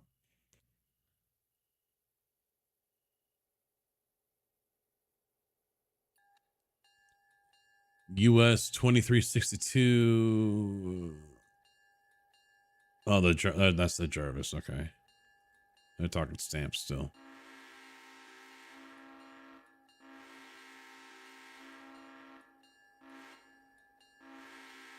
Before the arrival of British imports, some domestic steam locomotive prototypes were built and tested in the United States, including John Finch's miniature prototype, a predominant full-size example of Colonel John Stevens' steam wagon, which was demonstrated at a loop track at Hoboken, New Jersey in 1825. That's what I was thinking was the first. Many of the earliest locomotives for commercial use on American railroads were imported from Great Britain, including the Stonebridge Lion and later John Bull. However, a domestic locomotive manufacturing industry was soon established. In 1830, the Baltimore and Ohio Tom Thumb, designed by Peter Cooper, was the first commercial U.S.-built locomotive to run in America. It was intended as a demonstration of potential of steam traction rather than as a revenue-earning locomotive. The DeWitt Clinton, built in 1831 for Mohawk and Hudson Railroad, was a notable early locomotive.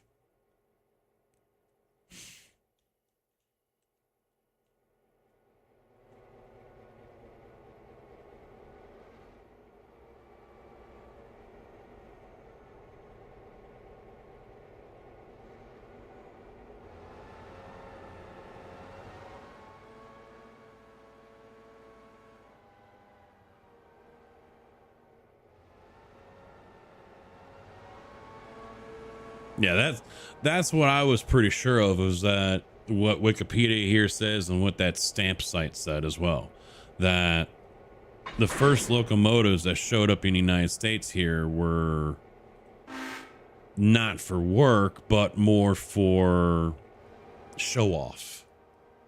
You know, this is what the future is and whatever, you know.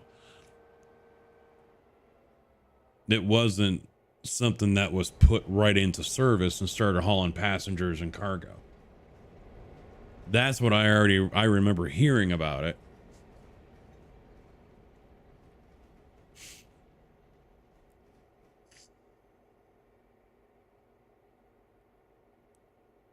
I invested years to understanding it as what I told you is 100% true. I'm just going off of Wikipedia, man. Jump on the Wikipedia and correct it then. You're able to. It's open to people to do. That's what it says here. And I've heard that before as well, that the first operational steam locomotive was just like one of those World Fair type demos.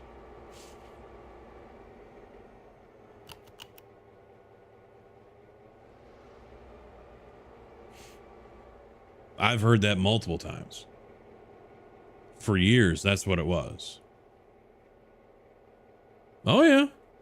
Well, Wiki usually is true. There is some degree of truth to it. Are they 100% right? No, because they're always going to have people that come in that have their own opinion. They're going to put it in there, and to them, that's the truth, and that's the truth, and that's the truth, no matter what. And they're never going to prove them wrong, but it's generally true.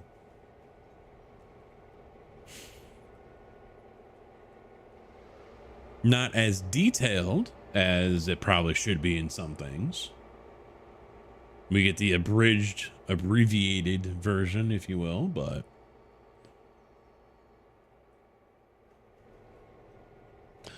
Honestan PA ran passengers before B&O. Understood at the time everyone wants to outdo others. Yeah, so you're talking first time it was actually put to use by a company.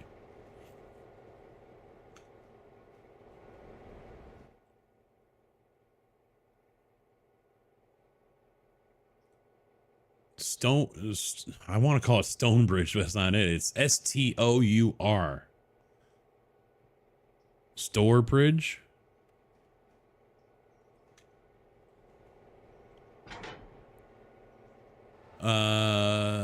Was a railroad steam locomotive. It was the first locomotive. This is what Wikipedia says right here about the line.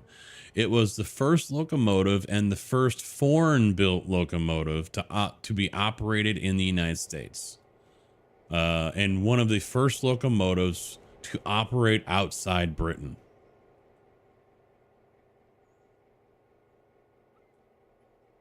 It takes its name from the lion's face painted on the front, Stourbridge or Stourbridge in England, where it was manufactured by the firm Foster, Restic and Company in 1829.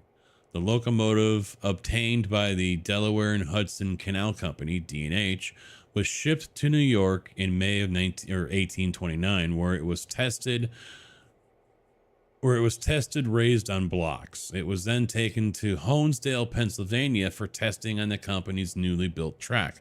The locomotive performed well in its first test in August in 1829, but was found to be too heavy for the track and was never used for its intended purpose of hauling coal wagons.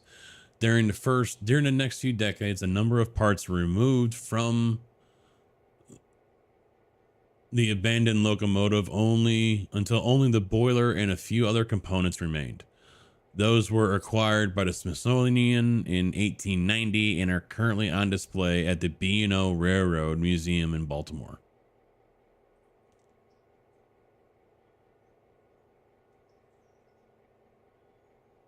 Oh yeah, records were yeah, records. What? I ain't gonna waste my time with those. No one's ever gonna read them because nothing's ever gonna change.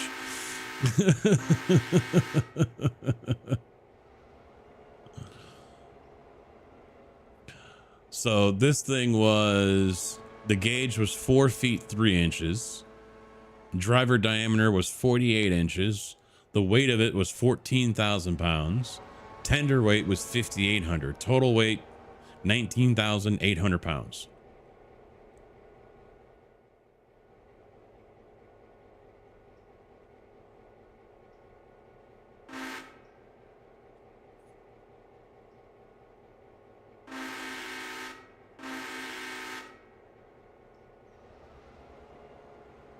So if this is any historical accuracy, if it's true at all, according to Wikipedia and the Lion, you're partially right.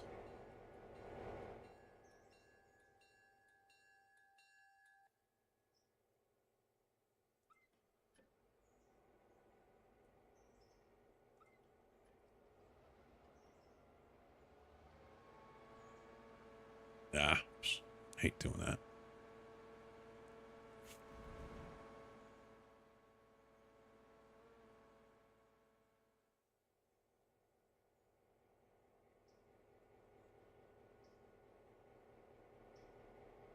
Man, those 3 cars are glitching out bad. The ones that are still left over? Mm-hmm. I went to move them and everything just started jumping fucking everywhere.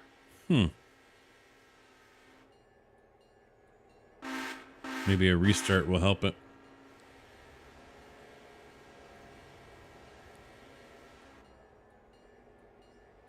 The price on delivery of the Lion was $2,900, equivalent to $80,000 in 2022.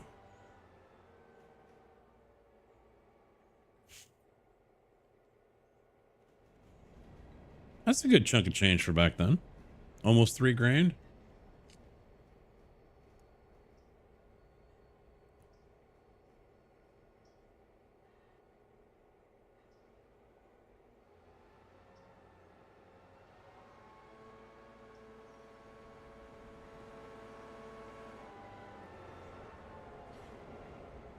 Yeah, if current terms has it at 80,105, yeah.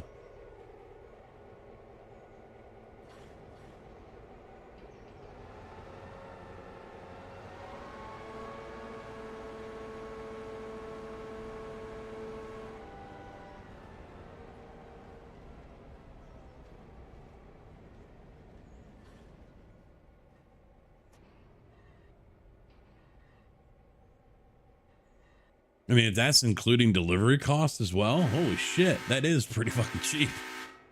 Price on, because remember, that was, the Lion was built in Britain and shipped over here. And then, if this is right, it was over in, obtained by the Delaware and Hudson Canal Company, was shipped to New York, May of 1829, where it was tested, raised on blocks, performed well. And then it was shipped over to Pennsylvania, where it failed the test there because it was just too much of a fat ass.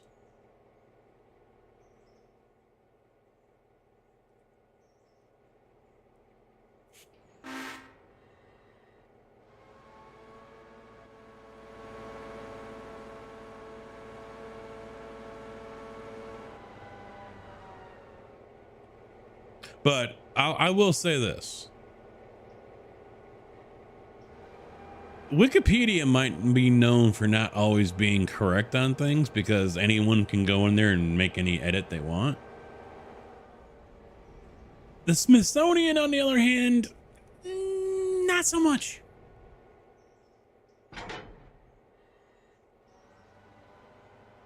Not so much. I would venture to say I will believe the Smithsonian over what Wikipedia says any day. My money, I'll put that money on the Smithsonian.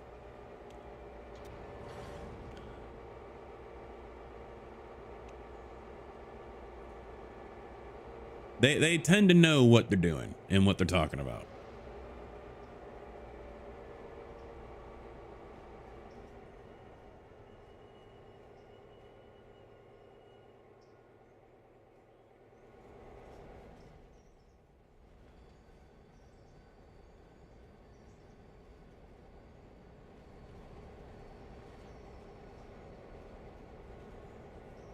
I would really love to go and see the Air and Space Museum part of it all. I mean, I'd love to go to the Smithsonian, period. You know, the Chicago, damn it, I can't remember the full name of it. Science of Industry in Chicago. You know, I love that place. I could care less about the art museum, but the Museum of Science and History up in Chicago, yeah, I'll go to that all day long. I love seeing all that shit. Oh yeah, I'd love to go. I was by the Marengo Rail Museum today. I have been there before when Drift was really young. We still have some photos. I don't remember it too much. We took them because it was Thomas the Tank Day, and they put a clad thing over one of the locomotives, and so it could be Thomas, and we rode in one of the coaches. But there's a small rail museum down here in Monticello. I've never been to, but no, I would love to go to DC and go to the Smithsonian. Check out all that stuff there.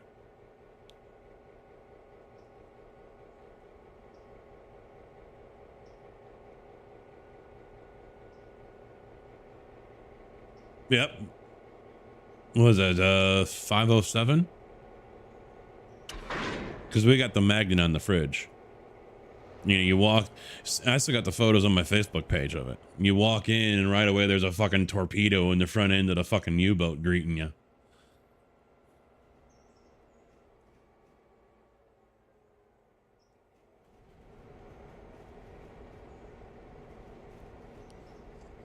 Yeah, that's what they have over here at Science and Industry in Chicago. the story of how it was, how they got it, and brought it through the Great Lakes and brought it to Chicago.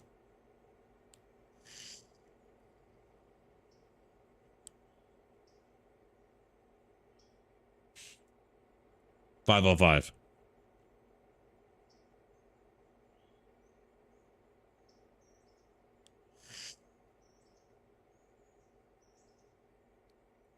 Ben Franklin Institute. There's another one up in Muskegon.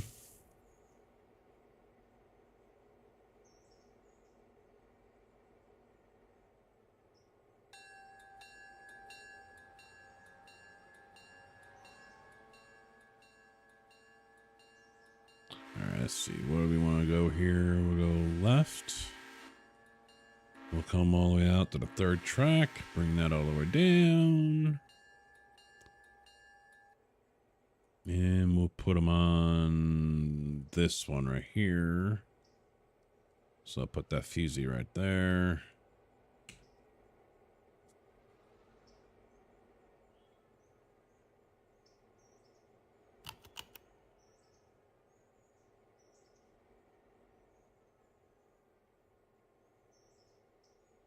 How you making out over there? Pretty good. Almost done putting it together. I had to get the snowbird cards out of the way. Yeah, I wouldn't roll out with it. Probably going to end it here in a little bit. Just get it assembled, I guess.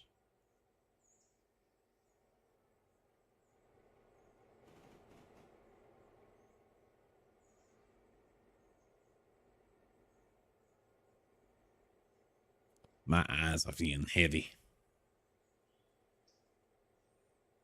Oof. Shivers. Shivers. I must be doing something wrong on YouTube because the subscriber number has just been dropping like a fucking rock all so far this year. I think only once this year did I break even on subs or unsubs. Everything else, now it's down to like losing 21 a month now. And they took away the ability. Yeah, I'm about to drop below 6,100 or 16,100. But they took away the ability to find out why people left. Before you could see, well, I think you can still see it, but it's a bitch to get to. Because before you could see where they unfollowed or unsubscribed. Did they do it in a video, and then it would show you what video it was. Others, did it do it on, did they come to my page and hit the unsubscribe button, then leave? You could see where they did it, and then they also showed you how many of them were actually closed accounts.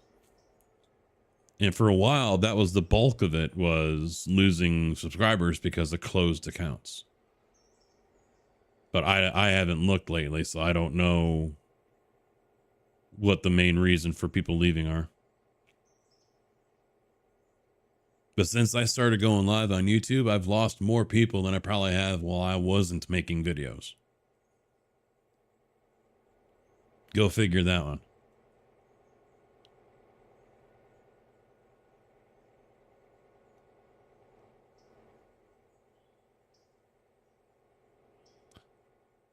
Oh, 3 things to do in Wisconsin. Go see that U-boat, all you can eat bacon, and say fuck you to the Packers.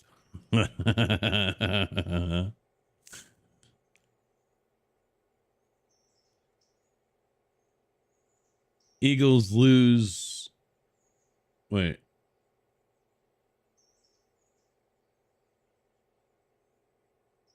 Philadelphia. Yeah, I saw that one. Eagles lose, destroy their own city. Oh, yeah, that's not the first team that's done that, though. There's other teams that have done that, too. Other fan groups.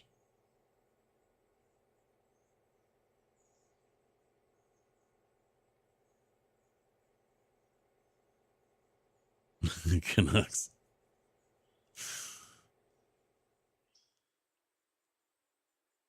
Okay. So, I have a stupid question. I know it said we got 53 cars, right? 54, but yeah, take out the coal car, you have 53, yeah. Okay. Well, I have 55, and there's still 7 cars left in the interchange for Snowbird. Yeah, that's weird. It says we got 54 cars. Yeah, Andrews Interchange received 54.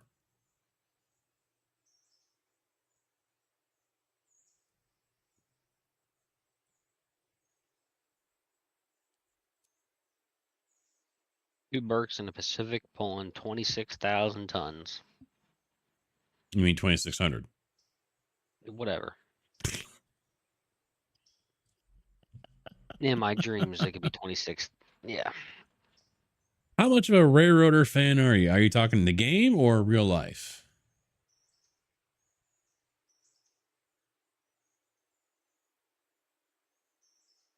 The game I enjoy. Am I a nerd about it all? No. Obviously, I don't even play the game correctly to what others would want. But I enjoy the game. Man, this is a pretty cool site, I have to say. Oh, all those cars? No, the 3 locomotives Oh, pulling yeah. are all. I got them all linked together. That's pretty cool. Gotta say. It's killing my frames, I can tell you that.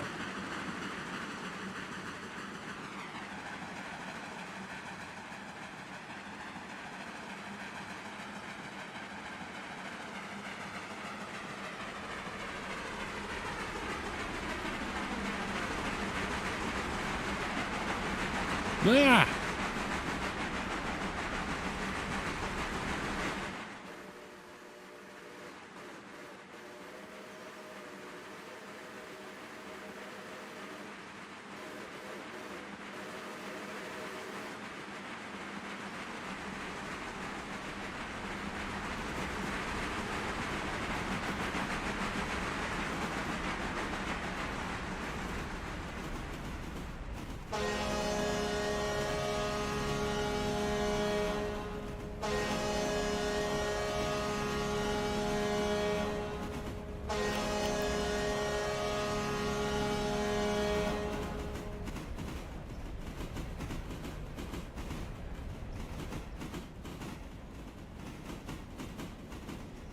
Double OT. Real world trains, and that's about as far as it goes.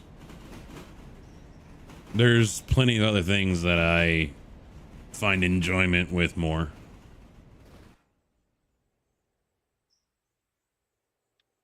I don't want to have a caboose on the end of this now. Well, Just 'cause of how long it is. I would leave it in autopilot because we're gonna wrap it up here.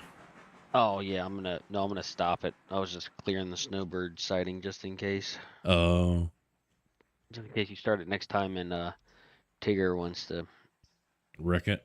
I wreck mean, drive. I mean, uh, this would be an expensive re-rail. Yeah. I don't know if it's possible to derail all this. All of it? No. It would probably be 2 or 3, 4 cars. If I met you on a street, sell yourself. Are you railroader or not? Easy question. What? I don't know where he's at. He hasn't shown up all night. If I met you on a street, sell yourself that you're a railroader or not. Oh, convince you?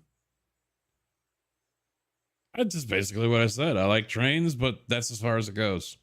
I don't know what's what. I don't know any of that, you know.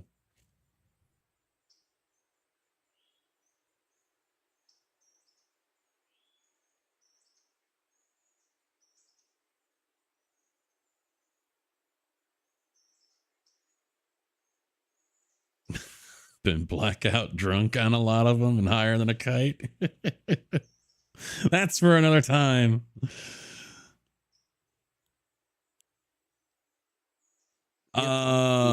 Next stream. I'm going. The Hawks parades, yeah. make me want to watch you. For me, I don't want someone to watch me because I'm playing a game that they like. I want them to continue to watch because they like what we have here in chat, what we discuss, what we joke about, things like that. The gameplay is just a bonus. That's just the way I've always viewed it, because I don't play just one game. So that's why I'm losing people over on YouTube, and have for a couple of years now, because I don't play ATS anymore. They're one game players, and I don't want one game players. I want people that can still show up and enjoy whatever I'm playing, whether it's Minecraft, Farm Sim, Railroader, iRacing. I don't care. Even Tarkov, for God's sakes. You know, they're here because of the community. I would sell people on the community, not the game. The games sell themselves. They don't need me to sell. They sell themselves just for me playing them. Tarkov, I said the T word. Fuck, I know. Now I'm negative. That's the running joke. Yep. Scare them all off.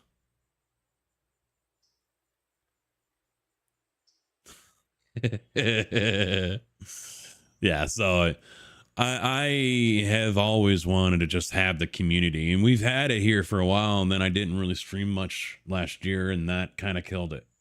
So it's going to be a work in progress to get everyone back, but unfortunately there's a lot of them though that are just like one game players, or they've moved on and found someone else in that community that they want to be a part of more than here. So to each their own. But no, for me, I'm not going to sell someone on a game. The games sell themselves. You know, I might help, but you know, and I don't mind helping. And that's what another reason why I started doing this. But no, it's the community, and we got a good group of misfits over here. So we talk about sports, movies, whatever, and or whatever kind of bullshit's going on in the real world, and make fun of everything and everyone. So we're not for the faint of heart. We've had people come in here and tell me, stop swearing. Told them, get the fuck out. That's like telling me to stop breathing. Ain't happening. I mean, fuck, I get death threats if I ever say I'm going Disney. I get death threats from my viewers. So that should tell you something about the people I have here. Wait, no, he's already jumped out. Did he jump out of here? Yes. I've never shut it down on someone, so I don't know how that plays out, but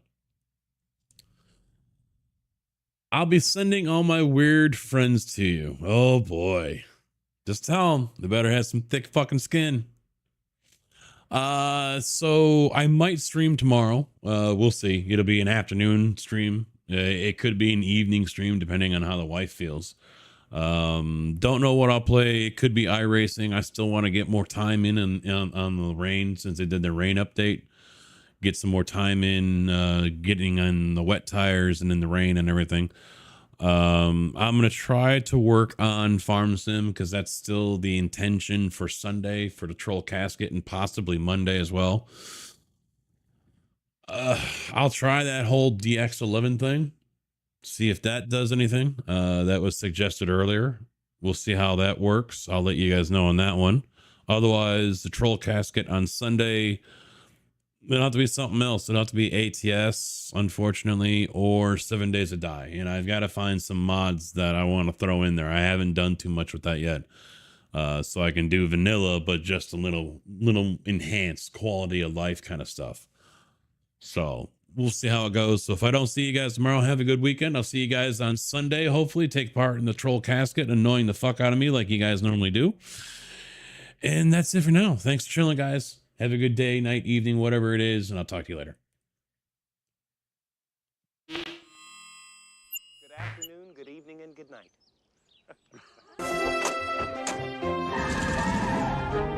Bye, diddly eye. So long. God bless you. See ya. Bye. Goodbye. Bye-bye, Homer! Take care. So long. Bye-bye. Ta-ta! Bye, everybody. Bye-bye. Sayonara, dude. So long. Bye-bye. Bye-bye now. Bye. See ya. Bye. Bye-bye. Okay, I'm going. Take off. See ya. Bye. Well, kids, that's our show for today. And now, in the words of Mr. Cole Porter, every time we say goodbye, I die a little. Every time we say goodbye, I wonder why a little. Every time we say goodbye.